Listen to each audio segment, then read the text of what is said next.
Falmouth Community Television's coverage of town meeting is sponsored by the following corporate underwriters.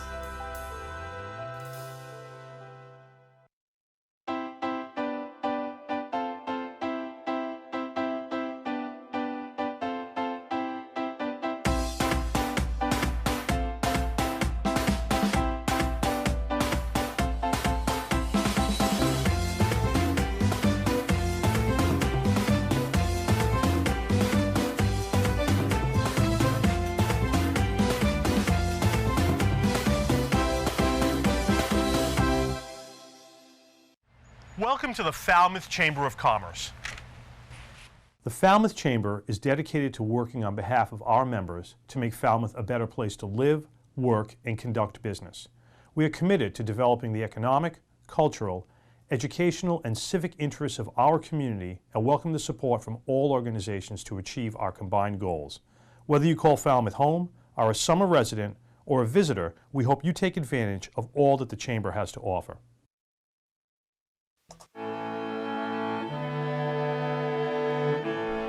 Nestled in a classic New England setting amid 200-year-old elm trees and charming colonial homes, stately sea captains' homes, and charming Cape Cod salt boxes, Shoreway Acres is a graceful blend of Cape Cod's past and present. Shoreway Acres, proud sponsor of Falmouth Community Television. Green Harbor Waterfront Lodging is nestled in a woodland setting on a picturesque ocean inlet. Green Harbor offers a family waterfront vacation. Enjoy our private boating beach with dock, rowboats, and paddle boats, oversized heated outdoor pool, and kiddie pool. Relax in our waterfront and beachside accommodations. 548-4747 or gogreenharbor.com. People think that a locally owned and operated appliance store may not offer what they need. Actually, we have trained and dedicated sales associates, expert delivery and installation, professional repair service, and personal customer service. Plus, we have access to a huge local warehouse with over 6,000 models in stock.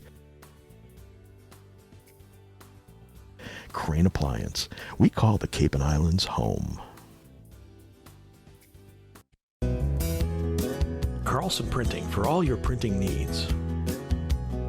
508-548-7303 or toll free at 1-800-696-7303. Our email address is carlsonprinting@aol.com.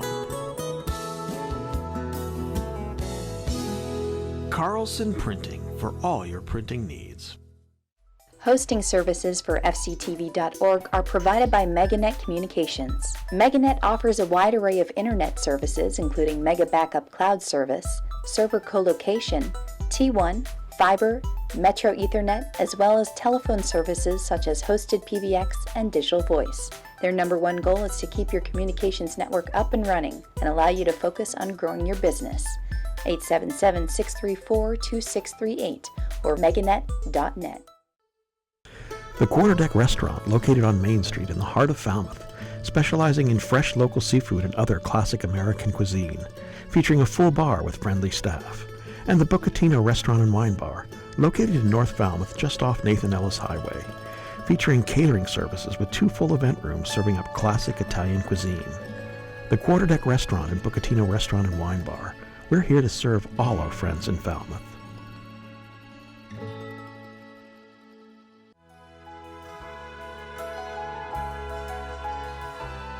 Additional funding and support provided by the following corporate sponsors.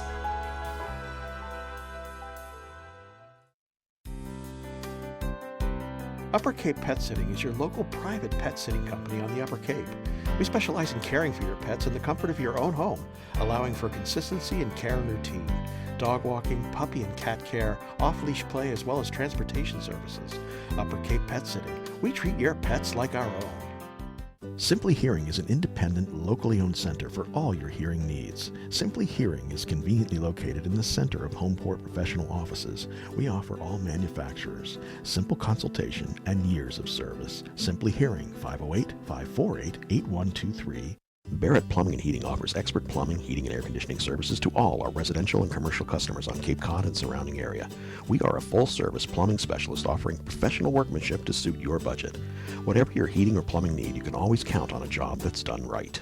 Dogs and Hogs, family owned and operated for over 5 years. Our slow smoke barbecue is available for dine-in, pickup, or catering, now featuring our homemade barbecue sauce. We also serve beer and wine, have gluten-free options, and lobster rolls.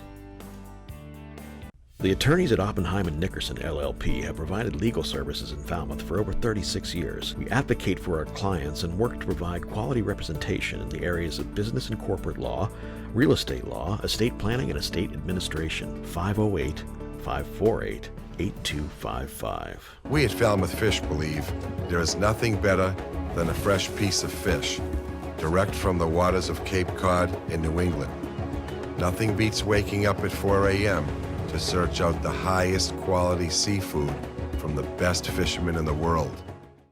7 Stars Academy, offering martial arts and Tai Chi. Training at 7 Stars Academy can transform your life. It's amazing to see the positive impact it has on our students. Classes for adults and children of all ages. Confidence, not conflict, at 7 Stars Academy of Martial Arts. Hamilton Tree and Landscape has been proudly serving Falmouth and the Upper Cape since 1978. Our newest location on Route 151 is now open for all landscaping and tree concerns. Appreciating your property is our motto as we continue to keep your tree and landscaping needs our top priority. At A&A Paving, we believe in providing customers with quality products supported by excellent service. We provide commercial and residential seal coating, asphalt paving, and repair services for Cape Cod and southeastern Mass. A&A Paving, 508-540-4944.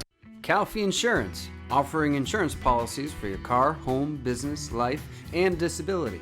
Calfee cares about all your insurance needs. 508-540-2601 and online at calfeeinsurance.com. Thomas J. Bunker and Jeffrey E. Reither are BSS Design, providing land surveying and civil engineering in Falmouth since 1987. Licensed and fully insured, they're located on Catherine Lee Bates Road, and their phone number is 540-8805. Liam McGuire's Irish Pub.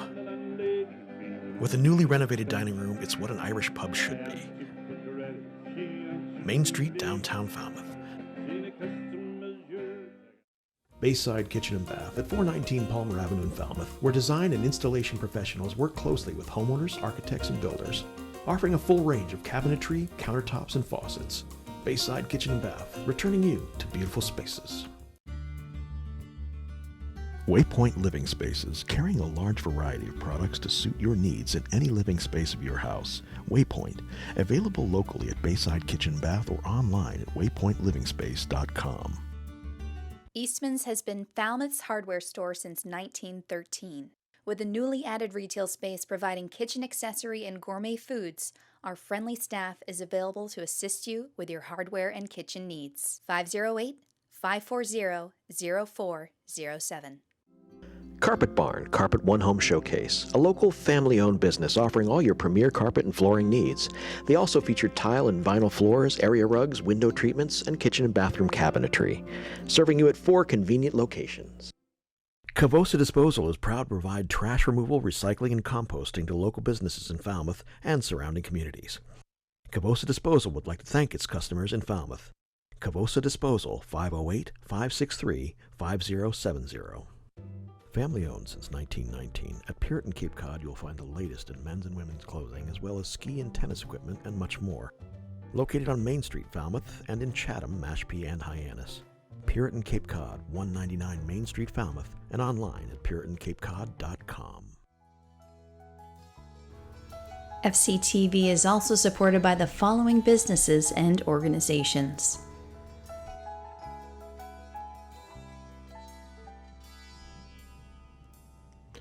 Dalpy Septic Plumbing, residential, commercial pumping and cleaning, 508-548-5488. Nopska Lighthouse and Maritime Museum, friendsofnobska.org.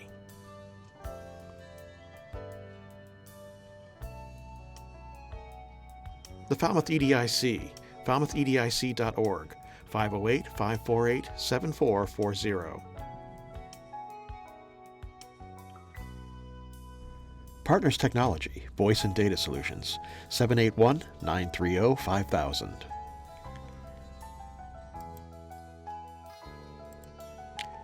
The Annie Hart Cool Team, 508-868-0664. St. Elizabeth Seton Church, 508-563-7770.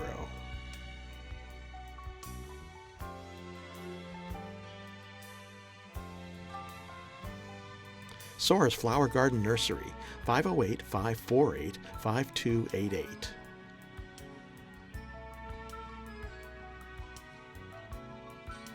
M. Duffney Builders, 508-540-3625.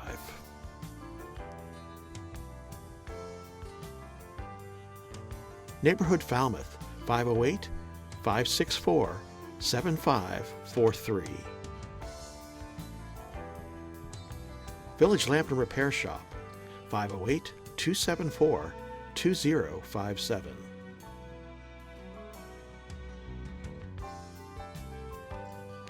Danny's Barber Shop, 508-548-6013. Carl F. Cavosa Excavating, 508-563-5530. Paul's Precision Automotive Repair, 508-548-3164. David Rogers Electric, 508-564-7507. Murray and McDonald Insurance, 1-800-800-8990.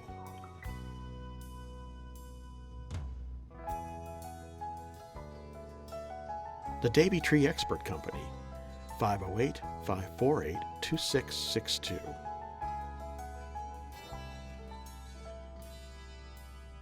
Andy's Barbershop in the Falmouth Plaza.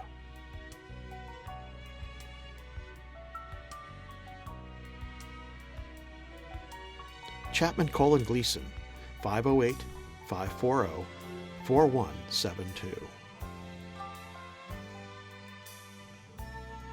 Hanush Jewelers in downtown Falmouth, 508-548-9107.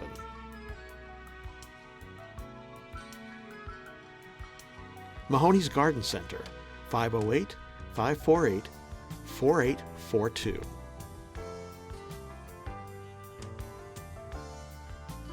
The Cape Cod 5, 508-457-5252.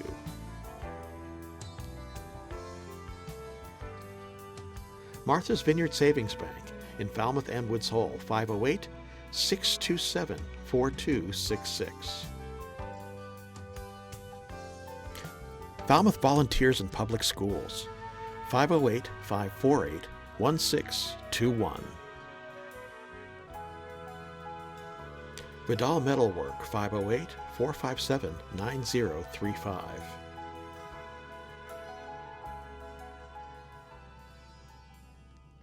And Steve's Pizzeria and More, 508-457-9454.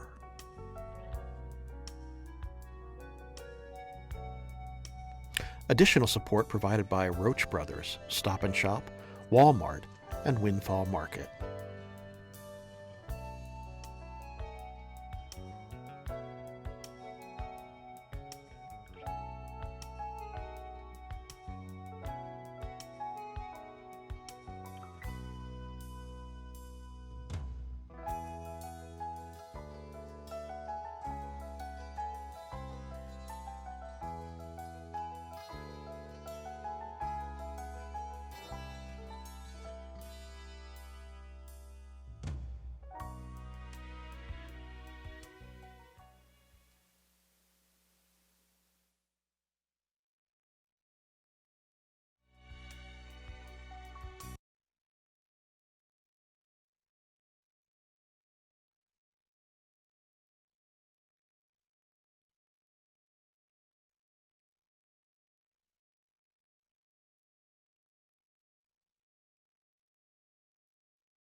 Okay, all town meeting members present, please come forward. We're going to queue up a slide here to take a quorum.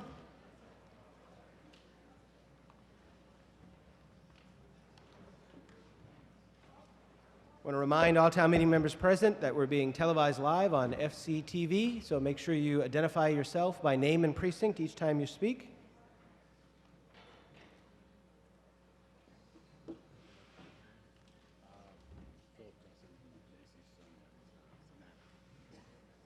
Our microphone carriers tonight are Macy Saganek and Philip Gessen. Our constable is Kevin Casey. We ready for the slide? Okay, all town meeting members present, please press 1 for the establishment of a quorum.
By a counted vote of 187, we have a quorum, and I call this annual town meeting into session. All present, please rise for the presentation of the colors by Brownie Girl Scout Troop 82164.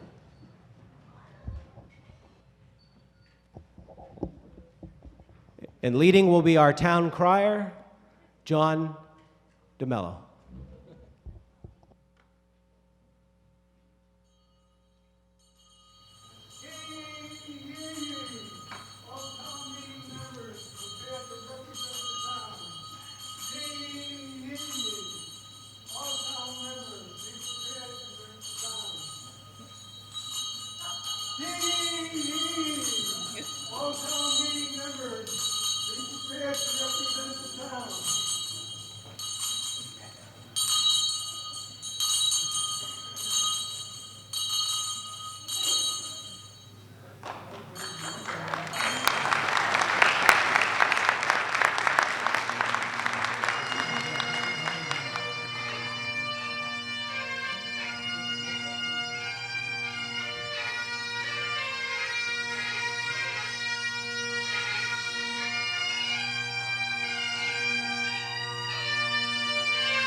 Please follow me in the Pledge of Allegiance.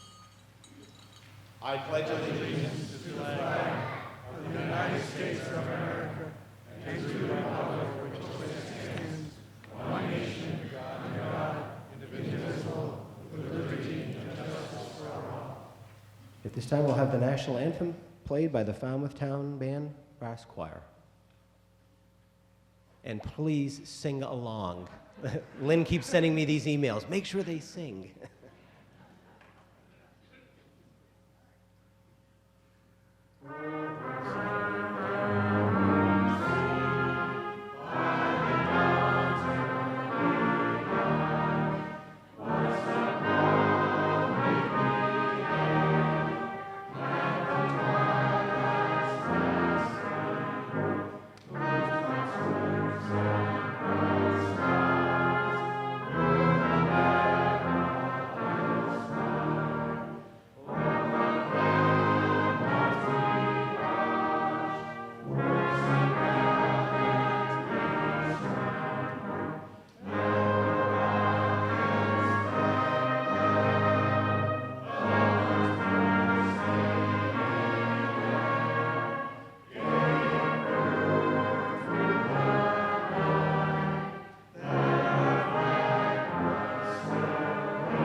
This time I'll recognize Ahmed Mustafa for our invocation.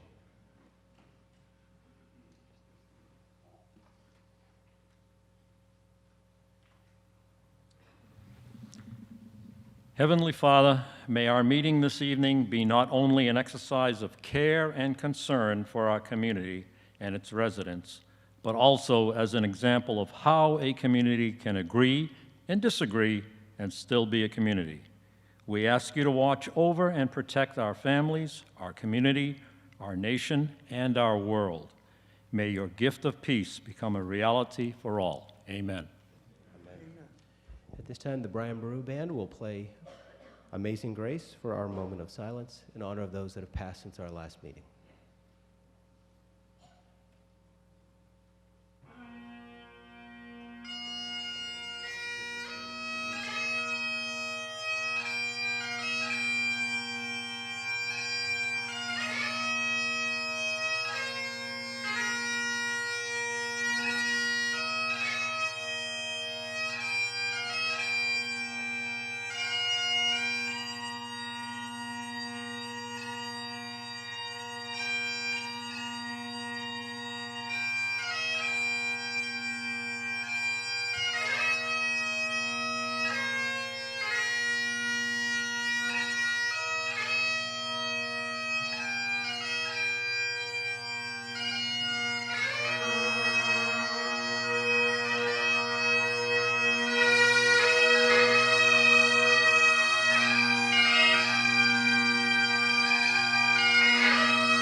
So the girls from Brownie Troop 82164 are working on their Celebrating Community Badge, which is equivalent to the Citizenship in the Community Merit Badge, which brought me to my first town meeting, and my daughter Emma is part of her first town meeting.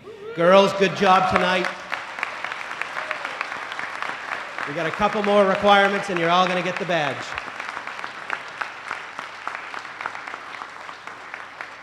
And girls, turn around for a minute. Turn around for a moment. See this podium? Someday one of you can be up here. We've never had a woman up here yet, but one of you can be up here someday. Okay? Congratulations.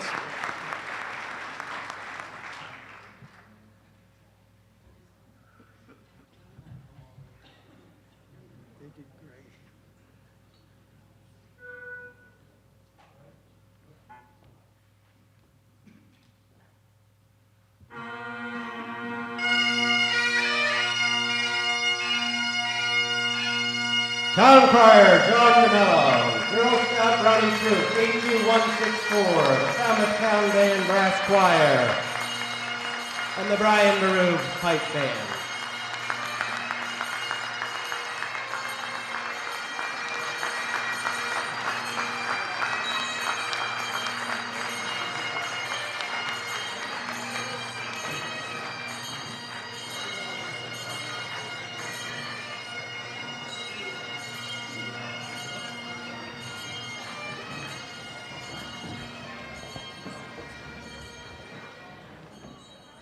Okay, we have some new town meeting members to swear in. Mr. Clerk, for the swearing in of our new town meeting members. Okay, will the following people please stand? Carissa April, Albert Fritzel, Virginia Land McGuire, Richard Latimer, David Martin, Jean McCluskey, Thomas Peterson, Peter Wasdorf, Karen Halen, Mary Berry, Wendy Buessler, Linda Clark, Robert Dugan, Brian Nickerson, Gerald Batamas, Charles Rader, Sharon Sylvia, Gina Torrentelli, John Alves, Anthony Fruzo, Donna Hurst, Dale Cap, Ellen Leathers, Rebecca Moffett, Thomas Walrath, Julie Winneling, James Grady, Robert Baker, Todd Bidwell, Don Hoffer, Mark LaCasa, Maureen O'Connor, Natalie Perry, Melissa Romano, Barbara Schneider, Scott Thrasher, Wendy Vogel, Ruth Brazier, Donna Buckley, Russell Ferreira, Lillian Franton, Michael Halen, Michael Casperson, Nicholas Lowell, Kevin Murphy, Deborah Rogers, Robert Young, Michael Colgan, Ann Connolly, Ann Cool, Catherine Elder, Melissa Freitag, Susan Moran, James Morris, Leslie Paulowski, Andrea Thorold, Eric Wheeler, Margaret Borden, Richard Bailey, Benjamin Guthrie, Donna Noonan, John Noonan, Sunshine Stewart, Richard Swain, Tara Valley, Donna Weymouth, Megan Braga, Linda Davis, Sarah Floyd, Megan Hanawat, Jason Wyatt, Amy Lenardi, Leslie Lichtenstein, Ashley Pullman, Lynn Rhodes, Lori Robbins, David Du Bois, Cara Galasso Garcia, Frank Guyhecker, Richard Goulet, David Haddad, Peter Hargraves, Clayton Jones, Richard Rogers, and Deborah Winograd. And please stand and repeat after me. Raise your right hand and repeat after me. I state your name. Do solemnly swear and affirm that I will faithfully perform the duties of a town meeting member according to the best of my ability and understanding, agreeable to the Constitution and laws of the Commonwealth of Massachusetts and the bylaws of the town of Falmouth. So help me God. Congratulations.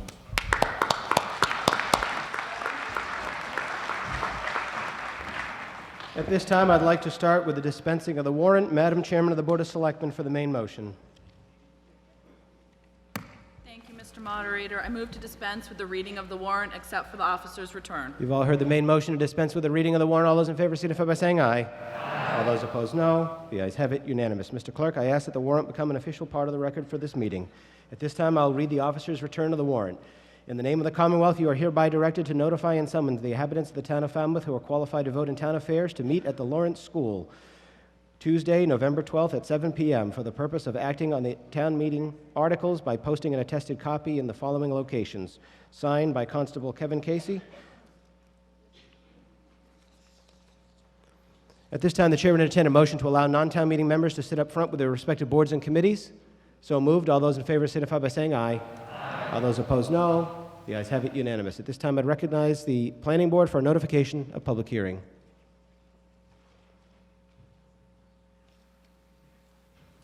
In accordance with Chapter 40A, Section 5, Massachusetts General Law, and Article 43 of the Falmouth Zoning Bylaw, a public hearing was held on October 1st, 2019, on Articles 5, 6, and 7 for the November 2019 Fall Annual Town Meeting, and all those who wished to speak were heard. Okay, thank you. Chair would entertain a motion to allow non-residents who are employees of the town to speak on any article before this town meeting. So moved. All those in favor signify by saying aye. Aye. All those opposed, no. The ayes have it, unanimous. All right, I'm going to do something a little out of order here. I'm going to start with Article 1, and then we'll do the blanket, okay? Because we have a lot of committee reports, so I want to dive right into that and get these things rolling. So our first committee report is the school committee. Mr. Chairman, for the main motion on Article 1. That the town vote Article 1 as printed. As printed. This is to hear reports. Superintendent Dewar. Good evening. I'm honored to be here tonight and excited to share a few highlights of the wonderful things happening in Falmouth Public Schools. But first, I would like to thank you for your continued support of our schools and our students. For your viewing pleasure, we have a video as I share a few highlights, just some things that are going on in the schools. I happily accepted the baton from previous superintendents on the town's new all-purpose field.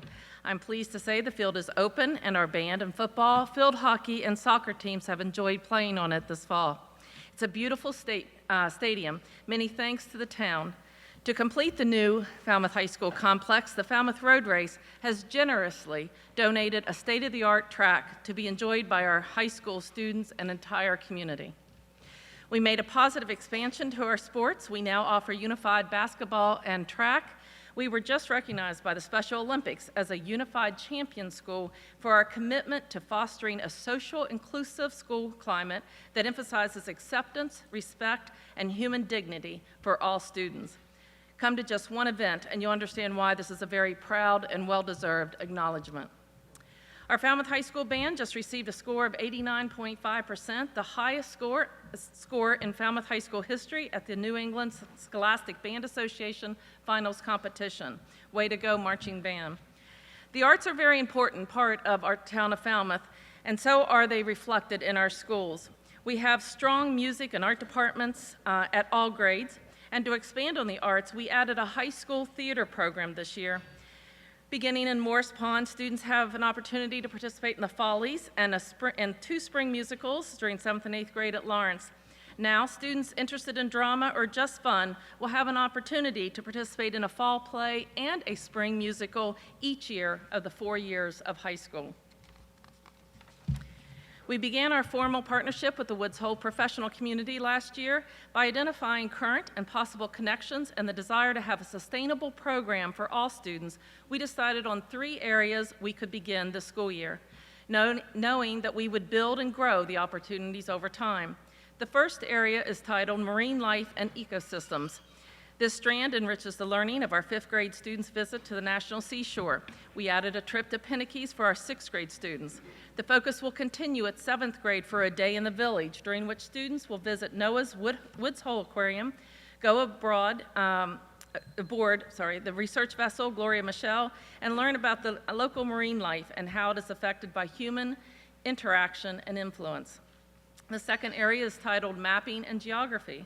With the adoption of the revised standards for social studies, there is both an increased emphasis on students' civic identity as well as their geographic literacy. Through a collaboration with the United States Geological Survey and the Woods Hole Research Center, students in grades 7 through 11 will begin to use the sophisticated ArcGIS software that will allow students to use maps to identify landforms and track changes over time. The third area is titled Human Impacts on the environment. Through this strand, we will enrich learning with partners at all agencies and will include classroom experiences grade 1 through 3 with the Marine and Environmental Services, a visit to Wacoit Bay Reserve in 2nd grade, and a Earth Day Summit for 3rd grade, and concluding with a green bus tour through the village with 4th grade. Through this concerted effort, science and math instruction will encircle the question, how do we affect the Earth? This year, our elementary schools are creating makerspaces to promote creativity, problem solving, and innovation. Students imagine new ideas as part of design thinking. Students learn and play with anything from Legos to art supplies and woodworking to green screens and creative drama to coding and robotics. Makerspaces encourage independent thinkers and collaborators. I am proud of our staff and students for the excellent MCAS scores this year. Our state testing results yielded a 12% increase over last year. In addition, we made significant gains with our high needs, economically disadvantaged, and students with disabilities, with an increase of 17 to 33%. Grades 3 to 8 and grade 10 outpaced the Commonwealth and ELA and math achievement in every student category. For the first time, all students and every subgroup at every grade level met moderate or high growth in ELA and math.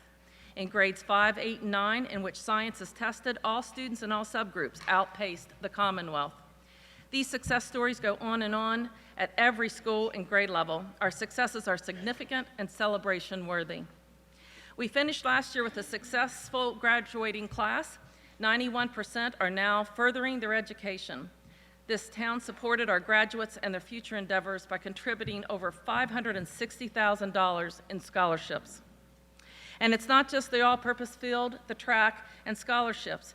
It's the over $1 million in Falmouth Education Fund grants to our teachers, and the support of the Falmouth Fund, Cape Cod 5, the Falmouth Service Center, the Chamber, local businesses, and so many more. I can truly say that the success of Falmouth Public Schools belongs to the entire town. I'm proud to be the Falmouth superintendent. A special thanks to the Finance Committee, the Board of Selectmen, and town members for your partnership and your support of our schools. Thank you.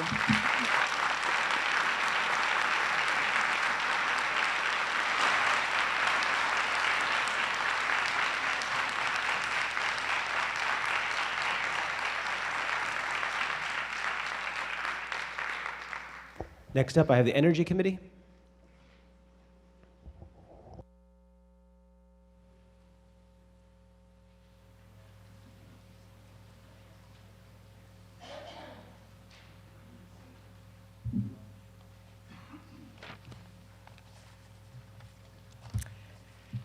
Okay. Greetings from the Energy Committee. This is Matt Patrick. And this is Rosemary Carey, and we're going to give you a short presentation on what we've been able to do over the past year. Okay, most of our focus for the past year has been on actions that will help Falmouth become designated as a green community. Green community status affords towns and cities in the Commonwealth funding and technical resources to make their town-owned properties more energy efficient. Making our schools and buildings more efficient through better insulation, heating and cooling innovations, newer upgraded boilers, LED lighting, not only saves taxpayers money, but it also makes our buildings healthier and more resilient to extreme weather, coastal storms, and flooding that we're experiencing. These improvements also help our town meet the goals we set out in our local comprehensive plan and the Climate Protection Action Plan. As of today, as hopefully you can see in the map, 276 towns and cities in Massachusetts have become green communities, including 10 of the 15 towns on Cape Cod. And those towns have received altogether more than $44 million in awards. And if and when Falmouth becomes a green community, in the first year, we'll be eligible to receive over $200,000 in the first year for energy efficiency projects. And that includes ongoing support for administration and outreach efforts. So we think green communities is an outstanding opportunity for our town. And there's one key criteria that we still need to meet that Matt will tell you about in a little bit, but I'll go on. With our other area of focus in town has been continued promotion of solar energy in Falmouth. The Energy Committee has conducted analysis of town-owned sites, town-owned sites in Falmouth that offer potential for rooftop and canopied solar arrays. The study identified 26 properties with great solar potential, and it ranked each site by their capacity. All in all, our town has potential to add 6 megawatts of solar on school and municipal properties alone. In the spring, we shared this information with the Planning Board. In the past, last year, we shared it in other public venues, and we look forward to working with other committees and the Select Board to make some of these projects a reality soon. Another area of focus has been to promote the adoption of electric vehicles and charging stations in town. We did our first electric vehicle outreach program this year at the Falmouth Farmers Market in August, where we invited ambassador owners of electric vehicles to talk with residents of the town about the costs associated with buying and running an electric vehicle, the cost savings that come with it, as well as the health benefits, cleaner air, and financial benefits, up to $7,500 credit from the federal government on these vehicles. Plus, they're really fun to drive, as our owner ambassadors attested. So we will continue to keep the town and residents apprised of these opportunities in the coming year, and I'll turn it over to Matt now. Thank you, Rosemary. We're endorsing the Stretch Energy Code. again this year. And we think that besides the obvious benefits that things have changed a little bit. I think people are much more aware of the issues of global warming and sea level rise. We've seen some horrific storms down south, and I think we all realize that it's just a matter of time before it happens here. So the Stretch Energy Code is just a step and a key to opening up funding from the state through the green communities that will enable us to implement many more energy efficiency programs in the town of Falmouth, upgrading our buildings. The Stretch Energy Code has some benefits as well. It will give us more uniformity and predictability for builders and residents. It will lower utility costs and provide healthier air quality in those buildings, even healthier than we have in some of our very drafty old houses.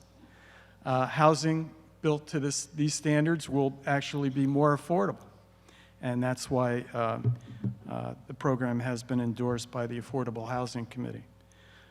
And of course, we're going to reduce greenhouse gases.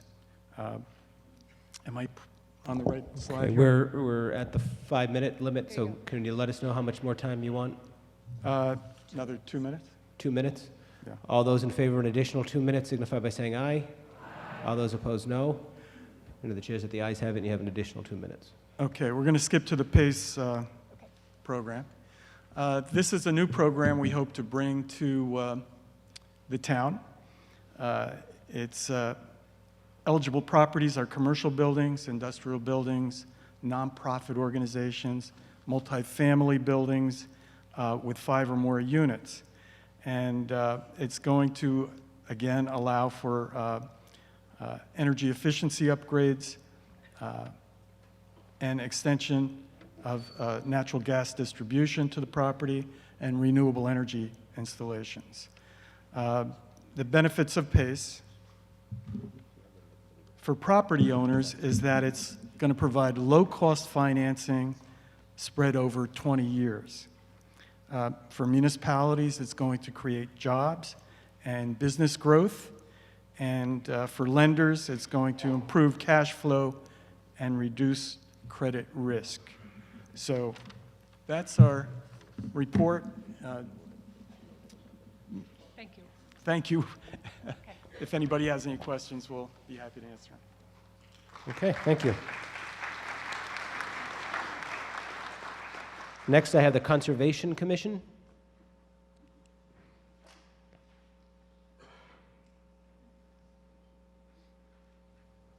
Thank you, Mr. Moderator. Russell Robbins, Vice Chair of the Conservation Commission. I got a brief report on the Coonamessett River Restoration Project, and we've got it on a little video here, so I'm going to go ahead and play it. It's about 3 minutes, 20 seconds.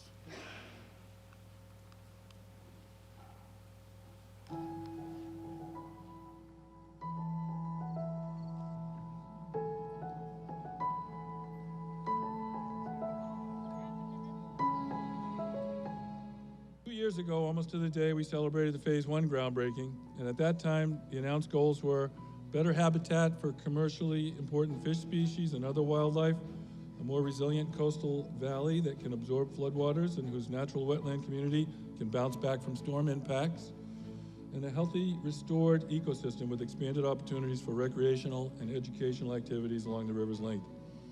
We've already seen these results in Phase 1 and look forward to continued success in Phase 2.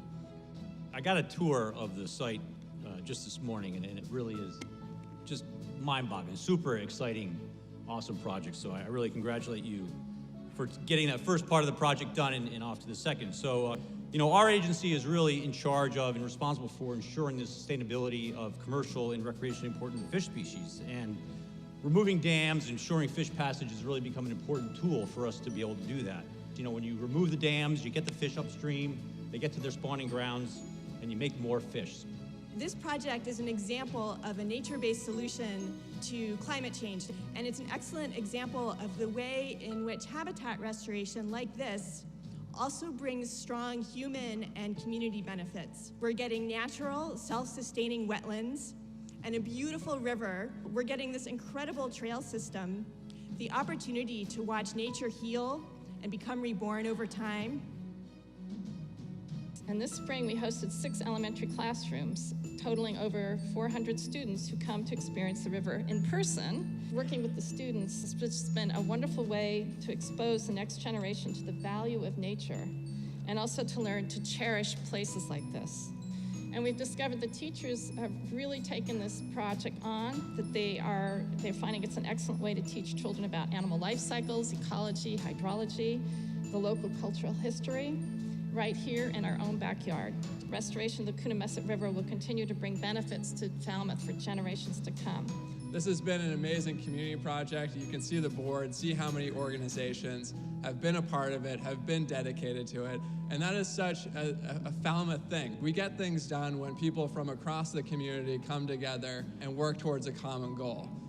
Everyone being involved really makes a difference, really gets projects like this to the finish line. When we think about federal partners, state partners, town, nonprofits, and the board here that shows all the partners, all the coordination and leadership, it's a huge win for Falmouth, it's a win for conservation.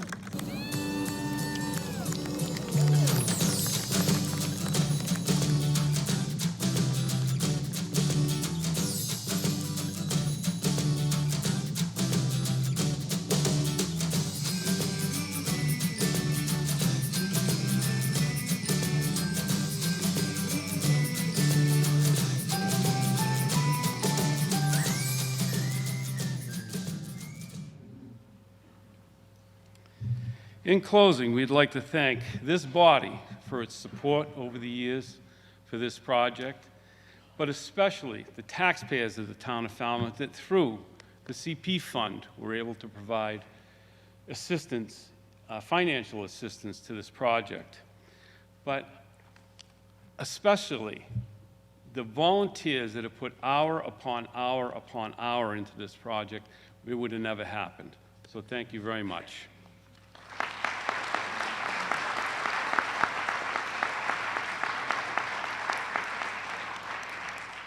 Next up, Senior Center Building Committee.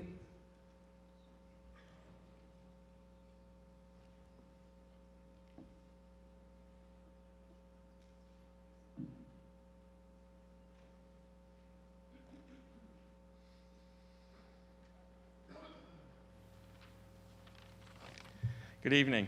I'm Jim Vieira, the chairman of the new Senior Center Building Committee. And within the next 2 weeks, the general contractor will be reaching substantial completion. Punch list work and training will follow into December. We'll also use the month of December for furniture delivery, general setup, and connecting the IT systems. An open house is planned for January, then our transition from the old building. When we know the exact date, we'll make sure to get it out to the community, and hopefully we'll see all you there. The overall project is safely within the appropriation. The team has done its best to squeeze as much overall value as possible while staying within the budget. You've all seen the outside of the building. Well, the inside is truly exceptional. We've been very pleased with the performance of the team, including the owner's project manager and the architect. The general contractor, GVW of East Boston, has been great to work with and kept very close to an aggressive schedule without compromising overall quality. It's been a very long time coming, but I personally feel it's been worth the effort, and I think you will too. We have a short video that was done last week. So we're standing in the multipurpose room. We are standing in the bigger section. This room is dividable into a larger and a smaller section. This is our biggest room, and this is the room that we'll have our biggest functions in. We are in our commercial kitchen here. We have a large center island where we'll be able to have cooking classes later on. We are on the first floor center hallway. To the right as you walk in is the reception area. Adjacent to the reception area in the middle of this space is the elevator off to the right. This is our cafe area. We'll have some couch and soft chairs, comfortable chairs. We'll have some tables and chairs to sit and have coffee and muffins. The double doors at the end of the space lead out to the patio. With the top of the stairs on the second floor, the large opening in front of you is open to the first floor, just to give us a little more open space. To our immediate right is a hallway where we have counseling offices and another reception area. This is the smaller of our program rooms on the second floor. This is another space that'll serve multi-purposes. We can have training in here, we can have arts and crafts in here. We really have tried to have all these rooms really flexible. The purpose of this room will be for exercise and wellness programs. The wall that you're looking for directly across from us will be covered with mirrors. This is what we're calling the activity room. In this room, we're going to have a pool table and card and game tables, which are being donated by the Friends of the Falmouth Senior Center. We'll also have a television and some comfortable chairs and a couch. This is our wellness room.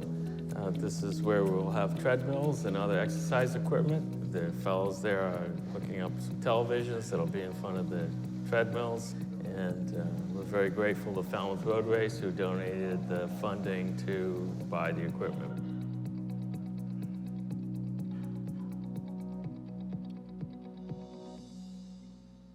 Thank you for your patience and continued support.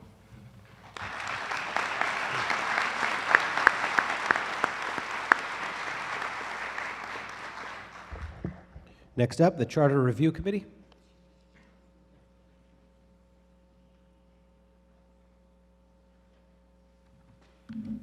Good evening. I'm Peter Clark, Precinct 1 and Chairman of the Charter Review Committee.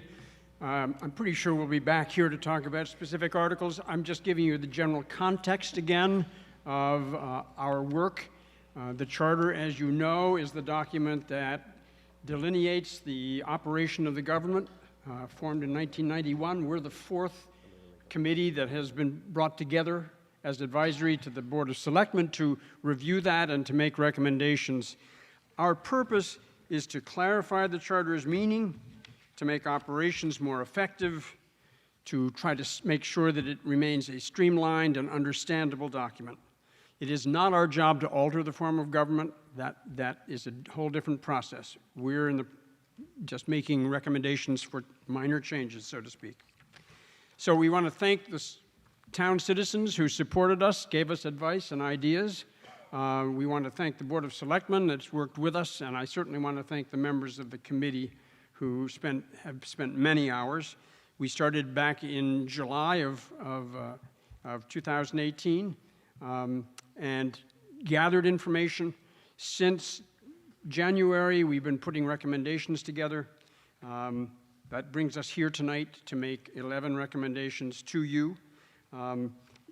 Those that are passed will go to the Attorney General for review and approval, and they will come back to the ballot in May of 2020.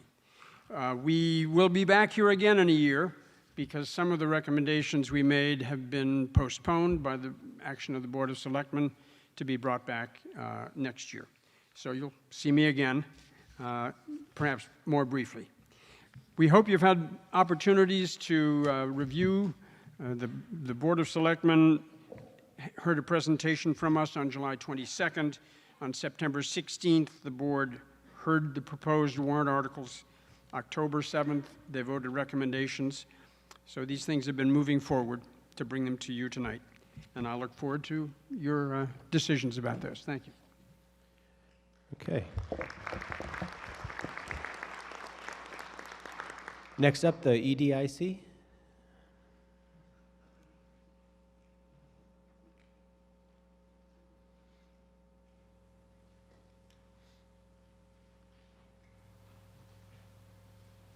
Thank you. Well, it's very exciting to be here and see all the work that the citizens here of this town are doing. It's pretty inspiring. And excuse me, I just started having to wear the glasses when I'm reading, so I'm not quite used to that. The EDIC, we support industry, economic development for the town of Falmouth. I've been the chairman now for the last 2 years. And we've worked on a number of great projects, one of them being in its third year now, which is the solar array at the landfill, which is bringing in about $500,000 worth of income for the town to use. Part of that is then shared with us that we can use on other projects. We're going to be expanding that to another megawatt, hopefully in the next 2 years. Again, bringing in increased use of solar power, reducing costs, and bringing in some more revenue for the town. The other thing that we completed last year was the Falmouth Station upgrades, which you still continue to see, which is where we have the food stations, we have event space, and another gathering place for the town. Earlier this year, we had a meeting of all the EDIC members where we really looked at what it is that we want to look at and do. And so we created our goals and milestones because we thought it was important that we know where we're going and we were working to get there. So as part of that, we decided we'd invest and spend more. We hired an executive director, Mike, who's sitting back there, who is helping us get these projects done and not just talked about at committee meetings. The thing that we have going on right now include looking into co-working spaces and how they may help the town, and not just your typical offices, but also kitchens and other things. So it's a whole process that we're going to be working on. We're also, one of our biggest projects and our exciting projects is helping the local town businesses in Falmouth, which is the Open Cape, excuse me, high-speed internet. We have 60 hopeful high-speed internet build-outs that we'll be doing. 42 have already been signed up with funds that the EDIC helped set up. That means there's actually 18 spots still out there, so if you know someone that has a business that could use high-speed internet, that they should jump on that now while we still have that in place.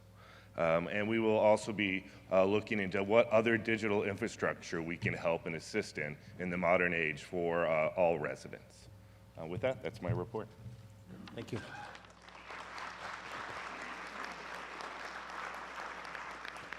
Next up, the Coastal Resiliency Action Committee.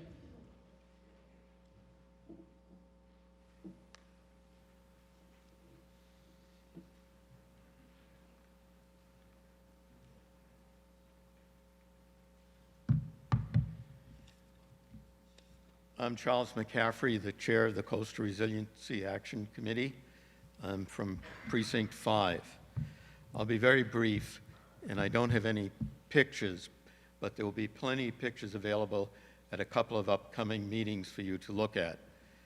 Let me tell you about some recent meetings.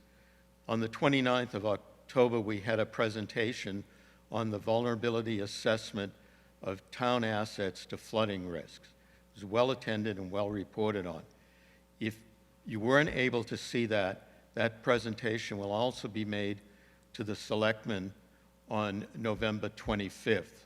So you'll see lots of the maps that were produced that indicate the extensive exposure of the town to flooding risk, flooding from various sources, whether it's from rain, storms, sea level rise, a whole range of sources of added water in our environment that are putting us at risk.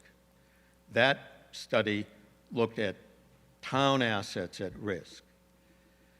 On December 5th, there will be a meeting initiating a study that we are doing on Surf Drive that will take the data that was prepared for the town assets, look at broader assets, all of development, the natural resources, and begin to make very specific recommendations as how the area from Trunk River to Shore Street, one of our most vulnerable areas, can be made more resilient.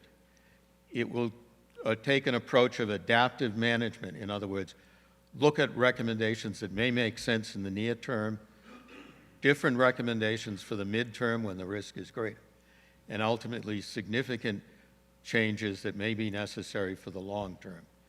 And in looking at recommendations now, we want to develop recommendations that don't compromise our ability for longer term solutions that will be necessary. Again, that's on December 5th at the Herman Room, and I urge as many of you to attend as can.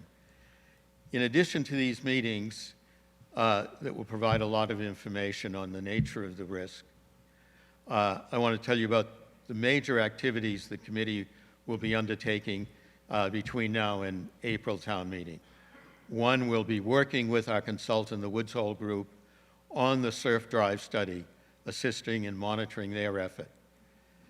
Second, we will be applying for grants from substantial state sources that will include both capital projects and further studies as necessary. Third, we will take the model that the Woods Hole Group developed for the vulnerability assessment to town assets and apply with in-house staff that model to assess the risk to all development, mainly residential and commercial. And finally, we will begin preparing our required report to the selectmen, which will identify and define clearly the issues, summarizing the work that's been done through these various studies and previous good work that was done by the town. We will formulate policies for consideration of the planning board in the long-range plan and policies for the selectmen in their strategic plan and make recommendations. We will make recommendations for priority capital projects based on the work that's been done. And we will make recommendations for changes in local laws to reduce the risk and to make us more resilient. I urge you to come to the meetings in the next couple of weeks. Thank you. Okay.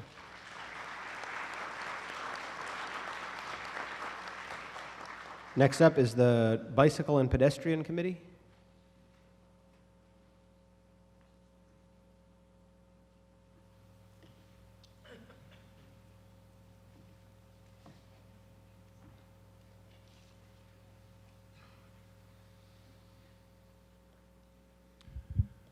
Scott Lindell, Chair of the Bicycle and Pedestrian Committee. First, I want to give a big thank you to DPW. Many of you probably realized that in October, the Shining Sea Bikeway got a big hit around Trunk River, and that really messed it up. The town elected to close it, which was the right thing to do, but the town also, through the DPW, made some temporary repairs there that at least pedestrians can get through there. I understand that next week further repairs will be done to make that more usable in the near future.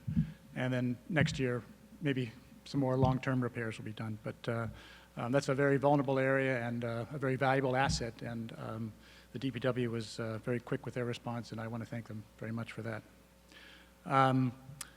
Other good news is that the Shining Sea Bikeway extension project is back on the docket, again with support and leadership from DPW.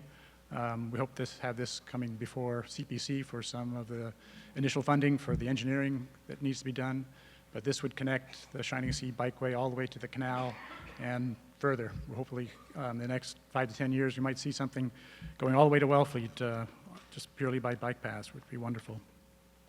The Route 28 and Main Street redesign, a year ago, that was quite a upsetting and confusing state, but now committees and with the DPW support has come up with designs for that. Phase 3 through T-Ticket and all the way to Oxbow. That design seems to be getting good reception, we hope, from the state. We haven't heard final word yet, but I envision that we'll see separated pedestrian and bicycle accommodations from Oxbow to Sandwich Road and hopefully all the way down to Gifford Street through Davis Straits area. Another great initiative on the board right now, before both the Planning Board and the Board of Selectmen, when they had a joint meeting just a few weeks ago, is the adoption of a complete streets policy. This is something that's been in the bikeway plan for 4 years now, and it's great to see it getting some serious consideration and initiative from DPW to make that happen too. Finally, the Bicycle and Pedestrian Committee has an opening, and so does the Traffic Management Committee that's going to be reconfigured pretty soon. So I think of all the things that we dearly need around here, it's better traffic management and better hearts and brains thinking about how to manage traffic around here, whether it's on the Bikeways Committee or on this Traffic Management Committee. Please step up if you have interest in making that part of our town smoother and more operable.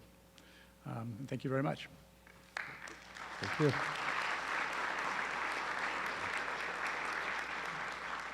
Okay, any other committees want to make a report? Hearing none, the question will come in the main motion. Accept the reports. All those in favor signify by saying aye. Aye. All those opposed, no.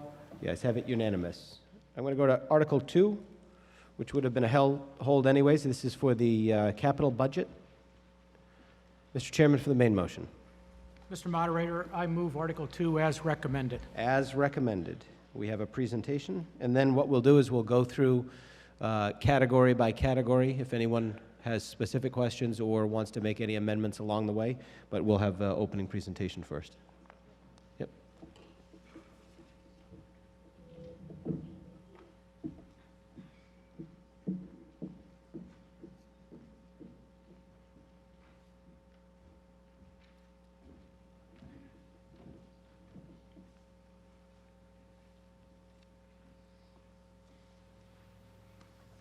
Good evening.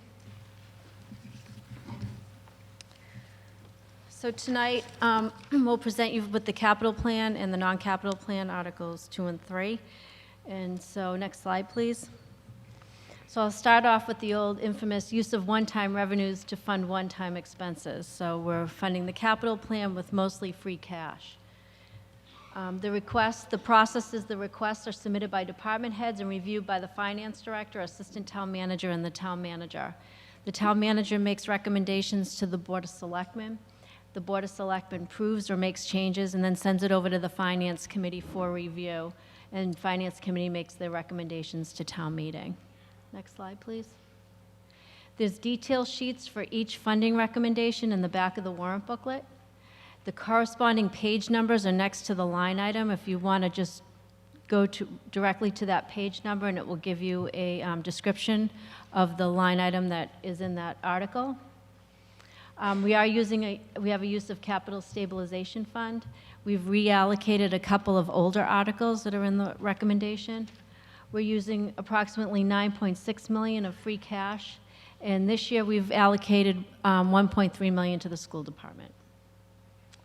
So we have some major initiatives in this capital plan. Minot Beach and Chappaquiddick Beach, Phase 2 of the Causeway. We have water tank painting, annual road maintenance budget, some coastal resiliency money for matching grants, field maintenance. It's probably we're on our second or third year of really overhauling and maintaining our fields. Replace the Gus Canty gym floor. Some electronic document storage to continue with that project. This year we have many vehicle replacements, but 2 in particular with electric vehicles and a charging station. Aquaculture, we have some bike path maintenance requests and athletic field renovations. Next slide, please. So in conclusion, this is the second year of funding really major capital items from cash in the Capital Stabilization Fund. We are not asking for borrowing at this time. We've been able to use cash for the last few years. We continue to make progress on the large funding capital items while maintaining reserves. We've been able to maintain our reserves. We do take some money out of the Capital Stabilization Fund, but we do replenish that in the April town meeting. And we've been able to maintain our vehicle replacement program. It took us a few years to we were behind, but now we've been able to maintain it and maintain the vehicles. Thank you.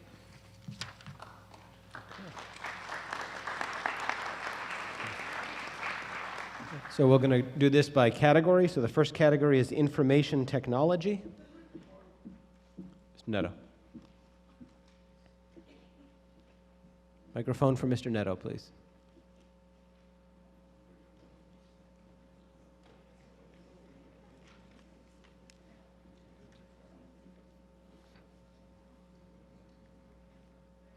Thank you. Joe Neto, Precinct 9. Before we get started, I just have a question for the Chairman of the Finance Committee, or Mrs. Mullen, I guess. We're moving $241,000, over $250,000, out of 3 previous articles. I'm just interested in what was the original budgeted amount of each one of those 3 articles. The first one would be moving $36,000 from Article 4 of November of 2017. What was the total amount of that article? These are what was left over in the articles. I do not have the original appropriation. They've been spent from them, so these are this is the remainder of the money, but the original appropriation, I do not have that with me. Okay, I'm sorry I didn't ask you that question or see you earlier. My point being, I'm just interested in what percentage of the budgeted amount is left over after doing the project. And we'll look into this later on. That's all. That was the only purpose of that question before we get started. 241,000, I suppose, over 9 million. You know, you do the math, but always interested in what's budgeted and what actually got spent. Thank you. Okay. Anything on information technology? General government? Public safety?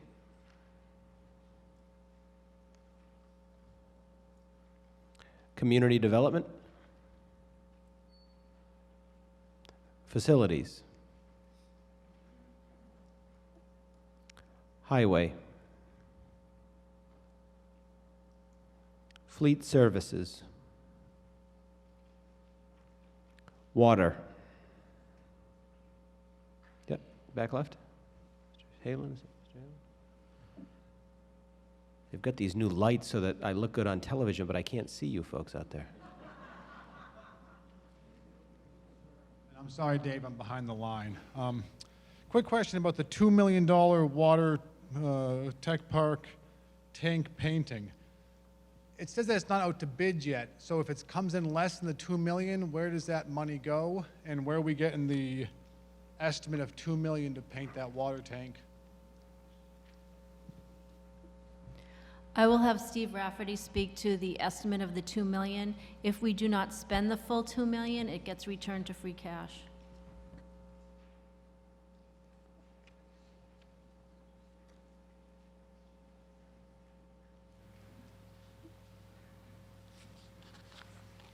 Steve Rafferty, Precinct 2, Water Superintendent.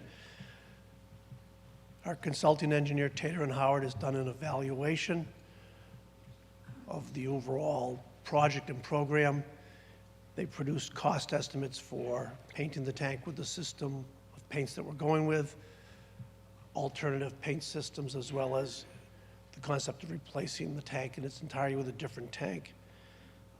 This is their estimate. It carries a contingency that reflects that there's only 2 or 3 firms that do this type of work. And it's really a case of getting it out to bid in a good time frame.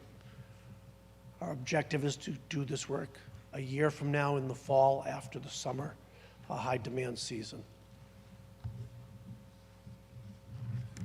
Okay. Anything else on water? Yeah, to the right.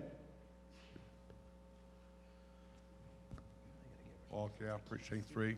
Mr. Rafferty, this came up at our precinct meeting as to whether it would be maybe a good idea to look into a total replacement, since the tank is 28 years old now as it stands, and the life expectancy of it, if you could address that, as opposed to maybe spending a little bit more with a new tank.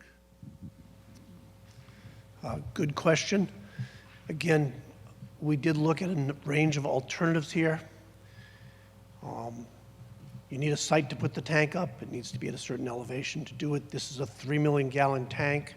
It's the largest tank we have. If we were to build a replacement concrete tank, it's $3.5 million.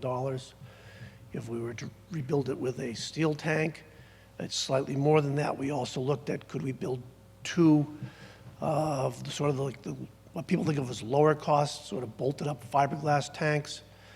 The biggest ones you can get are $1.5 million. We need to have two of them. And that came out to about $3,400,000 at the end. So overall, the steel is probably in good shape. There is a contingency in the estimate for fixing the tank once we sandblast it. If you don't know what we're doing, we are going to sandblast off all the paint that was on there. The paint was tested. It's below the 90 parts per million standard that would make it lead-based paint. But we will sandblast it down to bare metal. And both inside and outside, there are going to be 3 coats of paint, which are basically, at the end, a solid epoxy. We get a solid 25 to 30-year life out of the tank at that point. Did I answer your question? Okay, anything else underwater? Wastewater. Engineering, admin. Ms. Freitag, and then Ms. Welsh. Thank you, Mr. Moderator. I'm Melissa Freitag, Precinct 6. I would like to amend the line that says coastal erosion at $2.36 million.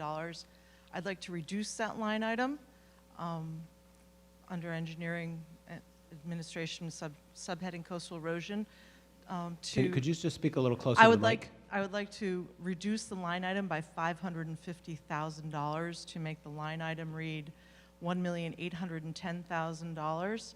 If town meeting would look at page 70 in the back of the book, please.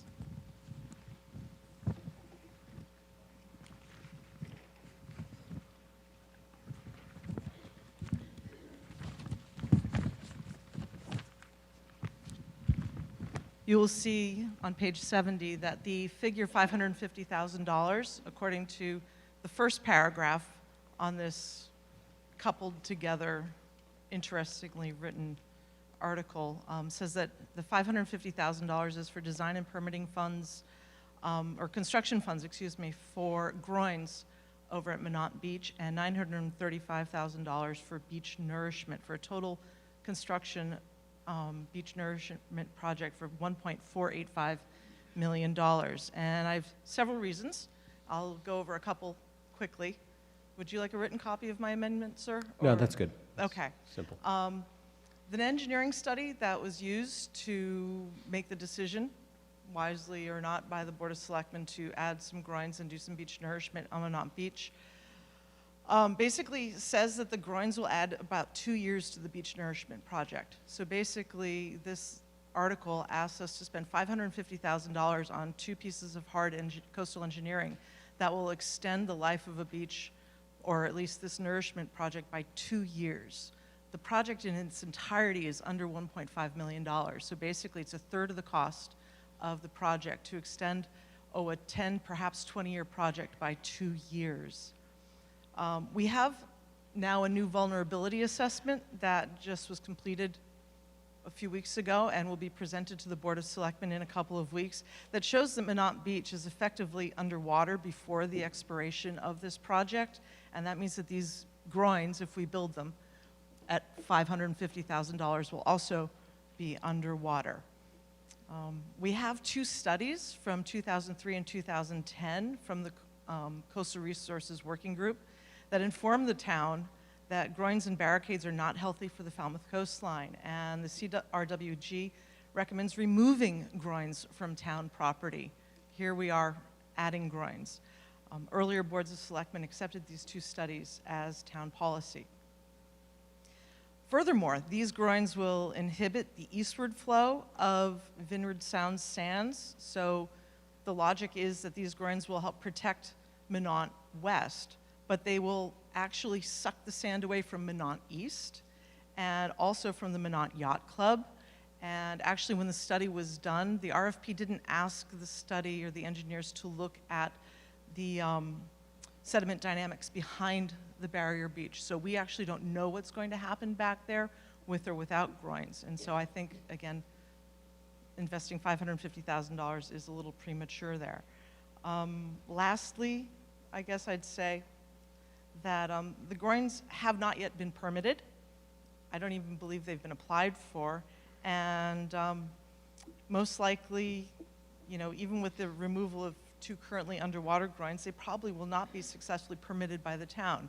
So I'd like town meeting to consider not appropriating or not transferring from free cash $550,000 for a project that's not permitted yet and that has dubious environmental benefits to it.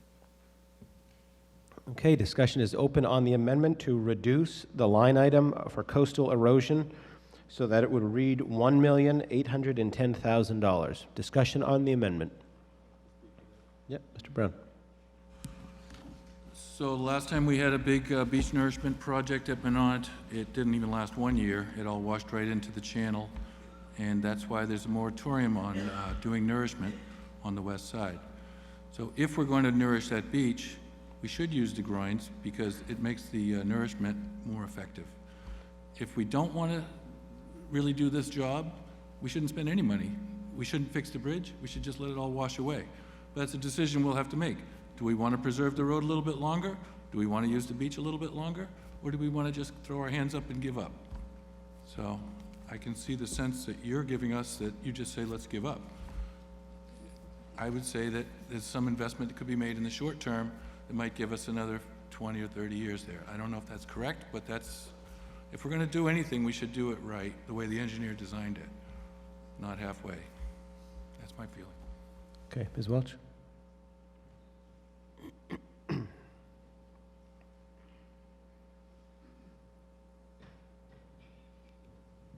not directly on the amendment, but I think still relevant based on Mr. Jones's comment. So my comment on this originally is that back in November of 2014, town meeting unanimously voted to add a line in our local comprehensive plan that says that we will consider strategic retreat in areas that are highly vulnerable when necessary. And it sounds, you know, really pessimistic to say, well, let's just give up, let's let it all fall into the ocean. But we've already decided that at some point we're going to have to come to that. There are certain places in town that we, no matter how much money we throw at it, we are not going to keep it from falling into the ocean. And so my question is, did this, the Mass CZM study that it says the preferred alternative for maintaining the beach and the road, did that study even look at whether or not it would be more cost-effective and environmentally sound to implement strategic retreat in this particular area, rather than, you know, throwing more money, you know, $2 million now and then $2 million in a couple of years and $2 million a couple of years after that? When is the right point? And did this project get vetted through that concept of retreating at any point?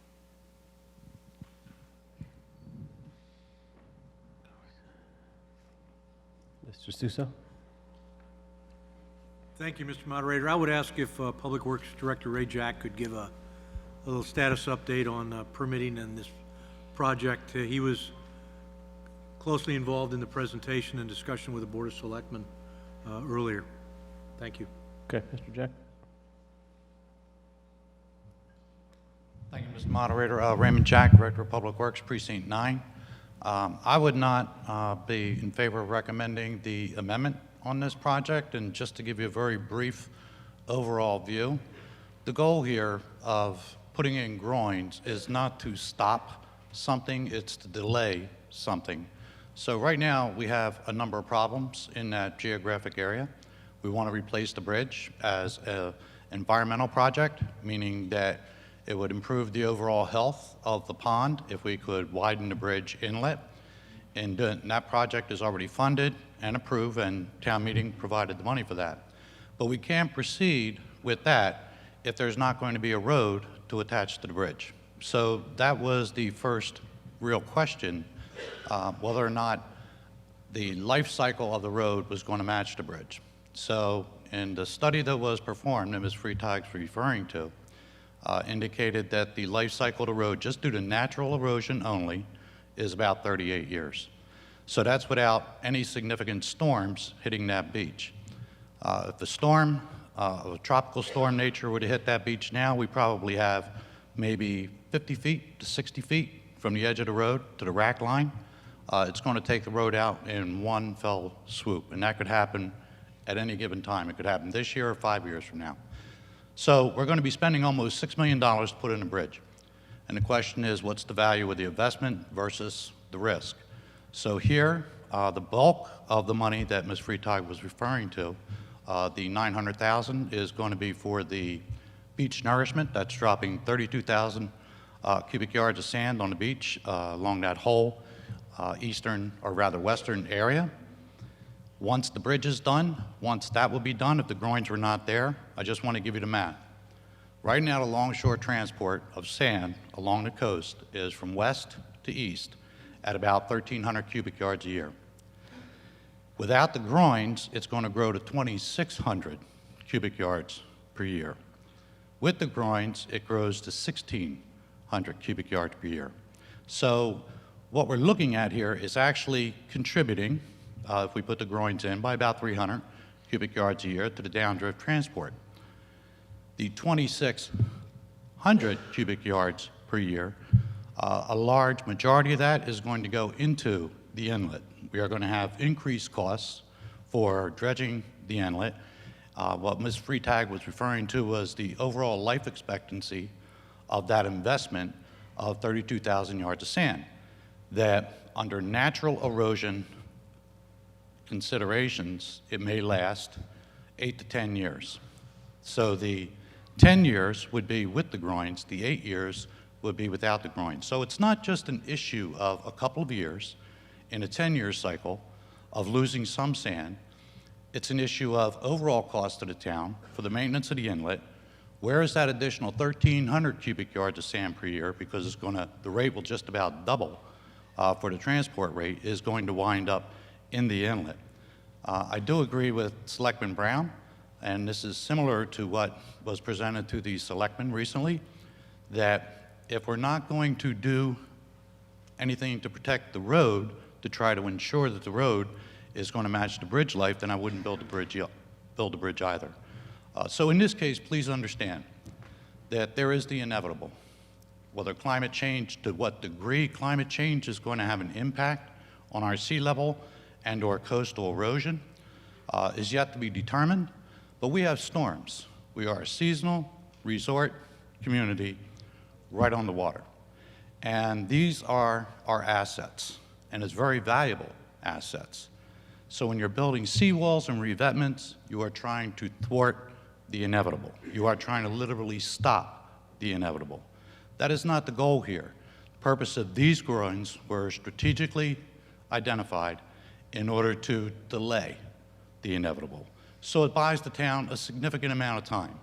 It takes it from a 38-year normal life expectancy to well over 50 years as far as the road goes.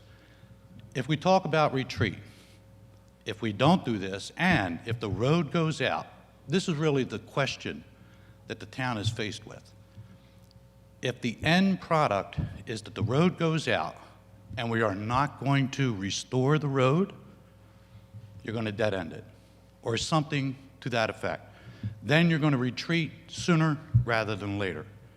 And it will be an emergency retreat, and you're still not going to be able to leave that breach. Whatever breach becomes in that road, it's going to have to be fixed. You cannot just leave it open just due to the inundation that would occur as a result of any kind of storm event. So I understand it's a difficult issue when we are talking about climate change, storms, erosion, coastal issues, but we are a coastal town. And my recommendation was to abide by the recommendation of the engineers in developing the plan, and that plan would have been for 2 groins and 32,000 cubic yards in order to match the bridge life expectancy. So, for the future, under this plan, the state ultimately would have to make that determination. My recommendation to you as a body would be to let this go through as planned, and if the state were to accept it, fine. If the state were to turn it down, fine. Then we have to come back and rethink what we're going to do. Thank you. Further discussion on the amendment? Yeah. Mr. Donahue, Mr. Neto, you're on the list. Robert Donahue, Precinct 3. I think this needs further study, and I hate that word study, because we seem to spend more money on studies than we do on actions. But there seems to be, if I'm hearing this correctly, there's a pro and a con to this, and we really haven't heard the con side of it. What is, a lady had some remarks about, I forget the term, but she's saying that it hasn't been looked at in all lights. Yes, I agree with you folks. We are a coastal town. But darn it all, throwing millions of dollars every year into seawalls and beaches, there's always going to be a beach there. Now, it might mean that that beach is going to be somebody's backyard or front yard or whatever, but the ocean is going to do its thing. And if the ocean says we need a new inlet into that waterway, let it be a new inlet. That's nature. But I hate it when you come back and it seems to be you've given a one-sided study. I want to build this. I want the road to stay here. Make it happen. Tell me how it can happen. Thank you very much. Mr. Neto. Joe Neto, Precinct 9. I'm sorry, folks, but this town meeting warrant book has got a lot of questions in it. I wholeheartedly support the amendment. Groins do not work. There are groins there now. If groins worked, you'd be saying, what happened to the beach? You're not going to beat Mother Nature.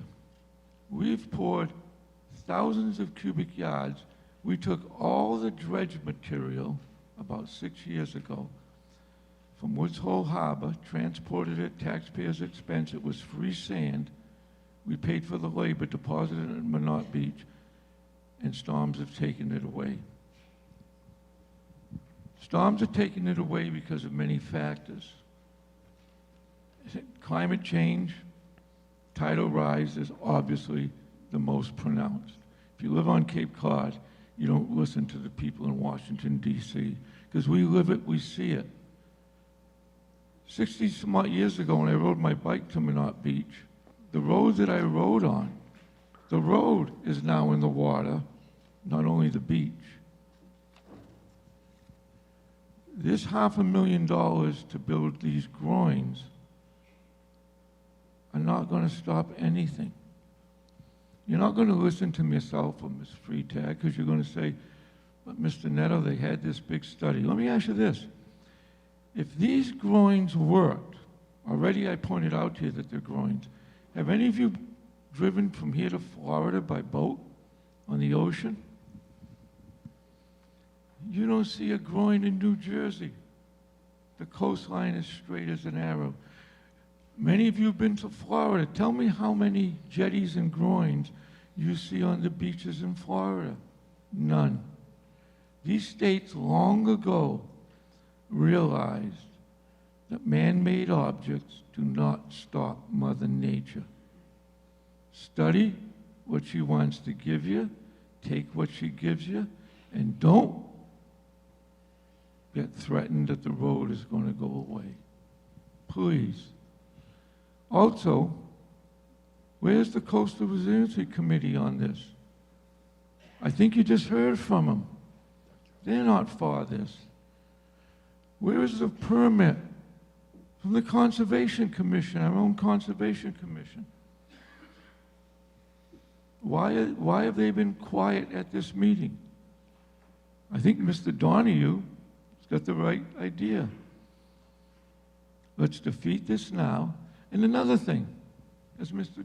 Jack just mentioned, we're going to build a new bridge with an inlet due to the Water Quality Management Committee that is 40 feet. The reason for the new bridge, correct me, Eric, the inlet was too narrow. You told us if we widen it. Well, don't you think when we go from 50 feet to 90 feet, that might have a change on where that sand goes? Why are we going to do that? I think in science, you try to take one variable at a time. So we're going to widen the inlet. We're going to build a couple of groins. I have sent the selectmen numerous email articles on asking them to read about groins. Mr. Brown, no offense, he brought up the subject, either didn't read them or didn't agree with them. Fine, that's his opinion. But don't get threatened that the road is going to disappear, because you're not going to beat Mother Nature. Please vote the amendment as stated by Mrs. Freitag. Thank you. Barbara Schneider. Joe, did you time that out? You hit it right on the 4-minute mark. Barbara Schneider, Precinct 4, East Falmouth. I say that proudly. I ask all of you, if we were discussing this and it was Old Silver Beach area or Chappie Beach area, would you all be sitting here questioning, trying to save it?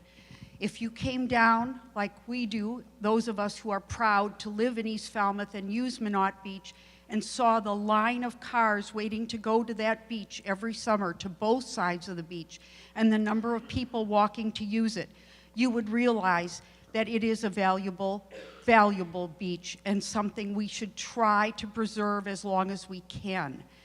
There's been a lot of study to what needs to happen for Bourne Pond. There's been a lot of study about this bridge and the widening. There's been plenty of dredging. Those of you listening to the whole thing about coastline and no groins, there's also a ton of dredging that goes on in these places that we haven't had the luxury of doing because of so many different controls by fisheries and by money and by having only now 2 dredgers that we can use. I think all of you need to think in your soul, are we talking like this because it's Minot and it's not one of the beaches that many of you use? I'm saying that out of fairness because we have all been struggling for the last 5 years about what's happening to Minot Beach. And yes, you can say there'll always be a beach there, but if you go down and ask Chatham if they agree with you, they would say no. That's not true. All of a sudden, there can be no beach there, and there can be a lot of change, and we're seeing it. We're trying to adjust to it, and we're not alone. Go along Grand Avenue at any kind of rainstorm, and you'll see we have many places to discuss. Please realize there are things we can do to buy years. Are we really ready to throw up our hands and say, let it go? Mr. Patamas? Mr. Gannick, you're on the list. Jerry, Precinct 2. I guess I'd like to reiterate what Mr. Jack had said. Permits come after we propose the funding. If the state doesn't think this will work, we are not going to get funded. And there are environmental studies that have to go along with that permitting. So I think that's a facetious argument that we've never permit a project before it's designed. I think the bridge widening in this particular issue of how wide was fully discussed during the water quality discussions of why we need to do it. The other thing, and again, I want to remind people of what Mr. Jack said. We vote this now. We might as well tell the Water Quality Committee they need to rethink how we're going to restore nitrogen to that pond. I personally, and this is hearsay, I'm a professional engineer, I still go to a lot of meetings, and I bring up this question of groin. And a lot of the people will say, it's site-specific. It's not accurate to say groins don't work. And finally, I think to rely on what Mr. Jack said before, we're only asking to delay. We know eventually what's going to happen. And we need to spend the money to delay this for an appropriate amount of time and rethink it later if after the appropriate number of years. Thank you. Okay, Mr. Jones. Mr. Jones.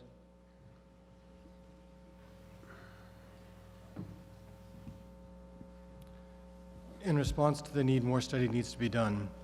We did hire experts, the Woods Hole Research Group, to give us an opinion on this. And this is the opinion that the Board of Selectmen listened to. People who, this is their job to do this analysis. I would agree with Mr. Patamas that we don't believe that groins are going to stop Mother Nature. We do believe that they will slow down the process and give us more time so we can use the beach, the road, and the bridge. Okay, Mr. Patterson. I have been to Florida, Panama City Beach, at a time that they were recovering from a hurricane, and saw an enormous dredge pumping sand from offshore up onto the beaches and literally building back 100 yards. They do that on a maintenance basis because it's such an important asset in terms of economics to that community, but also it protects all the homes that line those coasts. That's a barrier against the future storms. That's a price they pay. And I think we need to see it that way. We should be thinking about not just waiting on the availability of the county dredge, but we should be thinking, honestly, I think, long-term about having our own dredge so that we're not just constrained on when it's available, but we could take advantage of those windows of opportunity that are allowed by the various state regulations and the conservation restrictions on when we can dredge. If we want to preserve our beaches, we're going to have to pay for it. The other comment I'm a physicist. There's no such thing as an exact 2 years on anything happening. We're in the realms of probabilities. And what we're asking these people to do is give us your best understanding of what the probability is of preserving that widened bridge for a longer period of time so that investment lasts longer. A hurricane could come along next year and wipe the whole thing out.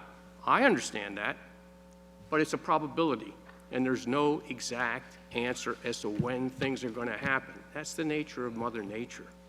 So I think using the experts who have evaluated this coastal area and the movement of sand and are making a recommendation on their experience and their best judgment is what we're recommending as a Board of Selectmen. And that's why we recommend it against other people from the Coastal Resiliency Action Committee who basically are saying, we shouldn't be trying to slow up Mother Nature. Well, I'm saying we've been doing that as human beings for a long time. We're trying to manage it to our benefit, and I think you need to see it that way as well. Mr. Gannick. Ann Connolly, Precinct 6. I live in West Falmouth.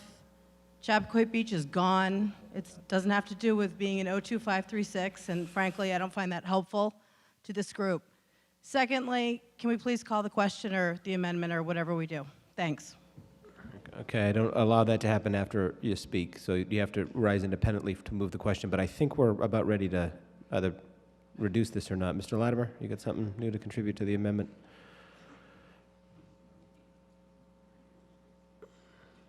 This is to reduce the line item to $1,810,000. Richard Latimer, Precinct 1. I live in town. I live on Prospect Street, which is off Walker Street. My office is on Main Street, but every morning when I go to work, I don't go right up to Main Street. I go down to Surf Drive. I enjoy the nice ride along the shining sea that Catherine Lee Bates wrote about. And that sea is still there, and it's beautiful, but it's also powerful. And it's getting bigger. The sea level is rising, and it's rising inexorably. So we're being told here, well, yes, in 30 years this is going to happen anyway. But my problem with this whole discussion is, what are we doing now to mitigate what happens 30 years from now? What do we have in place for plans? Do we have, for example, if There's a significant storm, the road is still there, but houses are wiped out. What are we doing about allowing reconstruction of those houses, or limiting reconstruction of those houses to mitigate the inevitable, what we know is going to happen? What do we have for long-range planning when the sea level does get to a point and the storms do get so severe that that's all gone? Do we have anything in place? I don't see it. So I would say if we don't have anything in place, we should vote this article. Thank you. Okay, Mr. Wasdorp, anything new?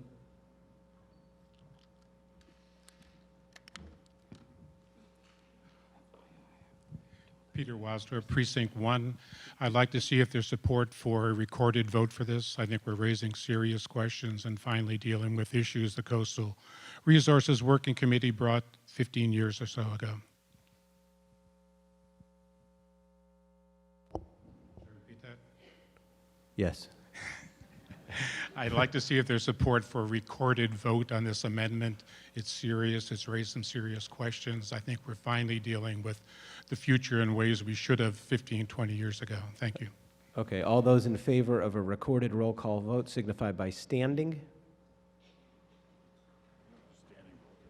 1, 2, 3, 4, 5, 6, 7, 8, 9, 10, 11, 12, 13. Yep, we got 20. So let's cue a slide for this vote and retain the slide as a recorded roll call vote after the roll call. Okay, Ms. Lenardi, and then we're doing the roll call. Go ahead. Oh, okay. So the question will come on the amendment, which is to reduce the line item for coastal erosion to $1,810,000. All those in favor of the reduction signify by pressing 1A, and all those opposed, 2B. The poll is open.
Okay, come on. Can you, who's going to look at the thing in the clicker?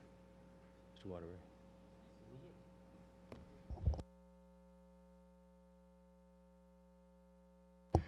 Can we have the microphone carrier bring Mr. Waterbury's clicker up front, please? Check on the, scroll down to Mr. Waterbury.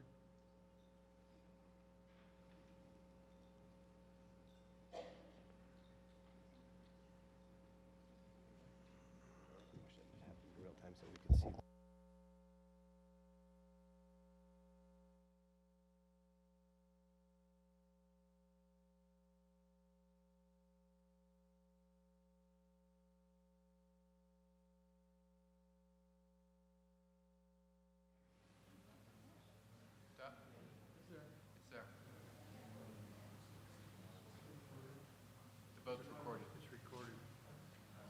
Mr. Waterbury, did you intend to vote no on that? Okay, you are registered as voting. Okay. The microphone carrier return, thank you very much. So by a counted vote of, I don't know what it is. There it is. By a counted vote of 152 opposed and 59 in favor, the amendment does not pass. In the opposite direction.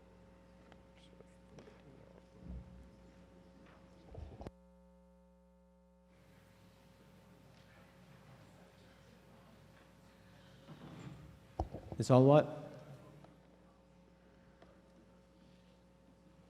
Mary Ellen Allwart, Precinct 4, President of the East Falmouth Village Association. I'd like to make another amendment Oh, boy. on this article. Again, I'd like to draw your attention to page 70. The department is asking for 3 separate amounts here, and I consider them 3 separate capital projects. So my amendment would be to have them listed separately. $1,485,000 for Minot Beach restoration, $800,000 for Chappaquiddick Road, and $75,000 for the Shining Sea Bikeway. Thank you. Okay, so the amendment is to list the 3 projects that are in the spreadsheet on page 70 in the actual capital budget. So we would break out the 3 being Minot Beach Restoration, Chappaquiddick Road, and Shining Sea Bikeway. Discussion on the amendment.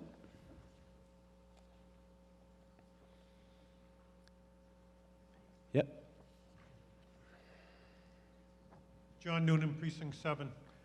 Just a question, if all 3 are kept in the same article, can the money be used for any one of those items? Or are they specifically to that line item?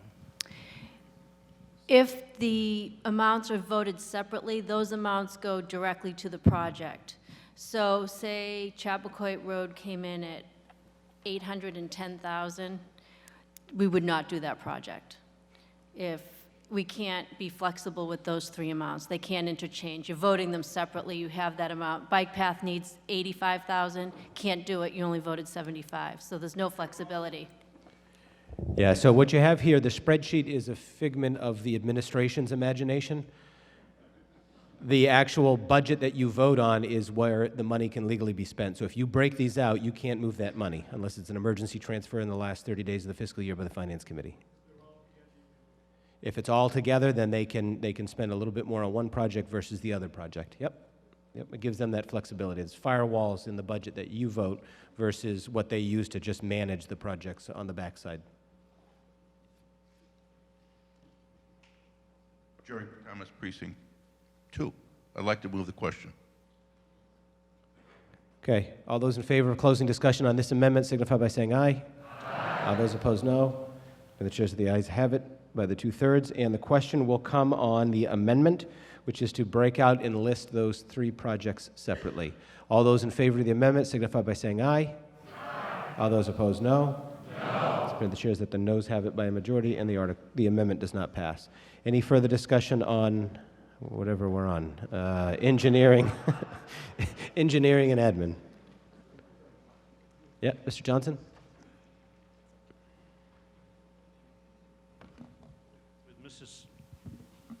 With Mrs. Snyder's permission, I'd like to talk about the road at Chappaquiddick. This is the section of the road that goes from the beach parking lot. The first part of Phase 1 has already been completed, and this is the section of maybe 450 feet that goes beyond the part that's already been completed up to where the private road begins. This is $800,000 for the first fiscal year 20 and another $800,000 for fiscal year 21. I would just like to point out that this road has been, at the presentation that we referred to earlier and that Charlie McCaffrey referred to by the Woods Hole group, listed the 3 most vulnerable roads in town, and after Surf Drive and Water Street and Woods Hole, Chappaquiddick Road comes up 3rd. I think we have to realize, as is part of the previous discussion, that if we fix this road, it's not going to last forever. It probably will last maybe 20 years or so, but I think we need to have our eyes wide open that when we vote, if we vote for this, that we understand that that's what we're voting for. Eventually, this road, is, like many other roads in town, is going to have to be completely moved. Thank you. Okay, Mr. Scherer.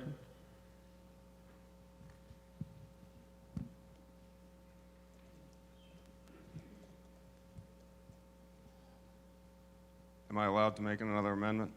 After we get more than 2 or not? You got two on one section. Is it on the, It's on Chappaquay Road, not on Minot. nice try. No, it's the same section, so there's no more than two amendments in an omnibus budget on a line item.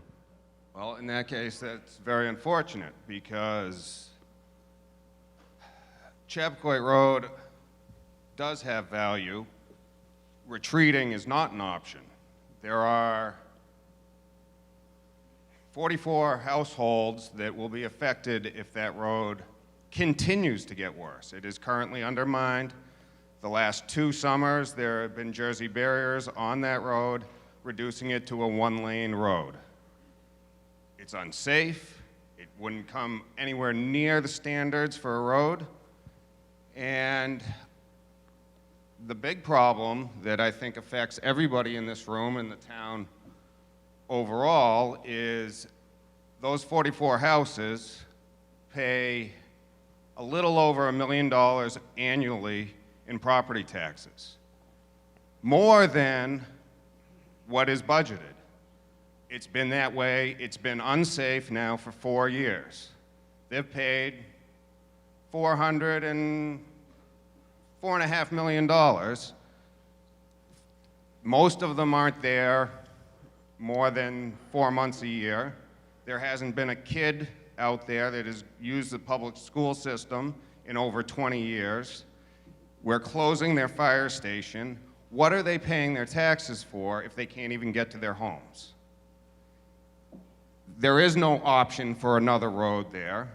You have the harbor on one side, you have the waves crashing against the retaining wall, and that's on this side.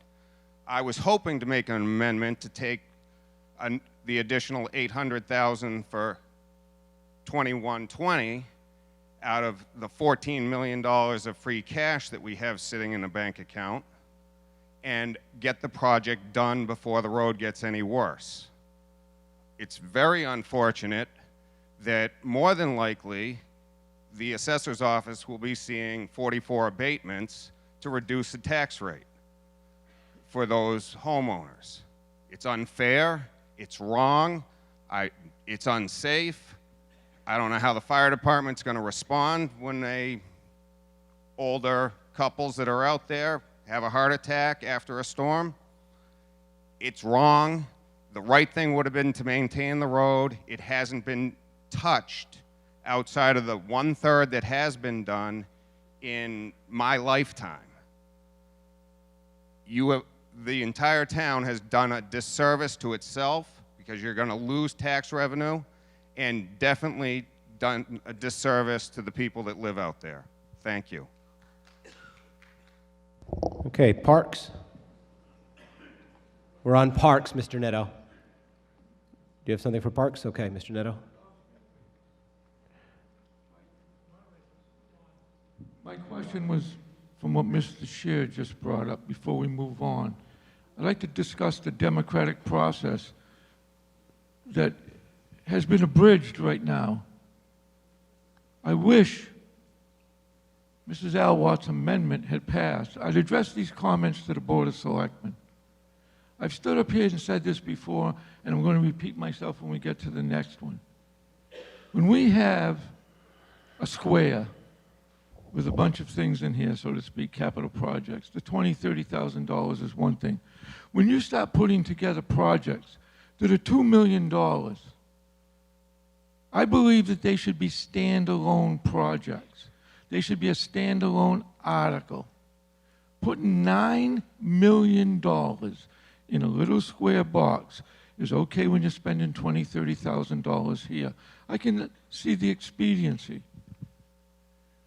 But what Mrs. Alwatt was trying to point out to you is these are 3 separate. Mr. Noonan asked a question. I was going to get up, but I said, no. My question was going to be, what's the accuracy of the estimates that you people get? You folks said, oh my God, let's put all these together and put all that sum of money in one pot. Is that how you budget your house? And then Mr. Scheer gets up to try to make an amendment because there's 3 parts of this and a town meeting member can't make an amendment. The Board of Selectmen, please take a look at this. I'll say it again. Mr. Neto, I've been doing this for 21 years, and I've never allowed more than 2 amendments Right. on a line item of an omnibus budget. That's not my So point. we're going to parks right now, Okay. because we're done with that. There's no more amendments, so there's no more need to discuss it. Parks. Ms. Lichtenstein. There's no reason why this budget should take an hour. Go ahead. I have a question. Leslie Lichtenstein, excuse me, Precinct 8. I have a question, Mr. Moderator.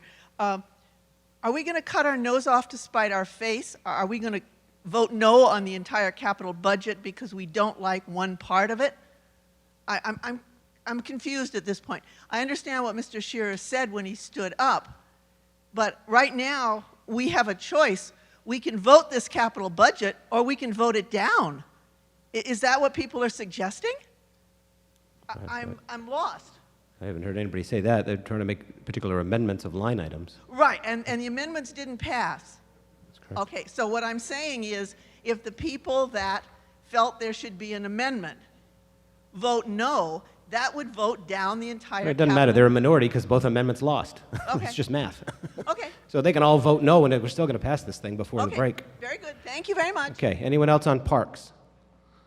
Mr. Scherer.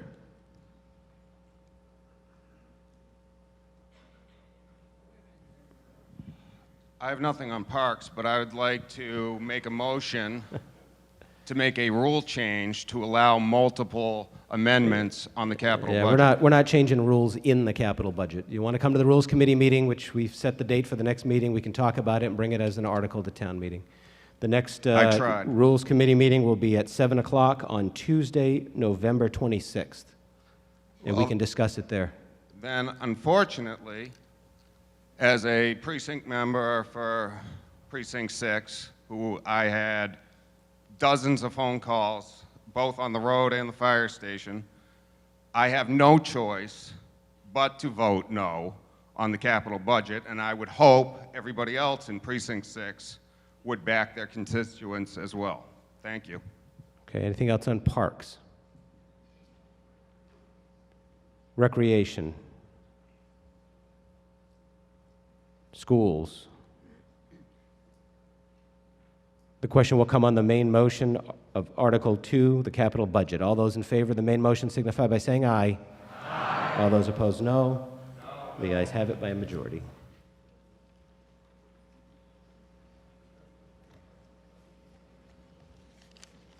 Article 3, Mr. Chairman, for the main motion. Mr. Moderator, I move Article 3 as recommended. As recommended, this is for funding the non-capital projects. We'll go through the sections again. Information technology, general government. Mr. Scherer? The other Mr. Scherer.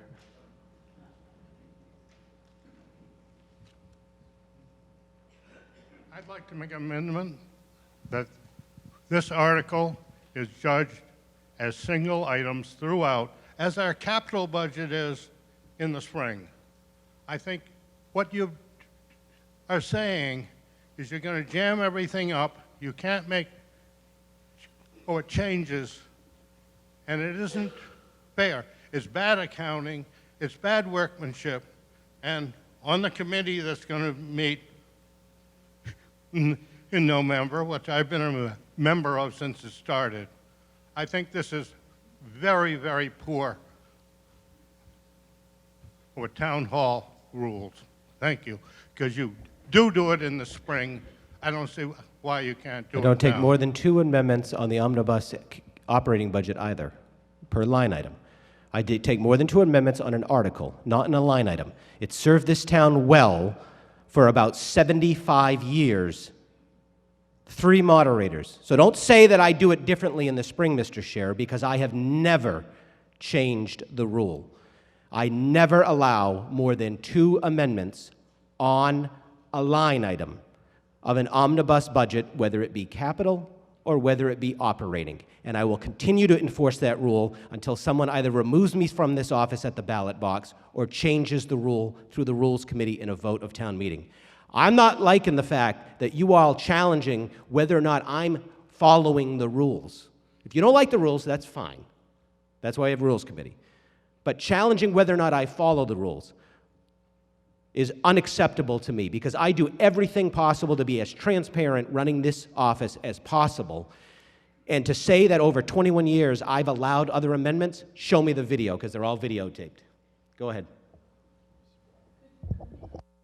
What I'm a little bit confused about, I think what Mr. Shearer and what Mr. Netto were saying, and I would like some clarification through you, Mr. Moderator. It sounds as if the critique is that somehow this way of presenting this budget is in some way different than the way it's been presented. And I don't believe that's, as a member of the prior member of the Finance Committee, I don't believe that's the case. Could you please clarify? That's correct. About 18 years ago, we used to have close to 100 articles because these projects were all separate articles. And I sat down with the Finance Committee and the Board of Selectmen and said, there's no need to be doing this. Give them the information and do a capital budget. And then we'll go through it and we'll allow 2 amendments on each line item. There's no need to have a separate article for each capital purchase. And so we went from 100 articles down to 30 or 40 articles in the spring, but that's been about 18 years that we've done it this way. Thank you. Yeah. Yes. Yeah. Mr. Antonucci.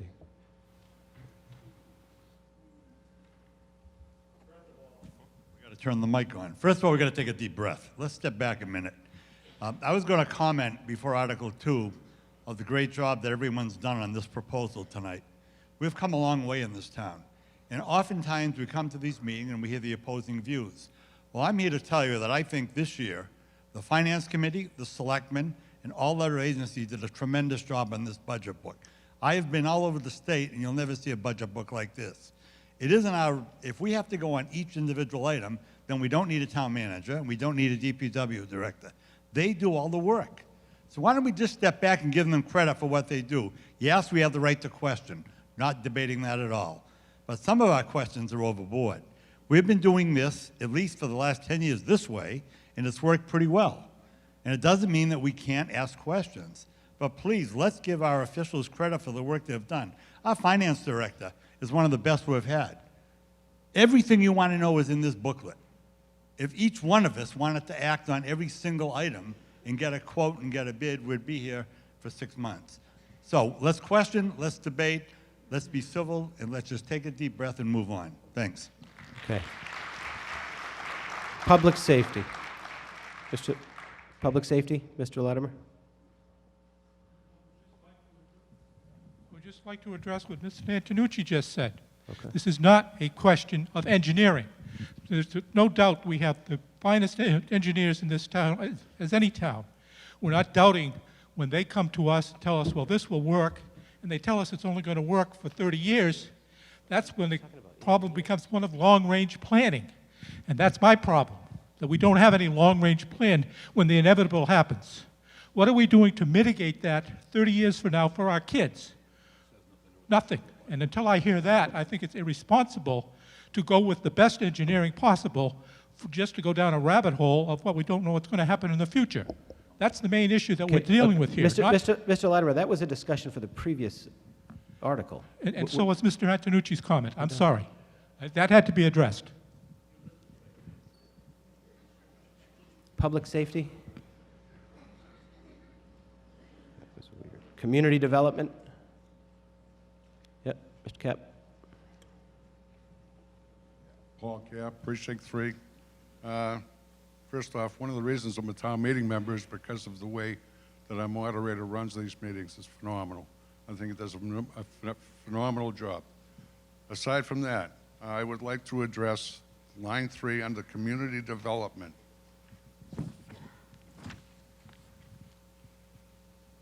The idea has the potential of, this line has the potential of having a huge impact on how this small area, 9 acres, as well as the larger areas of Davis Strait's research study, 79 acres, and the business development, redevelopment district will be controlled. I'm going to go against one of the first things you just said, Mr. Moderator. I think this is one item that needs to have its own article. As this form-based code will remove and replace all zoning in a given specified location and the potential impact that it will have on our town, I believe this item needs to be on a separate article before any monies are allocated. Just the idea of eliminating all building setbacks, mandating the types of architecture and the type of landscaping is egregious. Falmouth is not Mashpee Commons, but if this goes through, that's what it will look like. I move to amend Article 3 by removing line 3 under Community Development titled Form-Based Code, requesting $49,000. Okay, the amendment is to strike the form-based code line item, which is referenced in page 50. Yeah, Mr. Jones?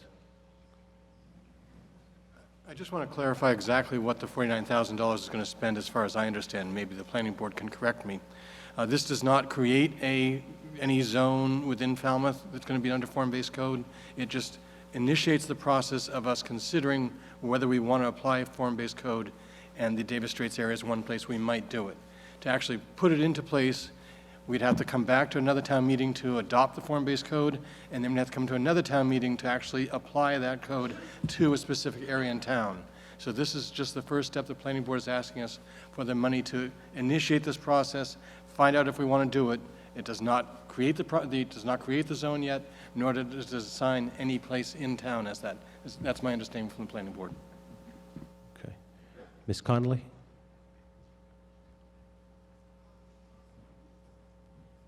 Annie Conley, Precinct 6. So what specifically is the $49,000 for? Is it just for a consultant to come and explain it, or? Go ahead, Mr. Butt.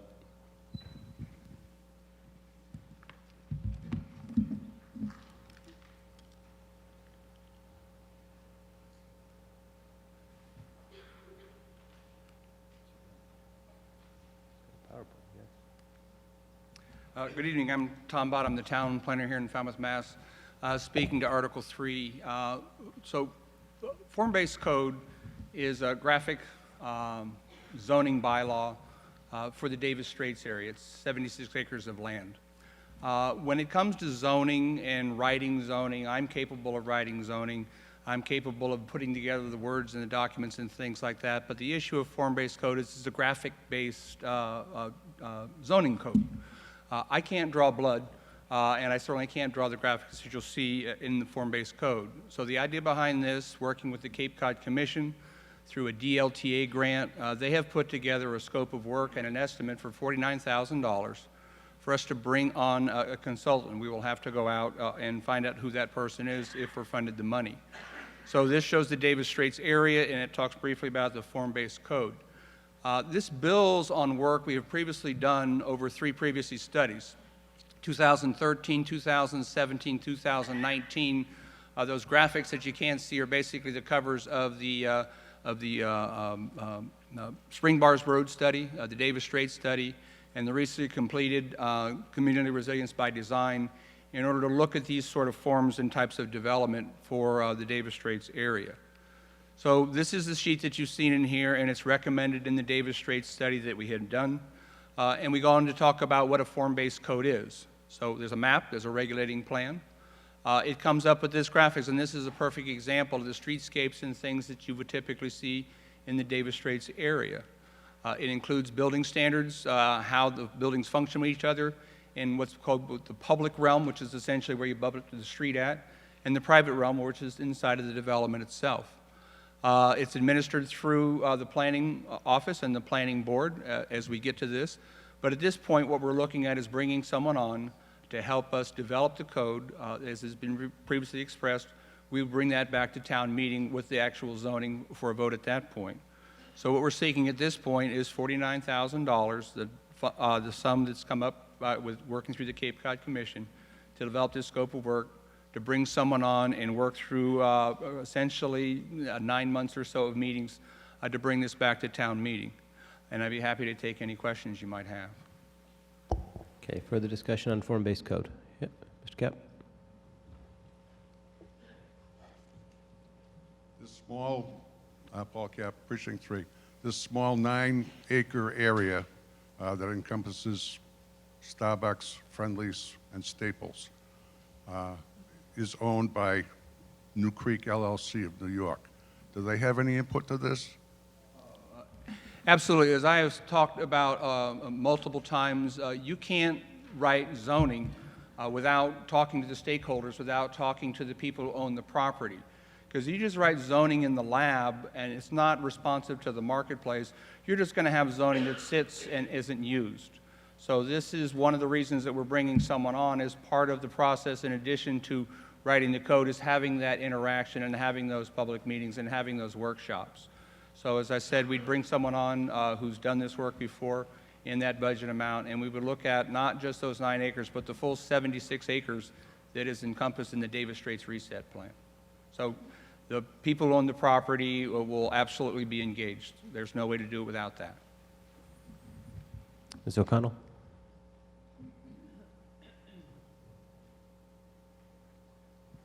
Yes, Maureen O'Connell, Precinct 4.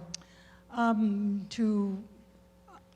don't like it when things like this are sort of tucked in the midst of other things that are not in any way really related.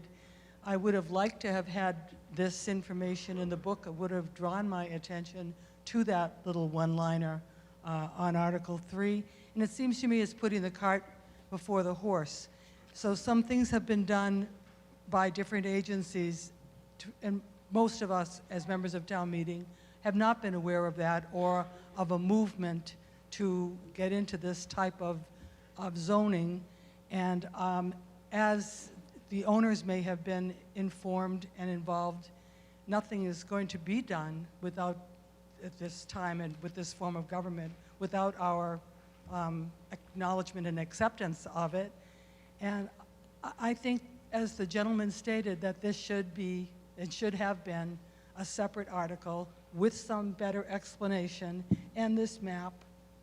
And I just feel, I don't like things tucked, I don't like surprises in packages. Thank you. Okay, Ms. Shepherd? Mr. Moderator? Yeah, go ahead. And then Ms. Shepherd. Over the last 2 years, and I've been here about a year and a half, so I can't say over the last 2 years, but over the last several town meetings, what we have done is we have sent an invitation out to all the town meeting members. We get the emails off the, from the town, and we send an email to each town meeting member inviting you to come to the planning board meetings to come and hear what we're talking about.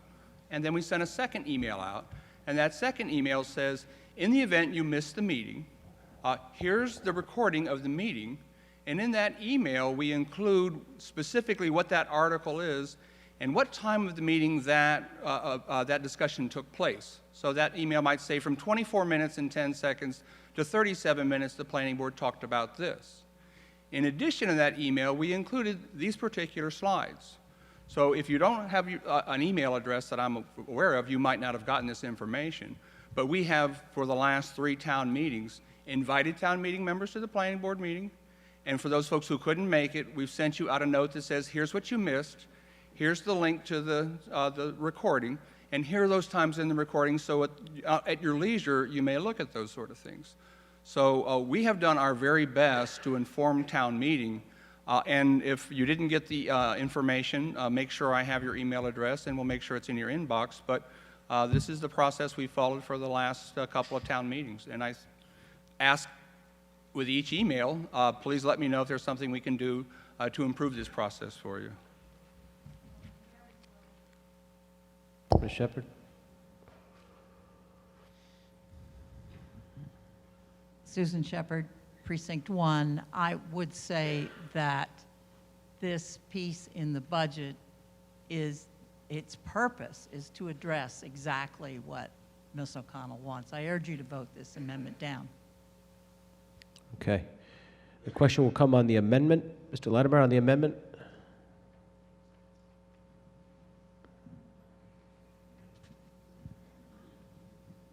I'm in favor of deleting that $49,000 for this study. What they're talking about is essentially zoning by design, to create cookie-cutter villages and cookie-cutter communities. Part of the strength of Falmouth and other Cape Cod towns is the variety that we see. And I will confess, I don't like some of what I see, but I'd be the last one to say I have the right to impose my taste on somebody else. And I don't think the community should be getting into that business. We look through our town and we have a wonderful village green, but you look at the different styles that are there. You know, we have Victorian, which I'm sure seemed to the older generation, the older families, to be something, you know, outrageous, you know, but no, we look at it now, and that is part of what makes our community what it is. And I would hate to see some algorithm to decide what happens to the development of our communities in the future. Thank you.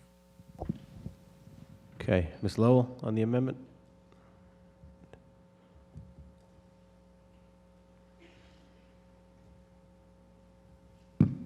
Vicki Lowell, Precinct 1. I think this is absolutely something Falmouth should vote the amendment down, because I think that this is a starting point in bringing zoning out of some of the dark ages that it's in. You can have all these dimensional requirements and setbacks, and then you often don't end up, you end up with something that nobody likes. I mean, nobody's going to like everything, but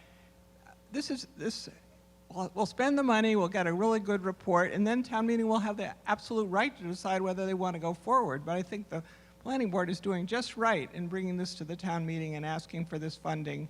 And I hope you'll all vote the amendment down. Okay, the question will come on the amendment to remove the form-based code line item. All those in favor of the removal signify by saying aye. All those opposed, no. It's been the chairs that the noes have it by a majority. Water. Wastewater. Engineering and admin. Yeah, where are we? Oh, stay.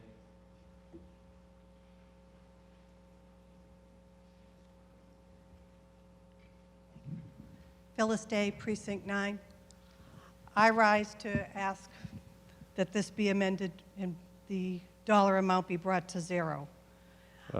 Which particular one? I beg your pardon. On the 630 Wacoit Highway. Okay, the demolition? Yes, sir. Okay. So to remove the $125,000. Okay, go ahead.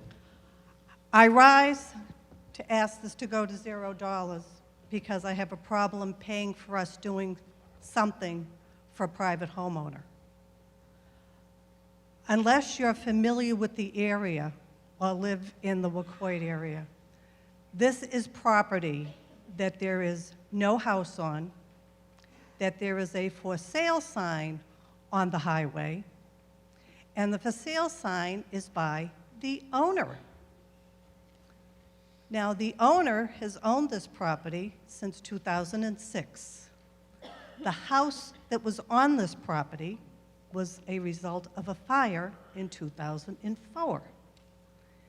There are 2.5 acres of property here, and on the property is a basement, and there is some type of a storage facility.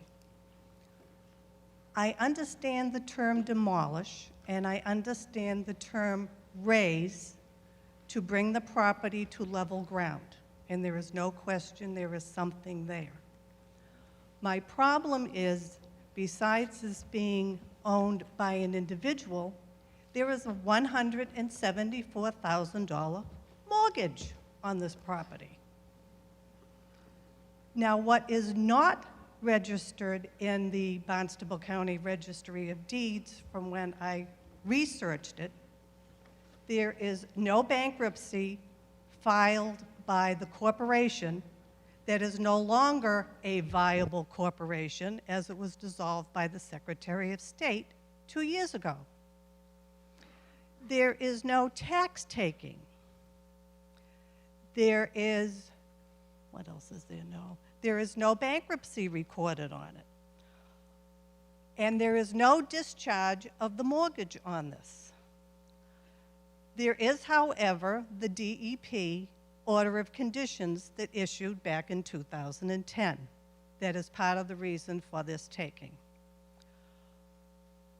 My concern is that if we do this work and clear the property so that the property is nice and clean, that this, without any kind of municipal lien, tax lien, something brought forward, that this property owner or the bank can go into foreclosure and they can sell the property for a nice dollar amount. So I'm not against the work. I know something needs to be done, but I don't believe that there is no indication here that the town is protected. And that's what I rise and ask for this to be amended to $0 so that the town is protected. Thank you very much. Mr. Neto?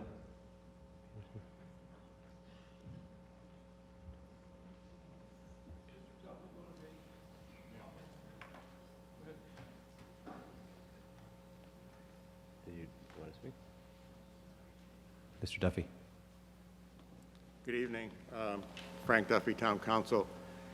I got involved in this about 2 years ago through the Department of Public Works. I'll try and give you, and I have researched the history of this property, and I'll try and give it to you. It's a little different than Ms. Day has related. The fire, I believe, was in 2009, and it destroyed most of the building. The building commissioner at the time issued a order to demolish the property. The owner did not do so. Now, in April of 2010, there was an article before this town meeting to raise $7,500 to demolish the building, and that article passed.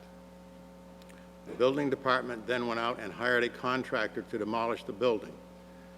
The contractor went out to the building and started the demolition, but it was immediately discovered there was asbestos in the property, and it was also a possible reported oil spill. So the building commissioner ordered the work stopped. That was in 2010. The contractor was paid nothing, and I believe, according to Jennifer Mullen, the finance director, no money was spent from that town meeting article in 2010.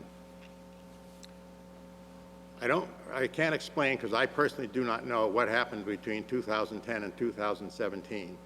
But in by the way, the oil spill and the asbestos were reported to DEP when they were found. It's been on record at DEP, and they're fully aware of it. In 2017, the owner, it was a firm called Cape Homes or Cape Development, I can't remember the name, came forward with a proposal for the town and them to jointly demolish the property. We talked for a while, nothing ever came of it. The developer or the owner then kind of disappeared again. I don't know where he is. The tax collector, Patty O'Connell, informed me about 6 months ago that the property was way in arrears in its taxes and she was going to take it for non-payment of taxes. I advised her not to take it until we know what the status of the property is, and we didn't want to take the property subject to the outstanding issues with asbestos and oil. At that point, Peter McConerty, the deputy director of DPW, went out and hired a firm to do an assessment of the property and prepare a budget to demolish his property, because it was very clear the owner was not going to do it. So that's why we are here. There's an estimate that has been provided. A copy was given to the finance director. I'm sure that if there's any details about it, Peter McConerty can probably answer it. But that's the reason why we're here. The owner has not stepped up, has not taken responsibility. We've got no response out of him. We have these problems that are outstanding. They're not getting resolved. The town has to do it. Now, if we go ahead and do it, we have a right under the appropriate statute to put a lien on the property and collect the money if the property is ever sold. That's where we stand. Mr. Neto. I would like to read to you folks the official transcript provided to me by the town clerk, Mr. Palmer, on this article. If you were here in 210, I will bring back some history. Article 15, as Mr. Duffy stated, of town meeting in 2010, we voted to spend $7,400 to demolish this building. A try to stay within the timeline, but there are some questions here that need to be answered, Mr. Vieira. I want to read to you what some people who are still sitting in this auditorium at this town meeting asked and said. Mr. Duffany was a member of the survey committee. Linda Davis questioned Mr. Duffy on the town's legality to tear down a private building. Mr. Duffy responded that we have the right to do this. A survey committee of the town, of which Mr. Duffy, who's here tonight, I think, was a member. I'm going to read to you what he said. And there will be a lien against the property. Again, this is 210. You just heard what Mr. Duffy said. Mr. Duffy, so you're telling me then there's no lien has been taken out on this property as of yet? No, we can only put a lien on the property if we spend money. We spent no money. Okay, so that's the technicality, because you did say that we didn't spend. It's not a any money. technicality, it's the law. You can't put a lien on a property you don't have any right to. I am not arguing that, Mr. Moderator. I just think that there's some questions. I'm a town meeting member. I was told we appropriated $7,400. That's why I'm here asking the questions. But some of these others, and it's unfortunate, according to Mr. Duffy, again, but the town is not going to lose in this situation. We went from $7,400 to, what is it, $125,000 on a piece of property that's for sale. We do have to put the money out, but we will get it back. Either we're going to get it back from the owner, or we're going to have another piece of property. That was 10 years ago. That was the answer that we got 10 years ago. But what's really interesting is Rebecca Putnam asked then the building commissioner, Mr. Gore, if he had surveyed the property for asbestos. She asked Mr. Gore if the property had been asbestos. Mr. Gore answered, I don't know the answer to that. Mrs. Putnam says, I'm sorry, I don't know the answer to that. So we go about tearing down the building, and I know at times Mrs. Putnam goes in, then we better look into this, because that house was built at the time that homes were being built with asbestos shingles. Here we have a town meeting member that's telling us exactly what's going to happen, and nobody pays attention. And you wonder why sometimes some of us get a little annoyed, a little disgusted, a little discouraged when the process fails us. And the process has failed us tremendously on this one example. I'll jinx your amendment, because I'll tell everyone to vote for it, and they'll definitely won't pass it.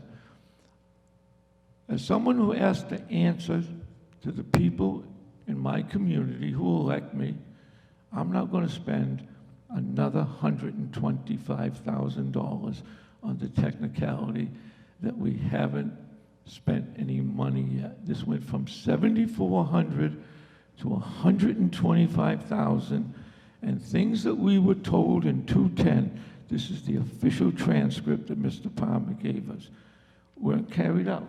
Again, as Mr. Duffy told us, we haven't spent any money.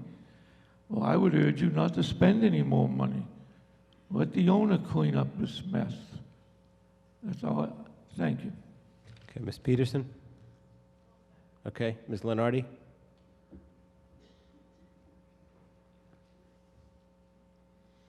Amy Leonardi, Precinct 8. I was actually going to ask for the reasoning behind the 1,589% increase on this from 9 years ago. So now we know it's the asbestos and the environmental remediation that we have to do. Okay, Mr. Donahue?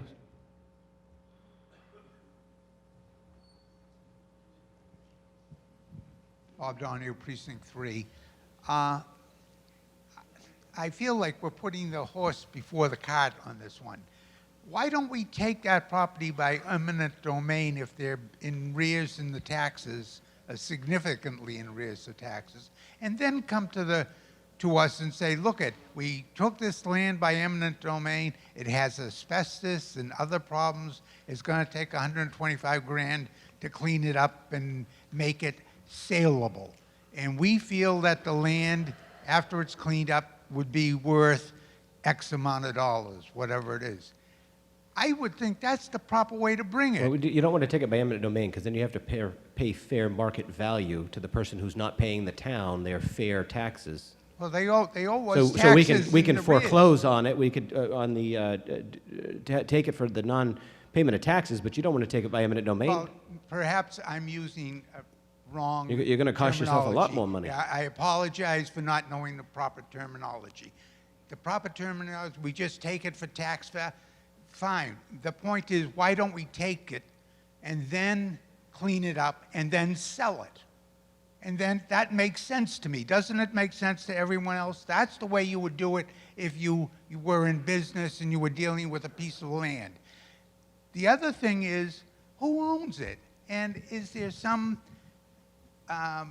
other reason that we're not doing it that way? Thank you very much. Ms. Long?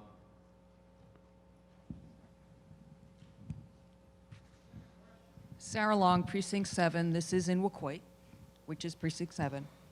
Here's what I've heard from our town council. One, the reason it went up is because there needs to be remediation for oil and asbestos. That's very expensive. Two, and please correct me if I get anything wrong, Mr. Town Council. Number two, we could take it by tax taking, but council advised we not because we really don't know if that's property we want. We need to get in there, see if we can remediate it. Nobody wants property that has awful oil spills and other things on it. You'll see people, well, anyway.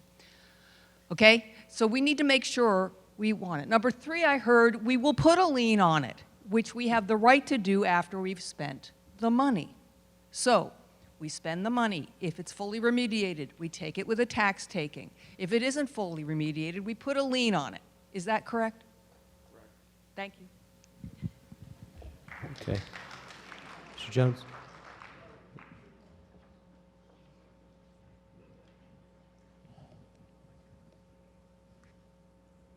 Clayton Jones, Precinct 9. Just a quick question. Does the lien have precedence over the first mortgage?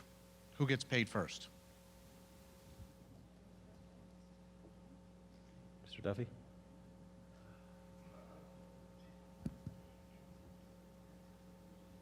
I can't answer that question for you right now. Yep. There's been no... Mr. Duffy? You're going to turn the mic on. I said I can't answer that question right now. I'm sorry I wasn't prepared for that question. Mr. Moderator, ladies and gentlemen, I was on the, still am on the Building Board of Survey that the building commissioner from time to time asks myself, Mike McGrath, I think it's Fred Giampietro, there's several of us, and the fire chief, to go out and look at buildings that have been left in total neglect in neighborhoods where neighbors are complaining that and I won't cite specific examples, but I can tell you there's been several that the houses have come down because the neighbors were complaining of what's going in and out of the basement, all different kinds of four-legged creatures, and that the owners don't do anything about it, and they get several letters from the building commissioner. I don't know the exact legal process after that point, what happens with town council and the building commissioner, but they're told that if they don't either board these places up so that they're not an attractive nuisance, that the town will be forced to take them down. And so we did look at this one. It was back like in 2000, I guess it was 2008. It's been so long I don't remember. And the idea was that it was an open, burned-out dwelling that the neighbors were complaining that they didn't want kids going in there and getting hurt and all kinds of other things that go along with it. So acting as your board of survey, we said, yeah, this building needs to either be, something has to happen with the owner or it has to come down. And if it has to come down, it's going to be at the owner's expense. And so that's, some of the history, how it's gotten to the 125 is obviously that, that no one knew at the time what was in this burned out dwelling. And we don't know when we go into buildings that, what's in them. We're there for a specific purpose. And so I'm not sure if we postpone this, if it's going to do any harm at the moment, but it does seem to me that, that there's an awful lot on the owners of this dwelling, that they own this. But as townspeople, do we want to let an oil spill sit and have the asbestos, so it's a really double-edged sword. You just pour sand over the top of the thing. I don't have that answer. I think that's really for the legal counsel, but I wouldn't have a problem with a definite postponement. Okay, the question will come on the amendment to remove the line item for $125,000. All those in favor of the amendment signify by saying aye. Aye. All those opposed, no. No. Okay, the chairs let the noes have it by a majority. Parks. Beach. The question will come on the main motion. Article 3, the non-capital projects. All those in favor of the main motion signify by saying aye.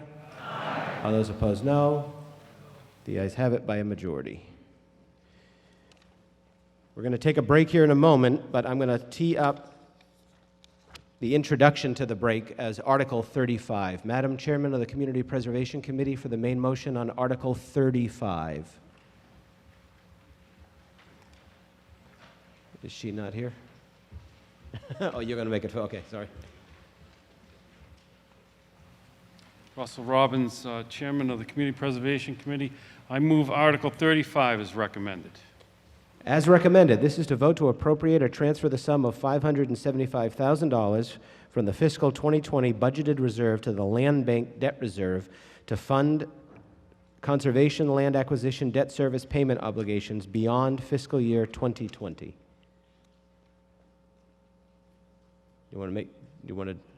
She had a whole shtick she was supposed to be doing. I don't know where she is. Okay, well. All I can tell you. Oh, there she is. Yeah, why didn't you get up? Oh, you're not on the committee anymore. Oh, okay, yeah. Yeah, I've been doing this for too long. Oh, so I thought you... So you want to make your announcement then? As to what we're doing and what they're going to have downstairs? Originally, my intention was to hold this article for one reason, and that is to say that for many years, working with community preservation from its inception here in 2005, there have been many of us in this room and not in this room who have worked toward this moment, which is to see the land bank debt that we inherited when we passed community preservation not just paid off. In this case, we have set aside with this vote all the money that will be needed to pay off the remaining debt obligations that will take us from 2021 to 2035. We have put $4 million aside in previous town meetings. This is the final $575,000. I personally feel like it's similar to having all the money that you owe for your house sitting in a little lockbox, and that's what this is. We have accomplished saving, preserving over 900 acres as a result of this, and I feel that all the work of town meeting and community preservation and all the staff of community preservation should feel extremely proud at this moment, and thank you for your support on this article. And as a celebration, when you come downstairs for a break, my husband and I have brought a beautiful cake to celebrate this occasion. Okay, thank you. So we're going to have some cake and some coffee down in the break. Is there any further discussion on paying off the land bank debt? Hearing none, all those in favor signify by saying aye. Aye. All those opposed, no. The ayes have it, unanimous, and we'll stand in a 15-minute recess.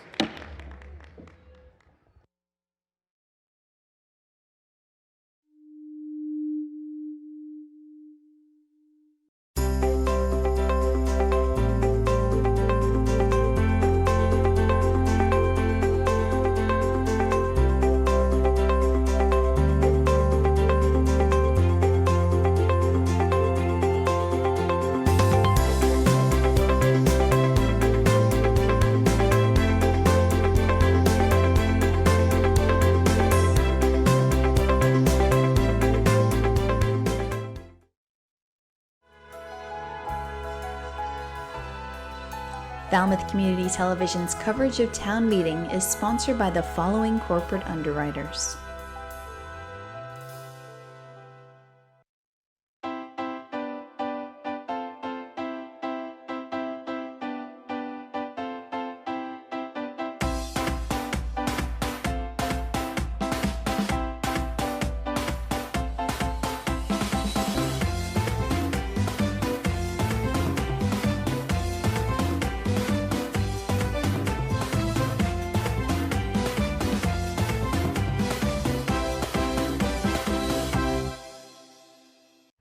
Welcome to the Falmouth Chamber of Commerce. The Falmouth Chamber is dedicated to working on behalf of our members to make Falmouth a better place to live, work, and conduct business. We are committed to developing the economic, cultural, educational, and civic interests of our community and welcome the support from all organizations to achieve our combined goals. Whether you call Falmouth home, are a summer resident, or a visitor, we hope you take advantage of all that the Chamber has to offer.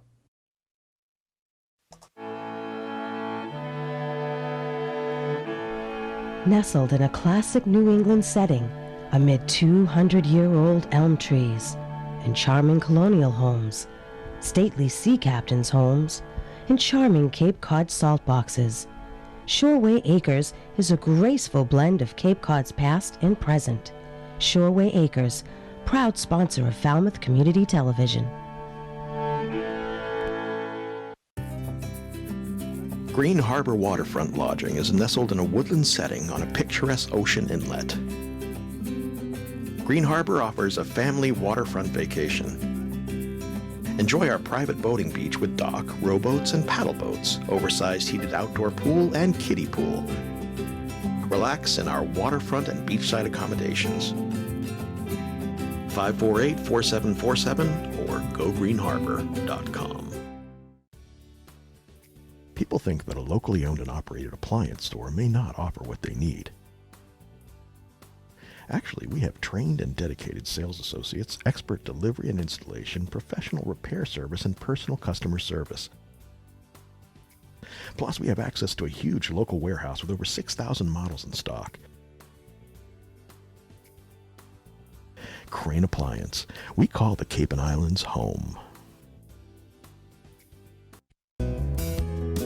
Carlson Printing for all your printing needs. 508-548-7303 or toll free at 1-800-696-7303. Our email address is carlsonprinting@aol.com.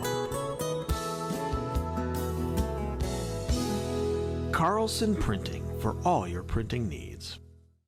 Hosting services for fctv.org are provided by Meganet Communications. Meganet offers a wide array of internet services including Mega Backup Cloud Service, server colocation, T1, fiber, Metro Ethernet, as well as telephone services such as hosted PBX and digital voice. Their #1 goal is to keep your communications network up and running and allow you to focus on growing your business. 877-634-2638 or meganet.net. The Quarterdeck Restaurant, located on Main Street in the heart of Falmouth, specializing in fresh local seafood and other classic American cuisine, featuring a full bar with friendly staff. And the Bucatino Restaurant and Wine Bar, located in North Falmouth just off Nathan Ellis Highway, featuring catering services with 2 full event rooms serving up classic Italian cuisine. The Quarterdeck Restaurant and Bucatino Restaurant and Wine Bar, we're here to serve all our friends in Falmouth.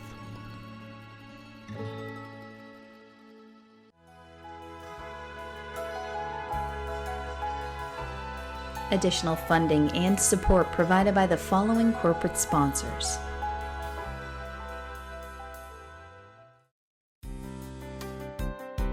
Upper Cape Pet Sitting is your local private pet sitting company on the Upper Cape.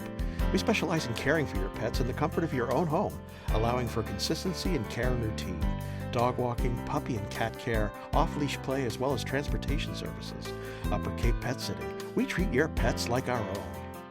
Simply Hearing is an independent, locally owned center for all your hearing needs. Simply Hearing is conveniently located in the center of Homeport Professional Offices. We offer all manufacturers, simple consultation, and years of service. Simply Hearing, 508-548-8123. Barrett Plumbing and Heating offers expert plumbing, heating, and air conditioning services to all our residential and commercial customers on Cape Cod and surrounding area. We are a full-service plumbing specialist offering professional workmanship to suit your budget. Whatever your heating or plumbing need, you can always count on a job that's done right. Dogs and Hogs, family owned and operated for over 5 years. Our slow smoke barbecue is available for dine-in, pickup, or catering, now featuring our homemade barbecue sauce. We also serve beer and wine, have gluten-free options, and lobster rolls. The attorneys at Oppenheim & Nickerson LLP have provided legal services in Falmouth for over 36 years. We advocate for our clients and work to provide quality representation in the areas of business and corporate law, real estate law, estate planning, and estate administration. 508-548-8255. We at Falmouth Fish believe there is nothing better than a fresh piece of fish, direct from the waters of Cape Cod in New England. Nothing beats waking up at 4 a.m. to search out the highest quality seafood from the best fishermen in the world. 7 Stars Academy, offering martial arts and Tai Chi. Training at 7 Stars Academy can transform your life. It's amazing to see the positive impact it has on our students. Classes for adults and children of all ages. Confidence, not conflict, at 7 Stars Academy of Martial Arts. Hamilton Tree and Landscape has been proudly serving Falmouth and the Upper Cape since 1978. Our newest location on Route 151 is now open for all landscaping and tree concerns. Appreciating your property is our motto as we continue to keep your tree and landscaping needs our top priority. At A&A Paving, we believe in providing customers with quality products supported by excellent service. We provide commercial and residential seal coating, asphalt paving, and repair services for Cape Cod and southeastern Mass. A&A Paving, 508-540-4944. Calfee Insurance, offering insurance policies for your car, home, business, life, and disability. Calfee cares about all your insurance needs. 508-540-2601 and online at calfeeinsurance.com. Thomas J. Bunker and Jeffrey E. Reither are BSS Design, providing land surveying and civil engineering in Falmouth since 1987. Licensed and fully insured, they're located on Catherine Lee Bates Road, and their phone number is 540-8805. Liam McGuire's Irish Pub. With a newly renovated dining room, it's what an Irish pub should be. Main Street, downtown Falmouth. Bayside Kitchen and Bath at 419 Palmer Avenue in Falmouth, where design and installation professionals work closely with homeowners, architects, and builders, offering a full range of cabinetry, countertops, and faucets. Bayside Kitchen and Bath, returning you to beautiful spaces. Waypoint Living Spaces, carrying a large variety of products to suit your needs in any living space of your house. Waypoint, available locally at Bayside Kitchen and Bath or online at waypointlivingspace.com. Eastman's has been Falmouth's hardware store since 1913. With a newly added retail space providing kitchen accessory and gourmet foods, our friendly staff is available to assist you with your hardware and kitchen needs. 508-540-0407. Carpet Barn, Carpet One Home Showcase, a local family-owned business offering all your premier carpet and flooring needs. They also feature tile and vinyl floors, area rugs, window treatments, and kitchen and bathroom cabinetry, serving you at 4 convenient locations. Cavosa Disposal is proud to provide trash removal, recycling, and composting to local businesses in Falmouth and surrounding communities. Cavosa Disposal would like to thank its customers in Falmouth. Cavosa Disposal, 508-563-5070. Family owned since 1919, at Puritan Cape Cod you'll find the latest in men's and women's clothing, as well as ski and tennis equipment and much more. Located on Main Street, Falmouth, and in Chatham, Mashpee, and Hyannis. Puritan Cape Cod, 199 Main Street, Falmouth, and online at puritancapecod.com. FCTV is also supported by the following businesses and organizations.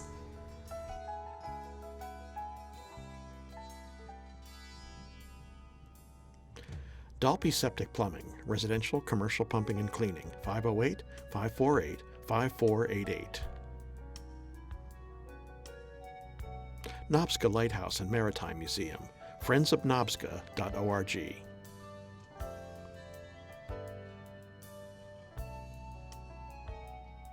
The Falmouth EDIC, falmouthedic.org, 508-548-7440. Partners Technology, Voice and Data Solutions, 781-930-5000.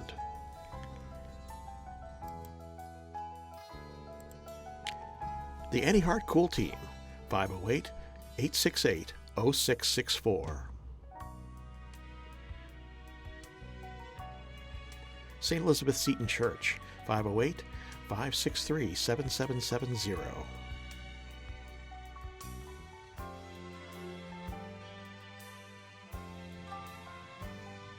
Sora's Flower Garden Nursery, 508-548-5288.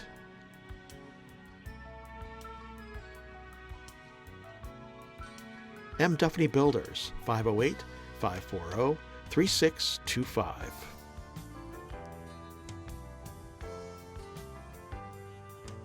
Neighborhood Falmouth, 508-564-7543. Village Lamp and Repair Shop, 508-274-2057.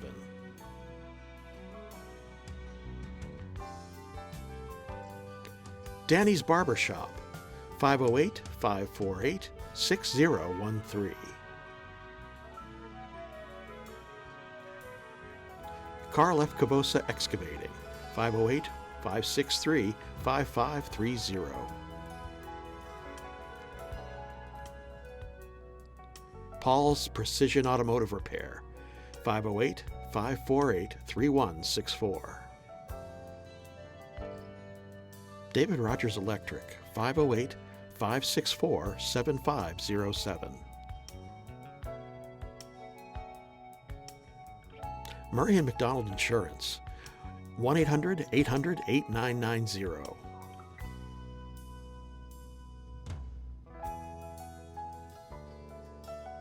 The Davy Tree Expert Company, 508-548-2662.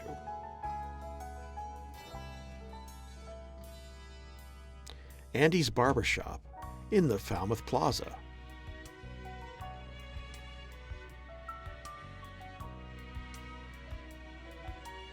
Chapman Colin Gleason, 508-540-4172. Hanush Jewelers in downtown Falmouth, 508-548-9107.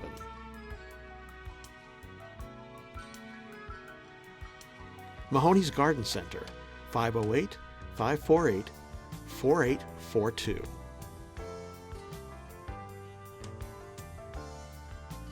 The Cape Cod 5, 508-457-5252.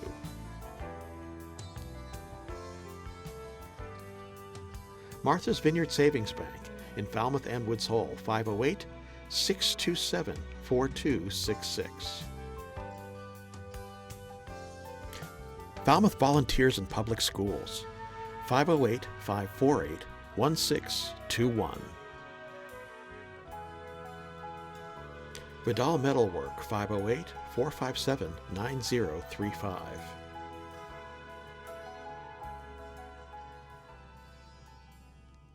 And Steve's Pizzeria and More, 508-457-9454.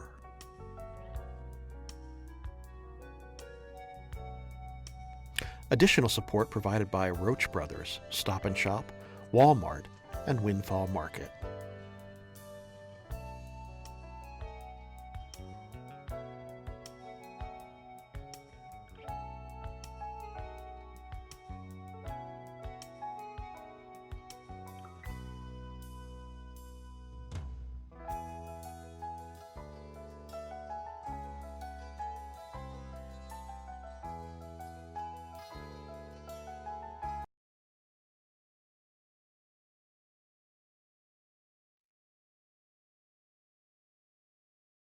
Let's cue up the quorum slide. All those town meeting members present, please come forward and reestablish the quorum.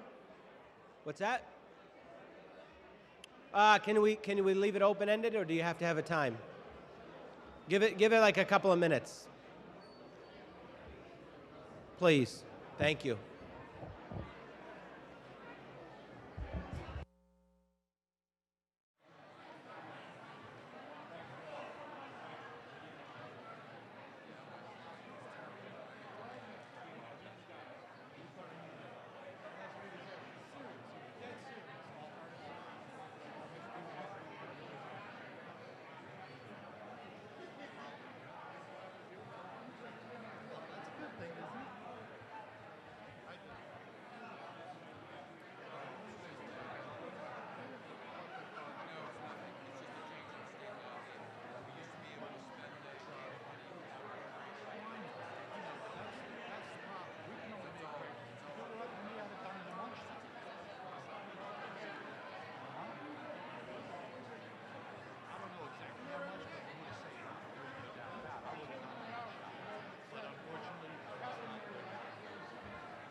All town meeting members present, please press 1A for the reestablishment of the quorum. Thanks.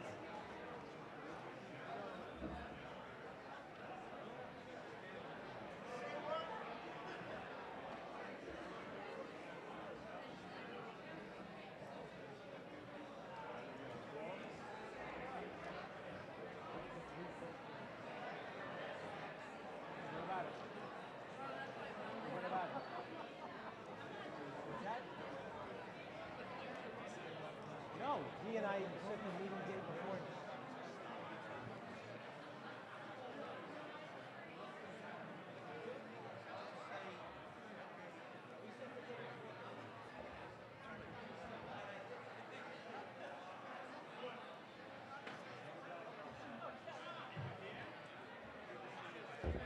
Okay, all town meeting members present, please press 1A. Oh, we already did that. Did that thing? Can we keep it running a little longer? It's got to restart. Okay, let's do that because that's not we don't have a quorum with that number.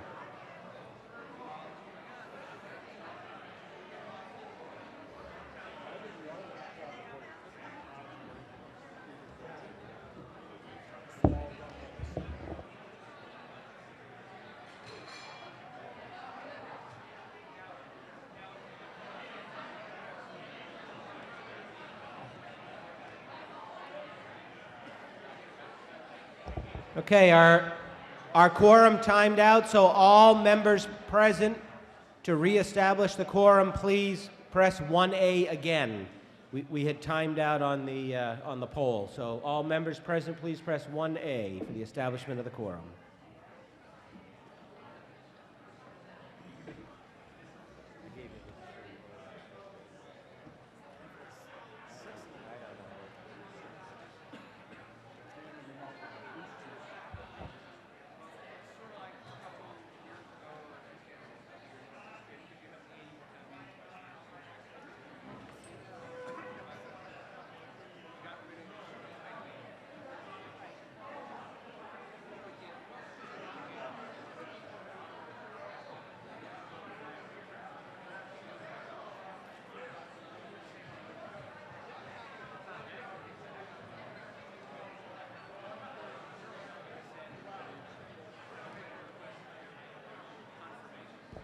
By a count of vote of 156 members present, we have a quorum, and I call the town meeting back into session.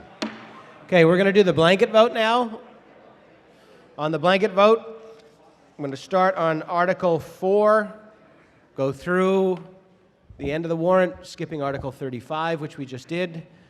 And second time around, I'll just call the numbers out, and we'll take a motion to approve all articles not held as recommended as the official action of the town meeting. Article 4, to continue use of revolving funds. Article 5, to amend the zoning bylaw for business redevelopment district.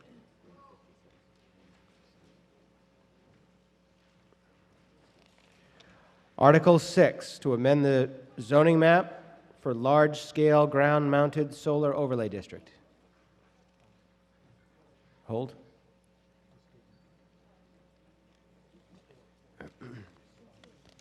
Article 7, this is to rezone Technology Park. The recommendation is indefinite postponement. You realize that the EDIC does not want this. So do you still want to hold this? The recommendation is no action, and the petitioner wants no action. So do you really want to hold this? Okay, good. Article 8, to vote to transfer $1,079,912 from certified free cash to the Health Insurance Stabilization Fund.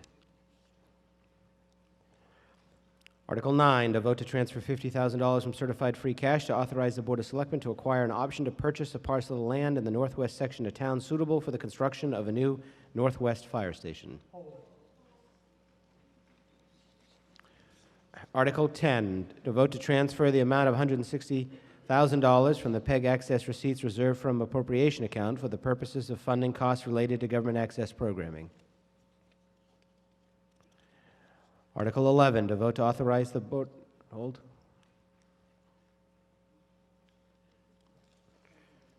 Article 12, hold. Article 13, to vote to raise and appropriate the sum of $100,000 to supplement the operation of the new senior center. Article 14,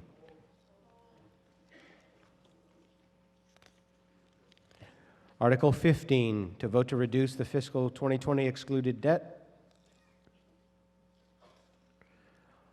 Article 16, to vote to amend Chapter 140, Section 3 of the Code of Falmouth relative to furnishing of list by tax collector.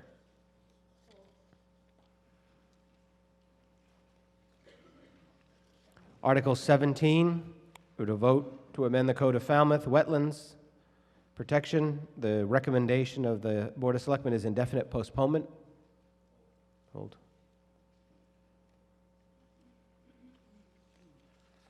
Article 18. Vote. Hold. Article 19. Article 20. To vote to authorize the Selectmen to act upon to grant a non-exclusive easement in right-of-way across a portion of land owned by the town of Falmouth to Lawrence Lynch Realty Corp. Article 21 is a hold for a new main motion by the petitioners. Article 22. This is amend the Code of Falmouth, banning the purchase of beverages in single-use plastic bottles. Article 23 is a hold. Article 24 begins the Home Rule Charter amendments. This is form of government definitions, Watchman of the Warrant, and Board of Selectmen. Article 25 is representative town meeting. Article 26 is the Finance Committee. Got a hold. Article 27, this is the policy leadership under the Board of Selectmen.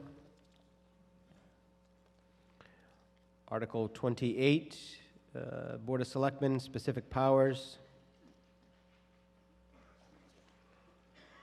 Article 29, Planning Board. Article 30, Housing Authority. Article 31, Governmental Bodies and Community Preservation Committee. Article 32, Recreation Committee, Waterways Committee, Human Services Committee, and Beach Committee. Holds. Article 33, Board of Assessors. Article 34, Revision of the Bylaws.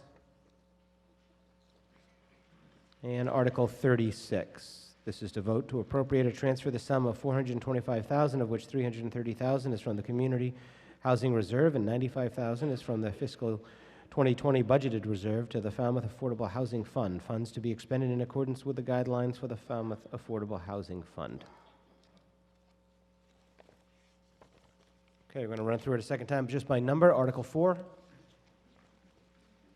Article 5 is a hold. Article 6 is a hold. Article 7. Article 8. Article 9 is a hold. Article 10.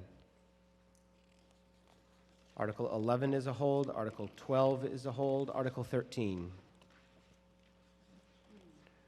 Article 14 is a hold. Article 15. Article 16 is a hold. Article 17 is a hold. Article 18 is a hold. Article 19 is a hold. Article 20. Good, a hold. Article 21 is a hold. Article 22 is a hold. Article 23 is a hold. Article 24. Article 25. 26 is a hold. 27. 28.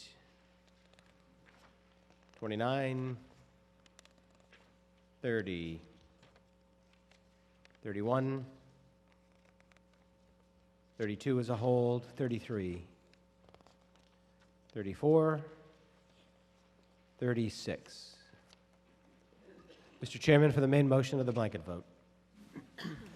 Mr. Moderator, I move that all articles that have been passed and not held be and hereby are adopted as recommended as the official action of this meeting, and that the necessary monies for the same shall be raised and appropriated or as otherwise specified. You've all heard the main motion to approve everything as recommended that was not held on the blanket. All those in favor signify by saying aye. Aye. All those opposed, no. You guys have it unanimous. Mr. Chairman, for notification. Mr. Moderator, I hereby serve notice of reconsideration of all articles passed under the blanket vote. Okay, notice has been served, and we'll go to Article 5. Planning Board for the main motion on Article 5.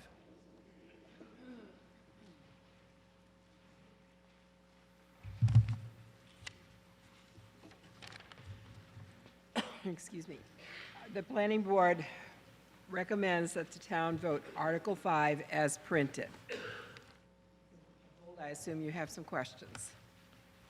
Yep, I'm not sure who held it, though. Who held this one?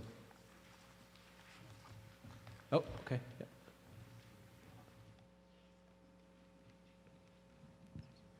Okay, so I didn't hold it, but I certainly do have a question. Excuse me? She said she didn't hold Oh, Dale Cap, Precinct 3. So,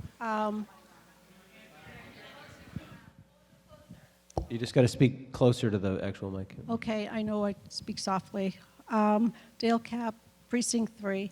On this Article 5, I have a couple of questions, just two concerns. The first part is perfectly fine, adding the 2.5 units, because that's in line with the 2040 H5, I think it was.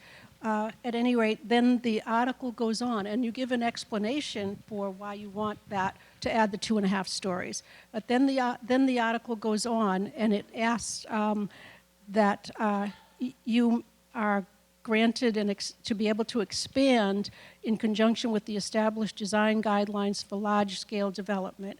Well, I certainly was on the town website, and I was trying to find what the heck is, what are the guidelines for the large-scale development, and I couldn't find them.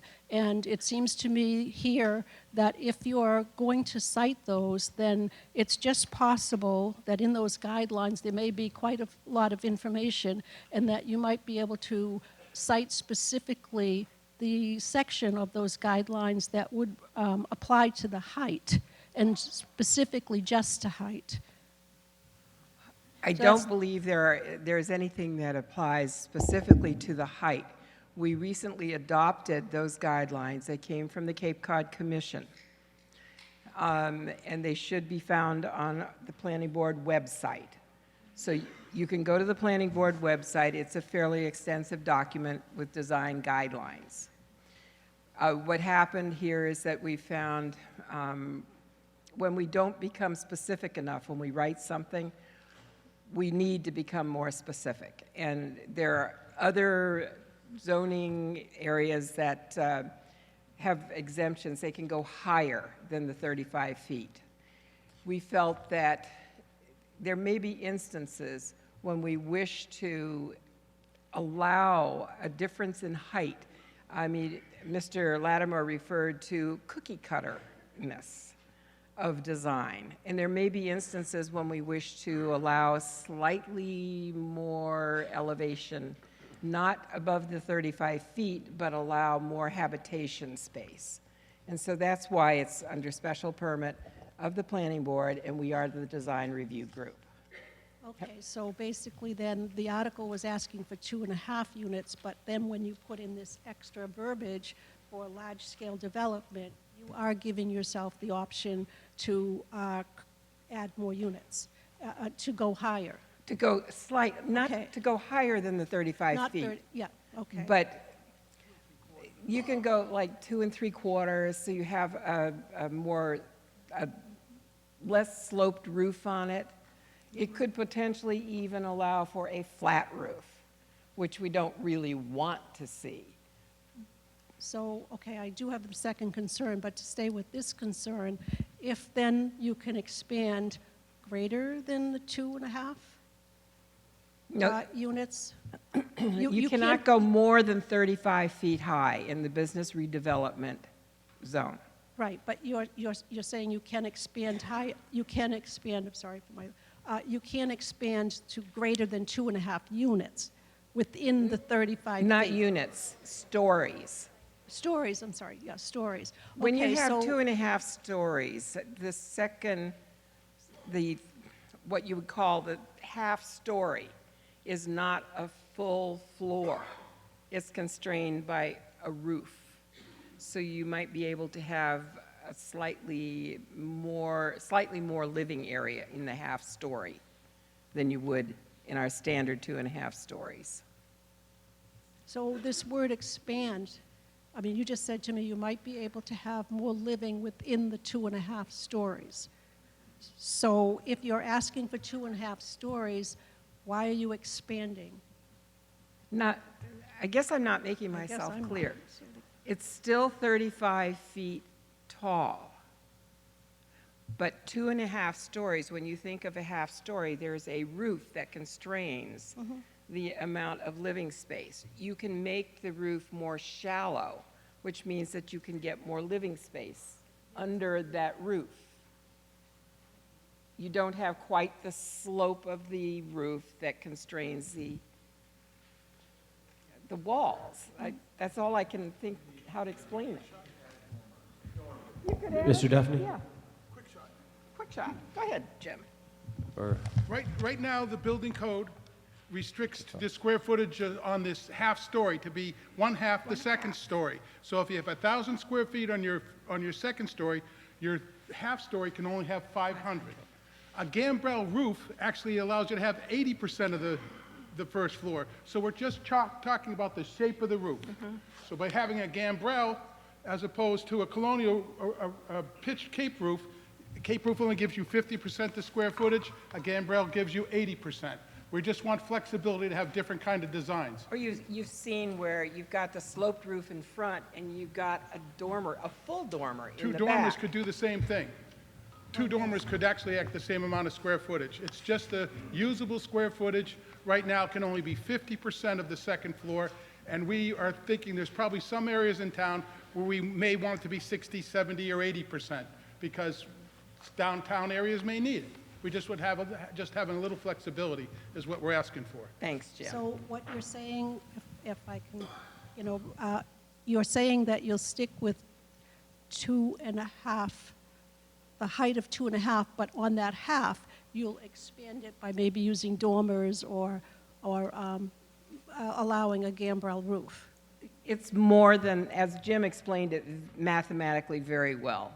If the second story is 1,000 square feet, a half story can only be 500 square feet. But when you change the roof to a gambrel, or you put a full dormer on one side or part dormers, then you have more living space on that. You could call it the third story. It's the half story. And that's what we're attempting to do, but it has to be by special permit of the planning board. Okay, so I'm going to let that one go.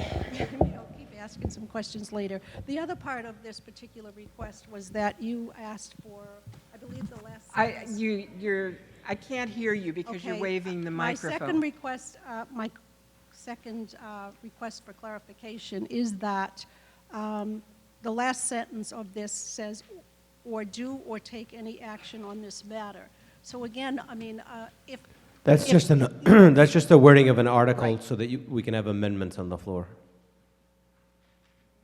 That's just article language. It's not But part of the motion. isn't that part of the article? It's up there. So that's the article language. That's not the main motion, doesn't include that. That allows us in the posting to be able to have amendments on articles. If you look at it, it's on every single one, all 36. So, okay, I thought that you said who would like to speak on Article 5, and I certainly haven't made an amendment, so I didn't realize I was speaking to an amendment on it. I was asking for No, you just referenced or do or take any other action on this matter. That is standard language which allows town meeting to amend the motions at town meeting. So it's got nothing to do with the actual square footage and all this other stuff. Okay, great, thank you. I got it, thank you. Okay, Mr. Duffney? Mr. Duffney? Did you still? No, I want to make the clarification. Okay, Mr. Latimer?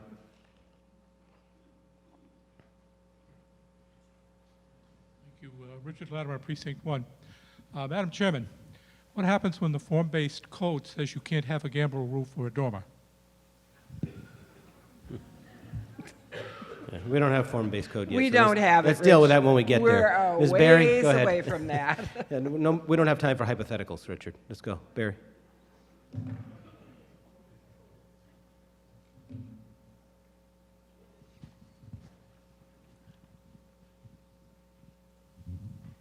Mary Berry, Precinct 2. I'd like to defer, if I could, Mr. Moderator, to the chairman of the ZBA for an amendment.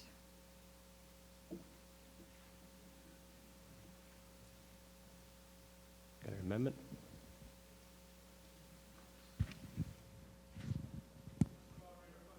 Yeah, you can use the podium up there.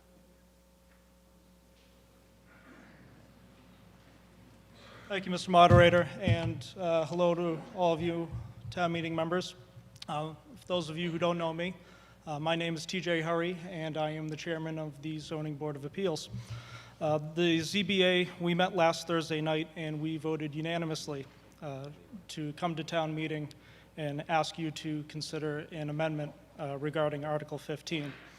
As currently drafted, bylaw 2... Yes, Article 5, but I'm referring to the current bylaw. It's 240-240H5, and it states that the maximum building height shall not exceed 35 feet in the business redevelopment district. Recently, the ZBA has had a number of applications in which that developers have been taking advantage of that and trying to build to the maximum 35 feet, when in fact, when you look at other parts of the town bylaws, it states 2.5 stories, not to exceed 35 feet. So we asked our friends with the planning board to craft this language and come to town meeting. So here we are with Article 5. What the ZBA and what I'm asking you to amend is to accept the language 2.5 stories, not to exceed 35 feet, period, end of story, and to strike any further language from Article 5.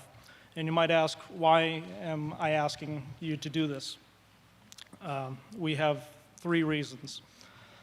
This additional language, the proposed language, it strips the ZBA of its special permit granting authority and it gives it to the planning board. 2, language within the proposed Article 5 states, references large projects, which is not defined. And 3rd, ZBA feels that Article 5 doesn't preserve the intent and spirit of the original bylaw.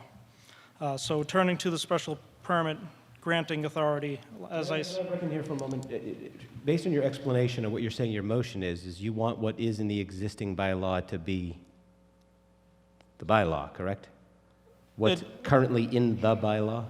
What this article fixes... No, just answer the question I asked. Yep. Do you want the language that's currently in the zoning bylaw to be the language of the bylaw? The proposed language, Mr. Moderator, includes the 2.5 stories not to exceed 35 feet. That's not in the current bylaw. Right, and for the ZBA to remain as the special But permit what you granting want to authority. do is you're trying to amend this article to bring it back to the language that's in the zoning bylaw, isn't that? And to delete language past the 35 feet. Past the 35 feet, which is in the current bylaw or not? It is not. Okay. So the extra language is not in the current bylaw, but I heard in your explanation say the current bylaw was the 2.5 stories. Was it not? Yeah, put up the current bylaw, because you got nothing to me in writing, and you explained that you wanted the language that's already there. By striking all that out, well, you just vote no on the article, and you go back to what's in the law now. What's the current law? That's your motion. Yeah, the current bylaw. It's the part, if I may. Yep. Town planner. The current bylaw says 35 feet in zoning redevelopment. So the language in blue says 2.5 stories, not to exceed, and that upper half story can be expanded by a special permit of the planning board. So the only language right now says maximum building height 35 feet. Yeah, so you want your amendment to include the 2.5 stories? Yes, Mr. Moderator. Okay, so you include the 2.5 stories. And Not to exceed 35 feet, striking any language past that. then anything past that. So basically you're adding not to exceed 35 feet into the existing. Excuse me, 2.5 stories, not to exceed. Okay. This is why you folks, when you make motions like this on bylaws, you should bring them to us in writing, especially if you're a board or committee. I mean, you got lawyers, we pay them. So anyways. My apologies, Mr. The clerk's Moderator. got it because he didn't know where we were because we have nothing in writing. Okay, so the amendment, do we have a slide to at least put up? You don't have a slide either? Okay. No. Everybody knows what the amendment is that he wants? Read your amendment again, please. Just the wording of the amendment. That the maximum building height, 2.5 stories, not to exceed 35 feet. Period. Period. Get rid of the rest. And strike the rest. Okay. Yes, yeah. Okay. The claim is that the planning board, by doing this, is trying to strip the ZBA of its authority. The ZBA has use authority, but the planning board is the design review committee. Therefore, we are simply doing what we do. We are looking at the design review. The ZBA would still have use authority over this. We are simply looking at the height of the building, which is design review. We have many other things under design review. We adopted the design guidelines for large-scale development that the commission had given out. And we thought, this is exactly like we'd like to see here in Falmouth.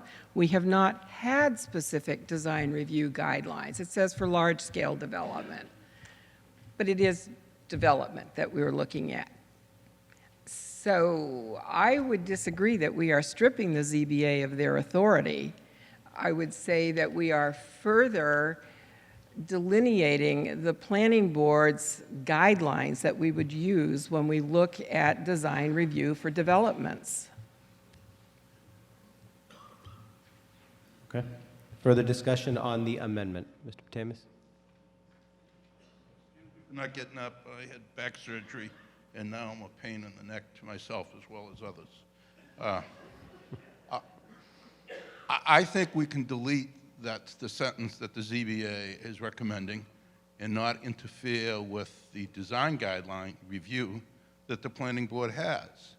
I know I discussed this previously, and I didn't have a chance to look at what the Cape Cod Commission's extensive language is. And if maybe there was a presentation on that, and I know there's one at the planning board, but this could have a lot in it, And I think you just said any large project. This says large-scale project. I don't know if that's defined anywhere. So that I support the amendment. I am a member of the ZBA, but I had gone back and forth on this for a while until I realized the extensiveness of the design guidelines for large-scale development. If someone can tell me what a large-scale development is, it might change my mind. Thank you. Madam Chair, is there a definition of large-scale development? It's usually multiple buildings. We don't see too many of those. Okay. So there's no definition in the code? What does it say, Tom? We in there make reference to specifically for large-scale large development, but we scale? don't define what it is. If I may, the article or the document noticed in the bylaw is the design guidelines that the planning board adopted through the Cape Cod Commission. The planning board adopted them as a regulation at their planning board meetings after several public meetings, and they're posted on. And excuse me, sorry. So the design guidelines were created by the Cape Cod Commission. They're been voted by the planning board. They're on the website. They're available in the town clerk's office. But there's no definition of large-scale development? Large-scale development is what There's no definition of what a large-scale development is in the zoning bylaw. Okay. Mr. Latimer, and then Mr. Brown.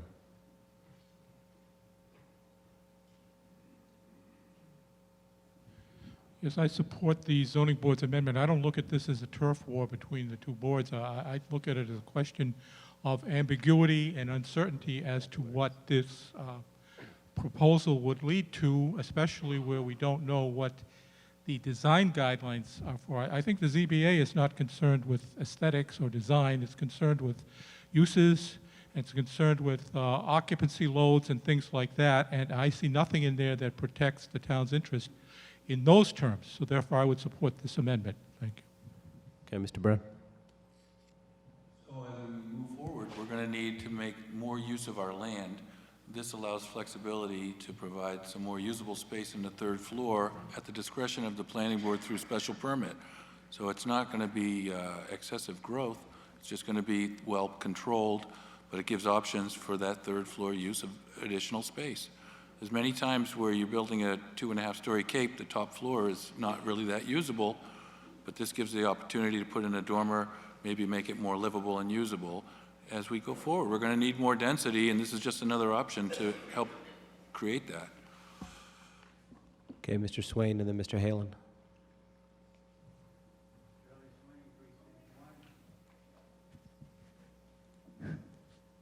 Charlie Swain, Precinct 1. I spent shy of 30 years on the planning board. And the entire time I fought against excessive height, and therefore I go along with the amendment. If we want to expand the third, to make it a third floor, even though it's 2.5 floors, just look at the building on Main Street beside the bank, Cape Cod 5 Bank. It's 3 stories high, and it's a monstrosity. And luckily there's some trees, so you have a hard time looking up in the spring, summer, and fall. But we don't want that in Falmouth. I've been fighting for the historic Cape Cod look in Falmouth. And I think the people here want to retain that look. Now, if you want us to look like a suburb of Boston, like Braintree or whatever, which are nice communities, but this is not Braintree, this is Falmouth. And I would go along with the amendment. Thank you. Mr. Halen.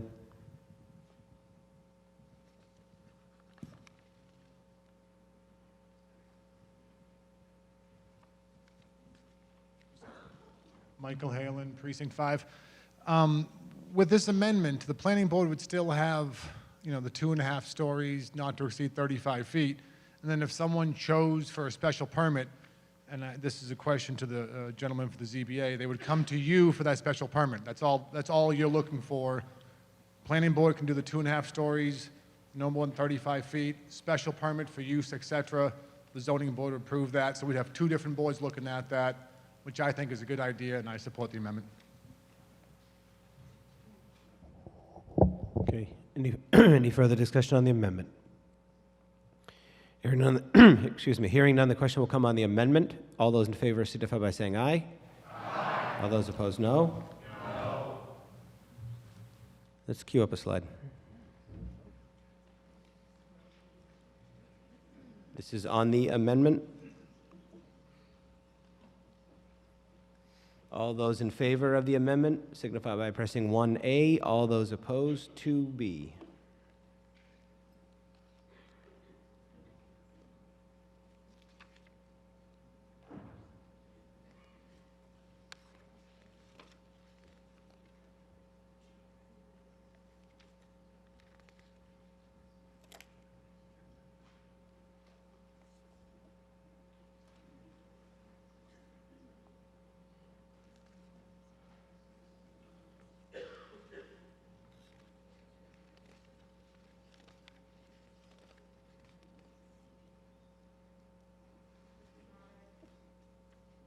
Yes.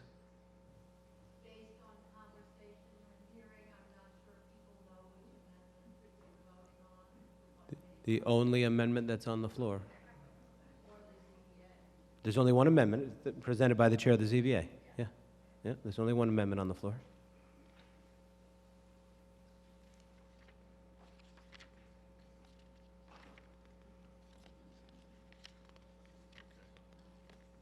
By a kind of vote of 134 in favor and 69 opposed, the amendment passes.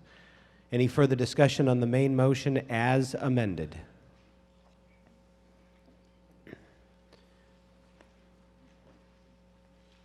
Okay, this requires a 2/3. All those in favor signify by saying aye. Aye. All those opposed, no. No. Opinion of the chairs of the ayes have it by a 2/3, and I so declare.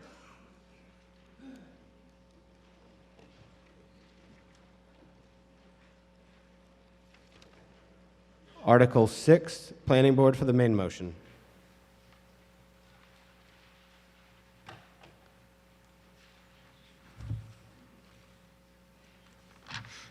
Article 6, the Planning Board recommends that the town vote Article 6 as printed.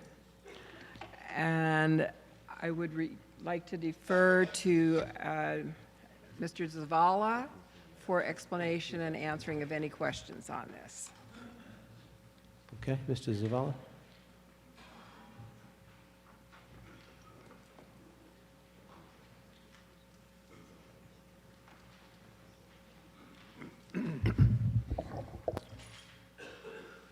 I have 3 associates that I'd like to have come forward, but they are not Falmouth residents. Okay, we have 3 folks that have been working on the project that are consultants and are not residents of the town of Falmouth. All those in favor of allowing the project consultants to speak before town meeting signify by saying aye. Aye. All those opposed, no. The ayes have it, and the consultants must speak during the article. Thank you.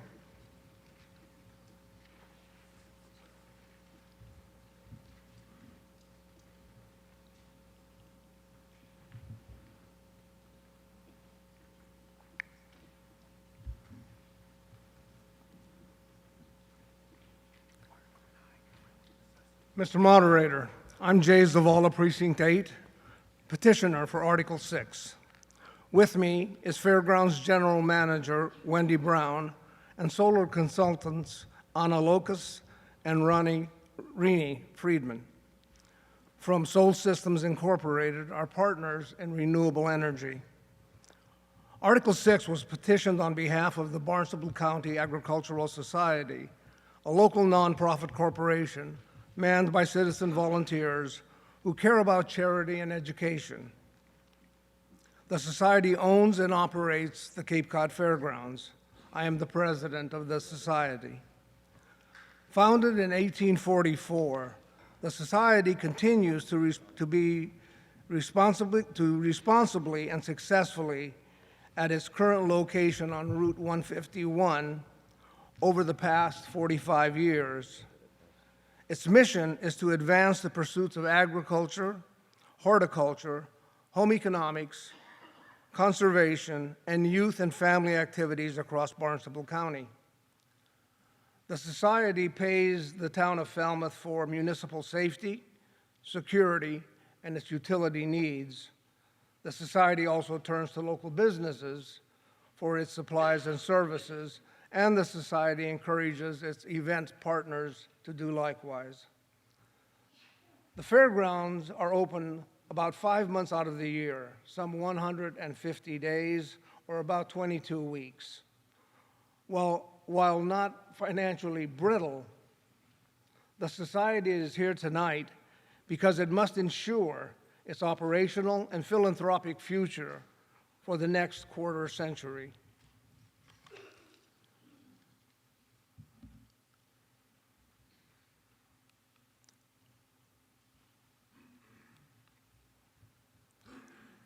Acting on findings and recommendations from a Cape Cod Commission report of 2014, the Society has carefully, over these ensuing years, concluded that it has carefully, over these ensuing years, that it can chart a careful course through an uncertain future by leasing some of its open space parking lot areas to generate solar renewable energy.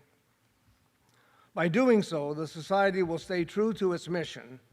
It will support the state's SMART program created for the development of solar technology in the Commonwealth. SMART is an acronym for Solar Massachusetts Renewable Targets. And the Society will also generate a more predictable revenue stream for the next 20 to 30 years without losing the continual use of its open space parking areas. Please turn to page 87 of your warrant.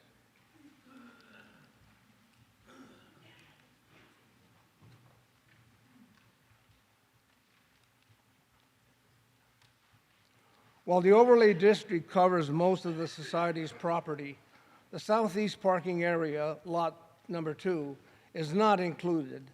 Only the open space parking areas of the west and east sides of the overlay district will be affected. These are the areas currently used for event parking, where tree cover and landforms have previously been impacted. They are essentially open grassy fields with gravel access roads.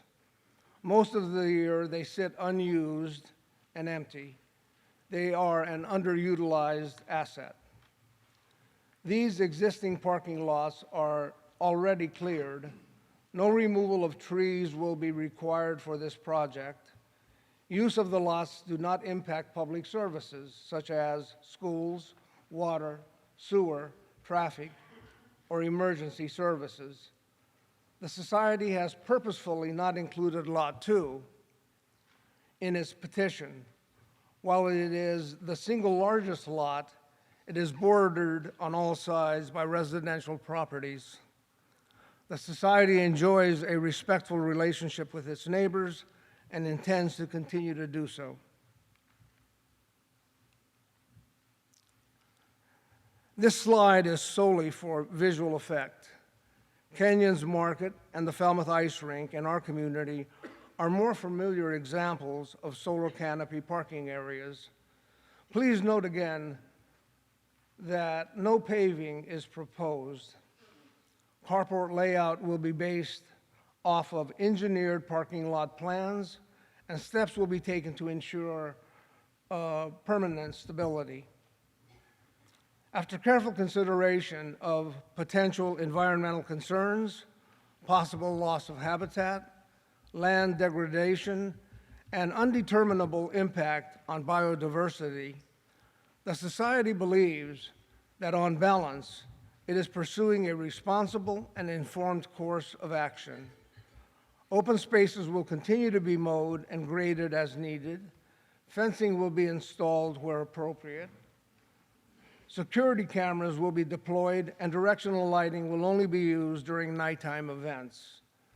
Decommissioning is assured through adequate bonding. The same Cape Cod Commission Planning Analysis Report of 2014 that was mentioned earlier identified opportunities to enhance the fairgrounds' viability and character. The report noted that, quote, parking lots lack appropriate organization in order to maximize the parking area's capabilities, close quote, and suggested the society, quote, may want to investigate the viability of solar panels over some of its parking areas, close quote. The Commission's report encouraged site improvements that are consistent with local regulations and community character.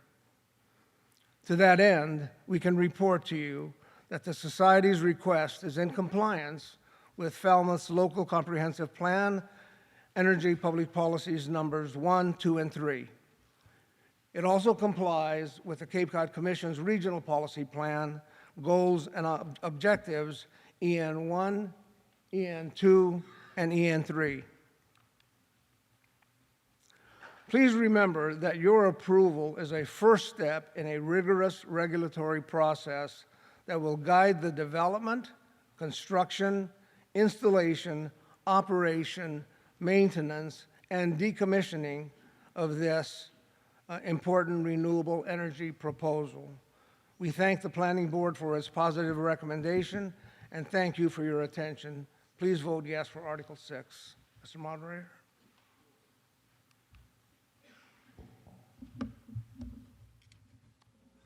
Okay, Mr. Scherer, held the article. Yep.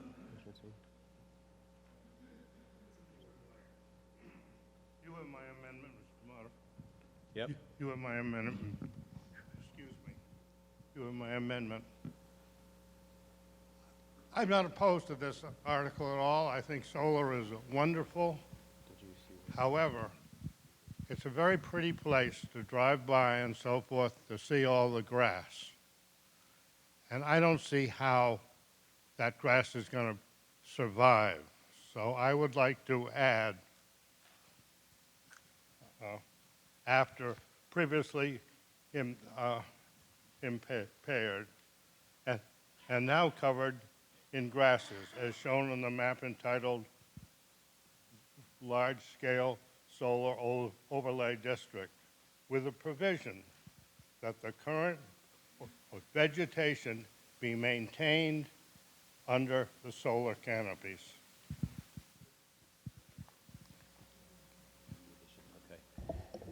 Any chance we have this on a slide? Do we have a slide version of this? No, I don't, but... Okay, so the I'd last like sentence there, where, just before the map reference, where it says, previously been impacted, the amendment adds, and are now covered in grasses, as shown in the map, with the provision that the current vegetation be maintained under the solar canopies. So that's the Scherer amendment, the addition of that language. Yes. Okay. Discussion on the amendment.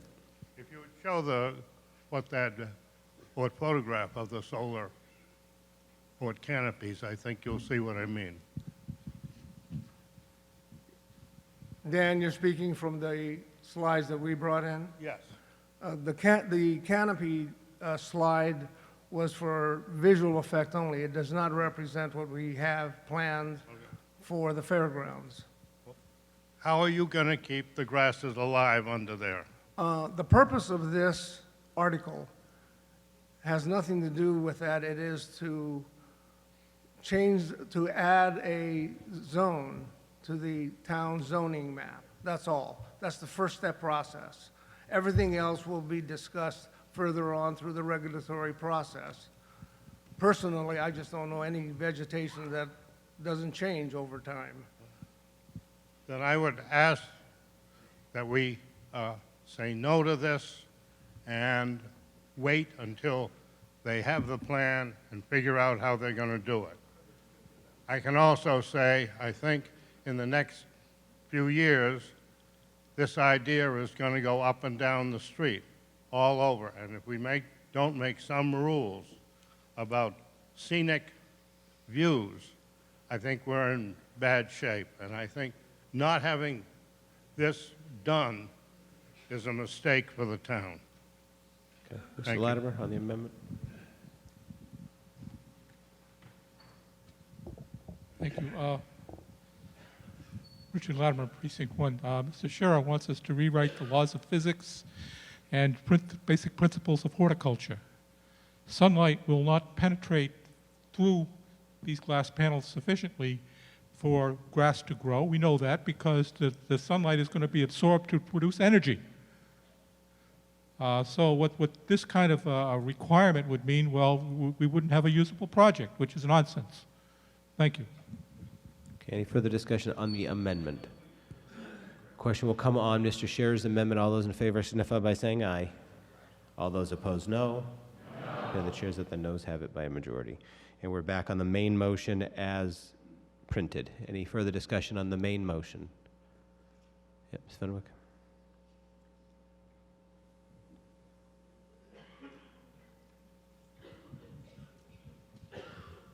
Judy Fenwick, Precinct 1. I'd just like to make folks aware, if they've ever gone to the Barnstable County Fair, that a nice impact of these solar panels would be shade when you come back to your hot car.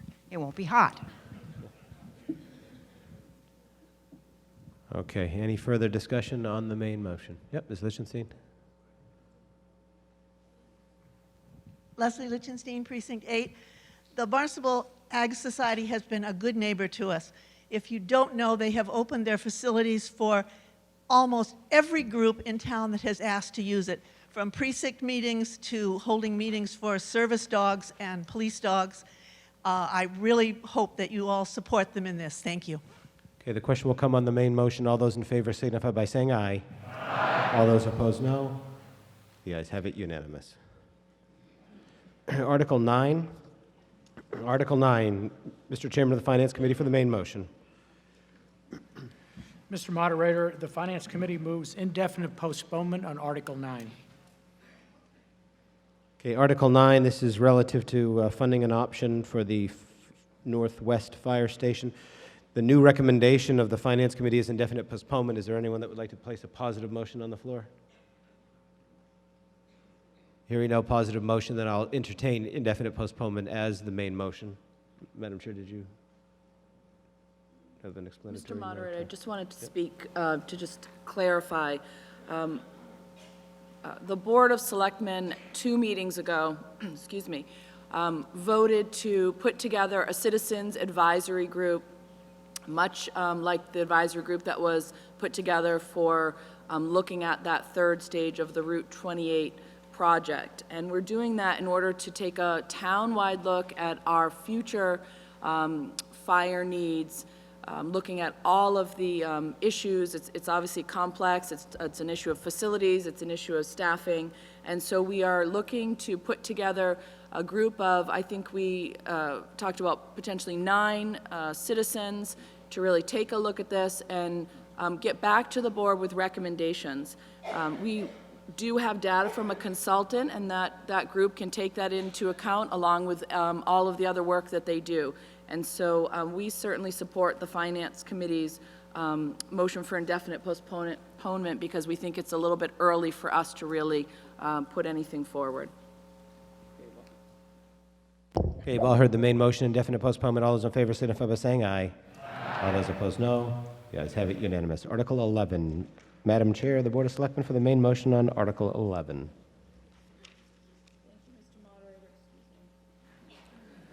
We would vote the article as printed. Excuse me, as recommended.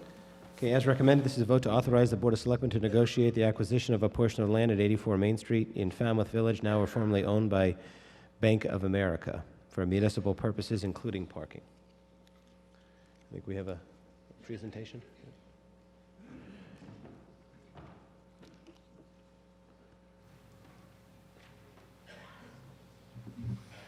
Mr. Suso. Thank you, Mr. Moderator. Julian Suso, Town Manager. Article 11, some bullet points, descriptions. It seeks town meeting guidance on the proposal to acquire property for off-street municipal parking. The demand for parking is in downtown, Woods Hole, and beaches. Really, the demand to have parking to access those locations continues to grow, and to grow very rapidly from all observations of those of us who are in the midst of this regularly. The plan is to expand the Cape Cod RTA routes to include stops at these this particular newly acquired parking site.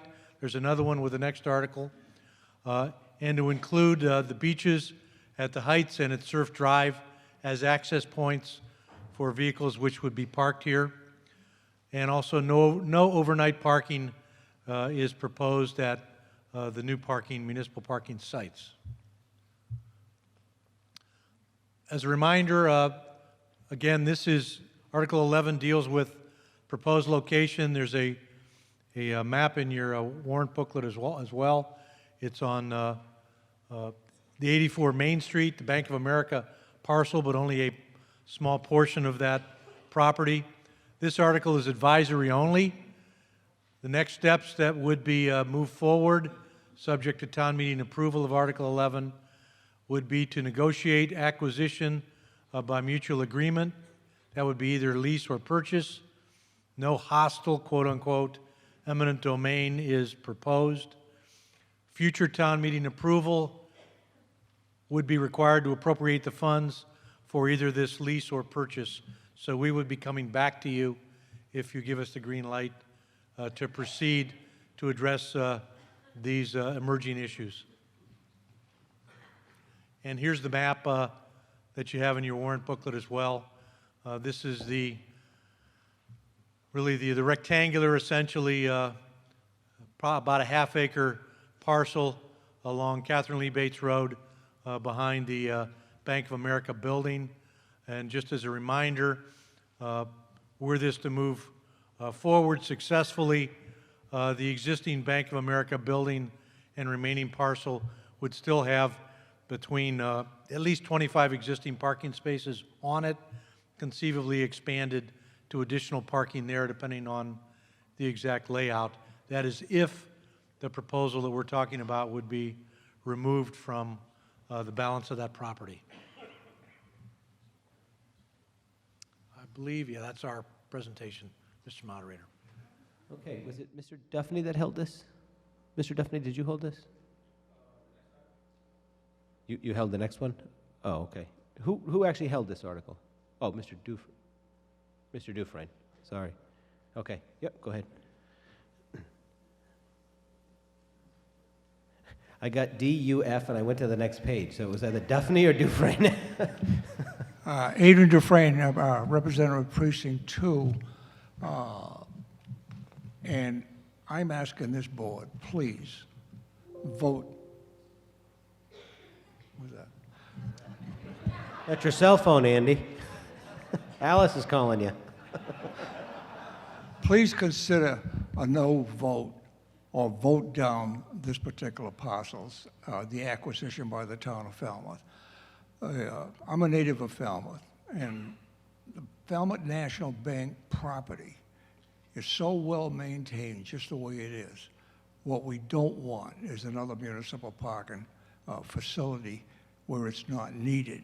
You have other municipal parking all over that area in the downtown area.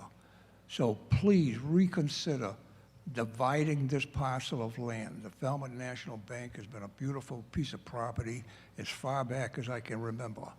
And I'm appealing to this body that this article and the subsequent article do not belong in this town meeting. Thank you. Mr. Netto?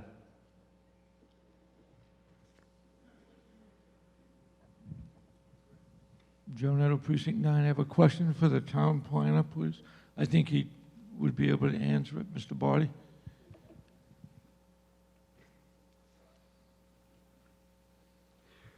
If the current Bank of America, Falmouth National Bank, I don't know the address of that, if that was to be sold and made into a restaurant, like the Wareham Savings Bank was across the street, and with the size of that building, how many parking spots would that building have to have, according to the planning board, to open? Well, it's a very interesting thing figuring out how many parking spaces you need for a restaurant, because I have about a 5-page markup on the wall of my office to figure that out. It depends on the type of restaurant and whether it's a Class A, Class B, or Class C restaurant. So the answer is it depends on what restaurant might come. Now, also in the town center district, There are lots of places where parking isn't required at all because parking is nearby, but in this case, it depends on the type of restaurant and Class A, Class B, Class C, how many parking spaces you need. Okay, thank you very much. So we don't have an This parcel of property has been open to the citizens of the town of Falmouth for as long as I can remember. It's never been blocked off. We use it now for nothing. So if we purchase this for municipal parking, that, by the way, the selectmen's policy right now is to not charge for any parking, we are purchasing property that will be used for future business.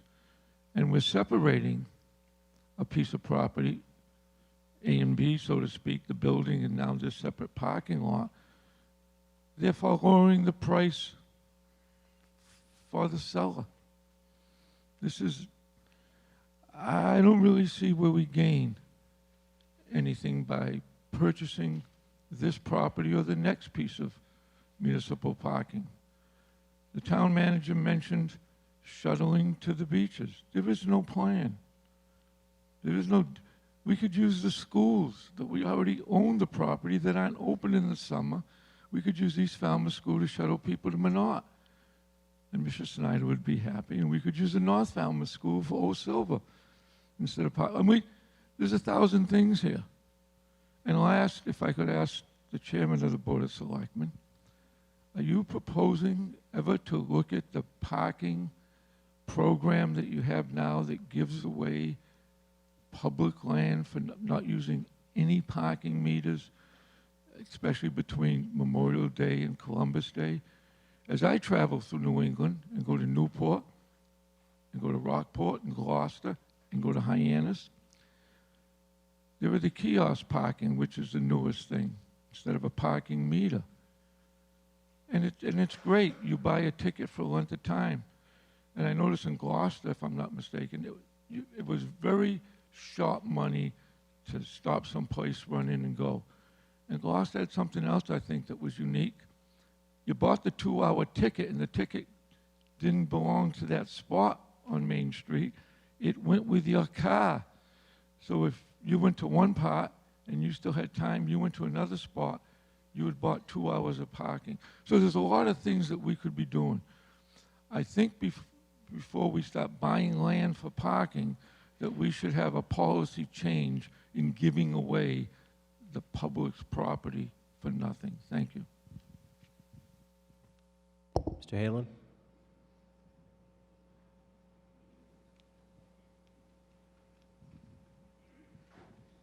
Michael Halen, Precinct 5. I have a couple of questions. Do we know roughly what the cost of this parking lot just a ballpark, what it might be? And then my second question is, how much does this parcel of land pay in taxes each year? And then I'll get to my point. Mr. Sousa? This is not strictly a proposal to purchase. It's lease or purchase. So it depends upon the approach that would be taken. And again, all I'm asking for, if town meeting is to so consider, is the opportunity to negotiate a proposal, to come back to town meeting and answer all those questions at that time. Also, there's been no suggestion at this point as to whether there would or would not be any fee to park here. Again, that's something yet to unfold. So to use that as a standard to dismiss the proposal, it's a bit just a little premature. And, one more thing. How many spots are in this parking lot as proposed? And then I have one more point. Currently, in its state of relative disrepair, those who've been back there know what I mean. It's approximately 24 spaces there. Okay, so there's just, if I'm correct, there's a parking lot with 24 spaces. It's in disrepair. The town wants to use tax money to purchase or lease it, possibly take that tax revenue off the books. We're short firefighters, we're short police, we need fields for our kids. This is not the best use for our town tax purposes to buy or lease a parking lot with 24 spots for 60 days out of the year. And I just want to confirm, if you're leasing property, that does not remove it from the tax rolls. Patimus? Yes, but we are paying money for the lease, so it's kind of a wash. Mr. Patimus? You're all set? Okay. Mr. Latimer? And then Mr. Kasparian?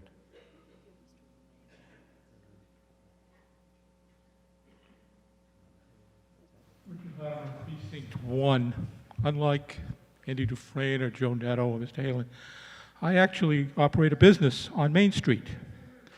That's where my law office is. And I know that adequate parking is not available for many people, especially during the summer. Oftentimes, I get to work early, I find a parking spot, I go home for lunch. I can't find a place to park to get at my own office. And this is a problem for all of our businesses, all of our Main Street businesses, because their customers can't find parking. And what happens is with this new law that the 3 hours Main Street parking, people will go to the back, they'll park funny, which they shouldn't do, and they'll get a ticket. And believe me, people who get that experience ain't going to find Falmouth very nice and won't want to come back. So if we're talking about revenues, I think this is an amenity that we need. We need additional downtown parking for the businesses down there. This is a facility that could also be used by people who come to park and they want to use the bike path. Now they can park in the downtown lot. They'll be there all day. They'll be the existing lot. They'll be tying up space for customers of the businesses. If they use this spot, it's just a short hop over through the bus station road to the bike path, and they can use the bike path. And that could be indicated as convenient for bike path customers or visitors. So I would strongly urge that we pass this article to allow Mr. Suso to do the negotiation, to come back with dollars and cents to see if it makes sense. But we shouldn't just shoot it down at this point when we don't even know what the cost analysis is going to be. I've walked through this place plenty of times. Nobody is there. Nobody even sees this lot. I would bet that if you were to raise hands, how many people actually have seen this parking lot? It's screened in by trees on Post Office Road. The post office is in the front of it, and it's screened by trees on Catherine Lee Bates Road. It's open space that has never been used by the Bank of America, by the way. They have never needed it. This just makes sense. Let's find out what it's going to cost, and if the numbers add up, say, okay, if the numbers don't add up, we'll shoot it down then. Thank you. Mr. Kasparian? Ms. Kasparian, will you make a motion for us to continue after 11? Okay. All those in favor of continuing this article after 11 signify by saying aye. Aye. All those opposed, no. The chairs of the ayes have it by a majority. We're going to go past 11, so let's grab a mic. Just for this one. Once we finish this one, we'll go. Thank you. Michael Kasparian, Precinct 5, President of the Falmouth Chamber of Commerce. Mr. Latimer did say a lot of what I did want to say. I did want to point out, I think Mr. Halen made a good point talking about the schools, but whether you're aware or not, the school department very generously does allow parking in those lots in the summertime, and oftentimes they're filled by employees. And I can tell you from firsthand experience, the #1 complaint we get at the Chamber of Commerce is a lack of parking in the summertime. I cannot tell you how many people come in and say, you know, I was going to go to this restaurant or I was going to shop in this store, but I couldn't find a place to park, so I didn't come back down. So it may only be 24 or 30 spots or whatever. I don't really see what the harm is in seeing what the negotiation could be. It could be pennies on the dollar, but if it could bring that many more people in to support Main Street businesses, it would be worth it, I think. I think this article, all it's asking is for Mr. Suso to be able to speak to the new owners, and who knows, maybe they may be generous and let you even have it for some, who knows, right? Thinking that way. But parking is a serious problem, and for the people who try to make their living, the small business owners, they're counting on every person that comes in to make it during a short period of time. So I would urge that we pass this article. Thank you. Okay, Mr. LeMay?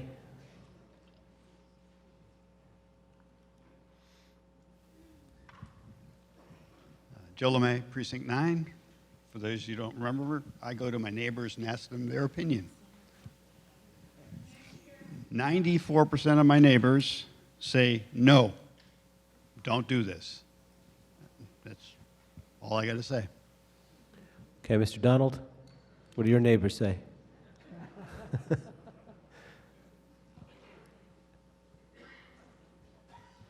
I'd just like to bring it to the attention of town meeting that the 300 committee is trying to develop the land around Shiverks Pond to be a park area, natural, whatever, a recreation area, and just wondering how this is going to, you know, whether we want a parking lot right across from recreation area. Okay. Ms. Halen? Karen Heelan, Precinct 2. I've parked in that lot myself. I know it's there, and nobody charges me to park there. I think a lot of people know it's there and have used it without the town owning it. My question is, if whoever bought that property wants to open it as, say, a restaurant, and you take, are you planning on taking half of their spaces or all of them? Because isn't that going to stop them from being able to be used for a business that could be beneficial to everyone? Mr. Sousa? I'm happy to take a look at that, Mr. Moderator.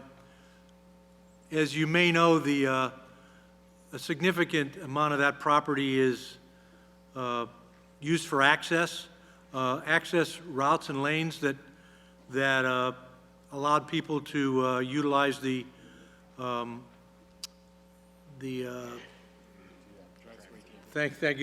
drive-through terminal there to get secure money. That's now gone. So there's considerable additional space there if an entity were to develop a restaurant or another use there, because that ATM is no longer in existence. And there's an entire side of that parcel that would now become available potentially for parking, working with the planning board and or the ZBA as far as a layout. So there's considerably more property there that would be untouched even if this were leased. Okay, I just wouldn't like to see this plan stop a, say, business from being able to open because we took a significant or a partial amount of their parking. I don't think that would be a service to the town. Yeah, just to clarify again, this is a favorable taking. This is not eminent domain. So we would not be working with whomever ultimately is the owner, whether it's Bank of America or a third party. We would not be forcibly taking property from them. That would not be in the best interest of a future use of that parcel. Okay, the question will come on the main motion. All those in favor signify by saying aye. Aye. All those opposed, no. Pin of the shares that the ayes have it by a majority, and we'll stand adjourned until 7 o'clock tomorrow night. Drive safe because it's cold and it's probably getting icy out there.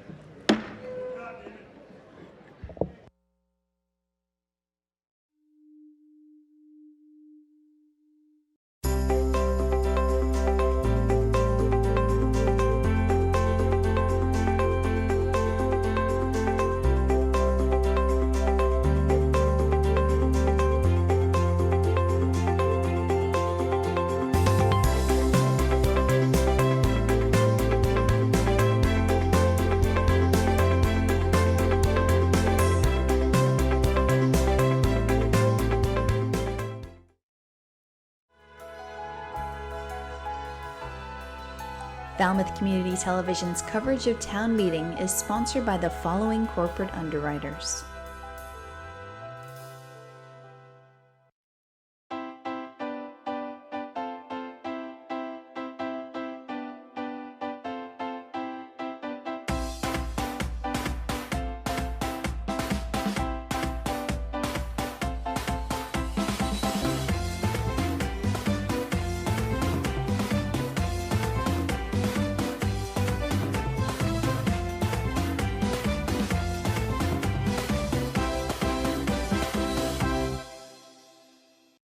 Welcome to the Falmouth Chamber of Commerce.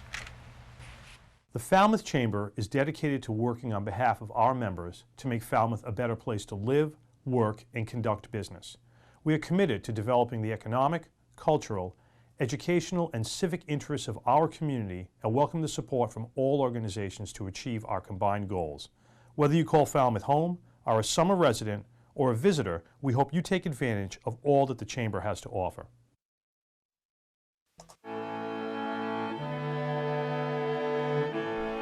Nestled in a classic New England setting, amid 200-year-old elm trees and charming colonial homes, stately sea captains' homes, and charming Cape Cod salt boxes, Shoreway Acres is a graceful blend of Cape Cod's past and present. Shoreway Acres, proud sponsor of Falmouth Community Television. Green Harbor Waterfront Lodging is nestled in a woodland setting on a picturesque ocean inlet. Green Harbor offers a family waterfront vacation. Enjoy our private boating beach with dock, rowboats, and paddle boats, oversized heated outdoor pool, and kiddie pool. Relax in our waterfront and beachside accommodations. 548-4747 or gogreenharbor.com. People think that a locally owned and operated appliance store may not offer what they need. Actually, we have trained and dedicated sales associates, expert delivery and installation, professional repair service, and personal customer service. Plus, we have access to a huge local warehouse with over 6,000 models in stock. Crane Appliance. We call the Cape and Islands home. Carlson Printing for all your printing needs. 508-548-7303 or toll free at 1-800-696-7303. Our email address is carlsonprinting@aol.com. Carlson Printing for all your printing needs.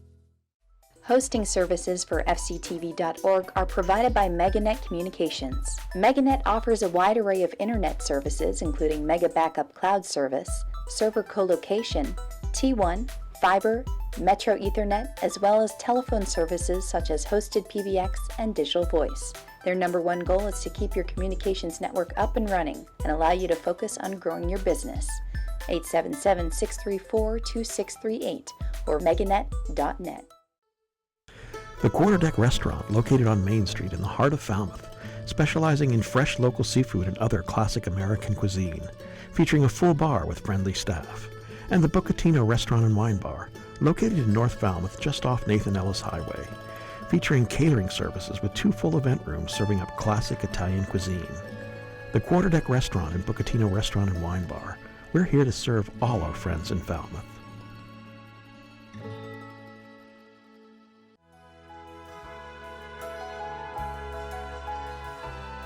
Additional funding and support provided by the following corporate sponsors.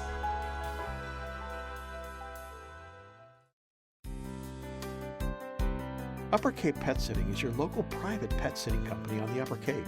We specialize in caring for your pets in the comfort of your own home, allowing for consistency in care and routine, dog walking, puppy and cat care, off-leash play, as well as transportation services. Upper Cape Pet Sitting. We treat your pets like our own. Simply Hearing is an independent, locally owned center for all your hearing needs. Simply Hearing is conveniently located in the center of Homeport Professional Offices. We offer all manufacturers, simple consultation, and years of service. Simply Hearing, 508-548-8123. Barrett Plumbing and Heating offers expert plumbing, heating, and air conditioning services to all our residential and commercial customers on Cape Cod and surrounding area. We are a full-service plumbing specialist offering professional workmanship to suit your budget. Whatever your heating or plumbing need, you can always count on a job that's done right. Dogs and Hogs, family owned and operated for over 5 years. Our slow smoke barbecue is available for dine-in, pickup, or catering, now featuring our homemade barbecue sauce. We also serve beer and wine, have gluten-free options, and lobster rolls. The attorneys at Oppenheim & Nickerson LLP have provided legal services in Falmouth for over 36 years. We advocate for our clients and work to provide quality representation in the areas of business and corporate law, real estate law, estate planning, and estate administration. 508-548-8255. We at Falmouth Fish believe There is nothing better than a fresh piece of fish, direct from the waters of Cape Cod in New England. Nothing beats waking up at 4 a.m. to search out the highest quality seafood from the best fishermen in the world. 7 Stars Academy, offering martial arts and Tai Chi. Training at 7 Stars Academy can transform your life. It's amazing to see the positive impact it has on our students. Classes for adults and children of all ages. Confidence, not conflict, at 7 Stars Academy of Martial Arts. Hamilton Tree and Landscape has been proudly serving Falmouth and the Upper Cape since 1978. Our newest location on Route 151 is now open for all landscaping and tree concerns. Appreciating your property is our motto as we continue to keep your tree and landscaping needs our top priority. At A&A Paving, we believe in providing customers with quality products supported by excellent service. We provide commercial and residential seal coating, asphalt paving, and repair services for Cape Cod and southeastern Mass. A&A Paving, 508-540-4944. Calfee Insurance, offering insurance policies for your car, home, business, life, and disability. Calfee cares about all your insurance needs. 508-540-2601 and online at calfeeinsurance.com. Thomas J. Bunker and Jeffrey E. Reither are BSS Design, providing land surveying and civil engineering in Falmouth since 1987. Licensed and fully insured, they're located on Catherine Lee Bates Road, and their phone number is 540-8805. Liam McGuire's Irish Pub. With a newly renovated dining room, it's what an Irish pub should be. Main Street, downtown Falmouth. Bayside Kitchen and Bath at 419 Palmer Avenue in Falmouth, where design and installation professionals work closely with homeowners, architects, and builders, offering a full range of cabinetry, countertops, and faucets. Bayside Kitchen and Bath, returning you to beautiful spaces. Waypoint Living Spaces, carrying a large variety of products to suit your needs in any living space of your house. Waypoint, available locally at Bayside Kitchen and Bath or online at waypointlivingspace.com. Eastman's has been Falmouth's hardware store since 1913. With a newly added retail space providing kitchen accessory and gourmet foods, our friendly staff is available to assist you with your hardware and kitchen needs. 508-540-0407. Carpet Barn, Carpet One Home Showcase, a local family-owned business offering all your premier carpet and flooring needs. They also feature tile and vinyl floors, area rugs, window treatments, and kitchen and bathroom cabinetry, serving you at 4 convenient locations. Cavosa Disposal is proud to provide trash removal, recycling, and composting to local businesses in Falmouth and surrounding communities. Cavosa Disposal would like to thank its customers in Falmouth. Cavosa Disposal, 508-563-5070. Family owned since 1919, at Puritan Cape Cod you'll find the latest in men's and women's clothing, as well as ski and tennis equipment and much more. Located on Main Street, Falmouth, and in Chatham, Mashpee, and Hyannis. Puritan Cape Cod, 199 Main Street, Falmouth, and online at puritancapecod.com. FCTV is also supported by the following businesses and organizations.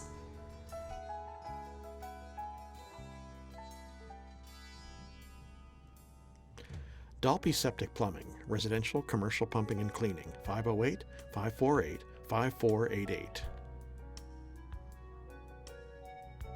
Nobska Lighthouse and Maritime Museum, friendsofnobska.org.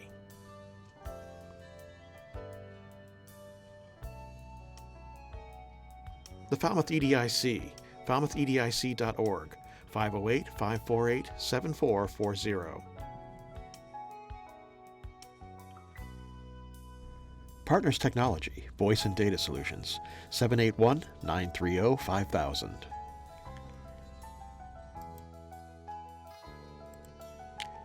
The Annie Hart Cool Team, 508-868-0664.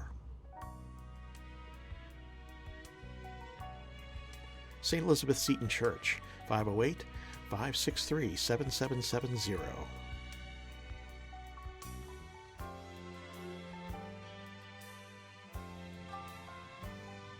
Sora's Flower Garden Nursery, 508-548-5288.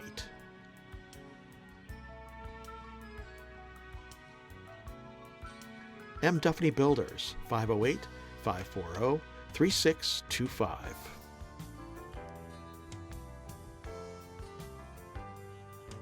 Neighborhood Falmouth, 508-564-7543. Village Lamp and Repair Shop, 508-274-2057.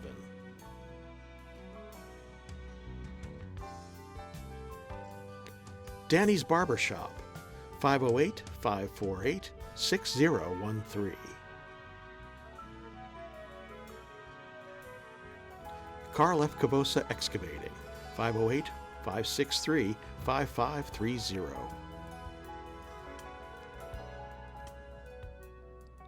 Paul's Precision Automotive Repair, 508-548-3164.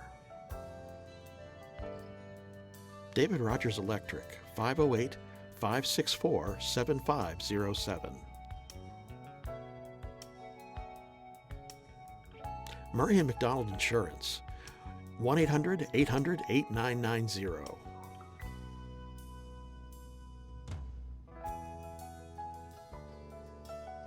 The Davy Tree Expert Company, 508-548-2662.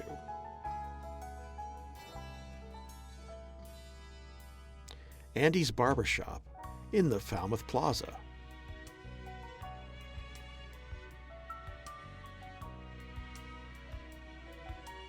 Chapman Colin Gleason, 508-540-4172. Hanush Jewelers in downtown Falmouth, 508-548-9107.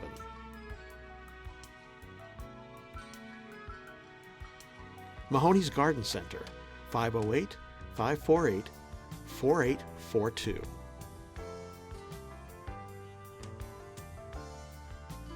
The Cape Cod 5, 508-457-5252.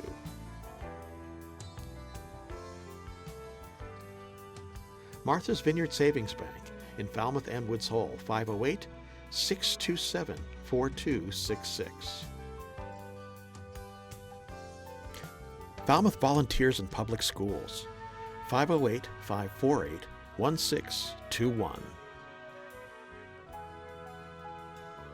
Vidal Metalwork, 508-457-9035.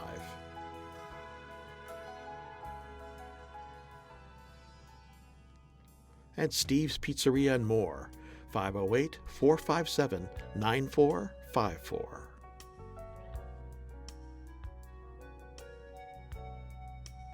Additional support provided by Roach Brothers, Stop and Shop, Walmart, and Windfall Market.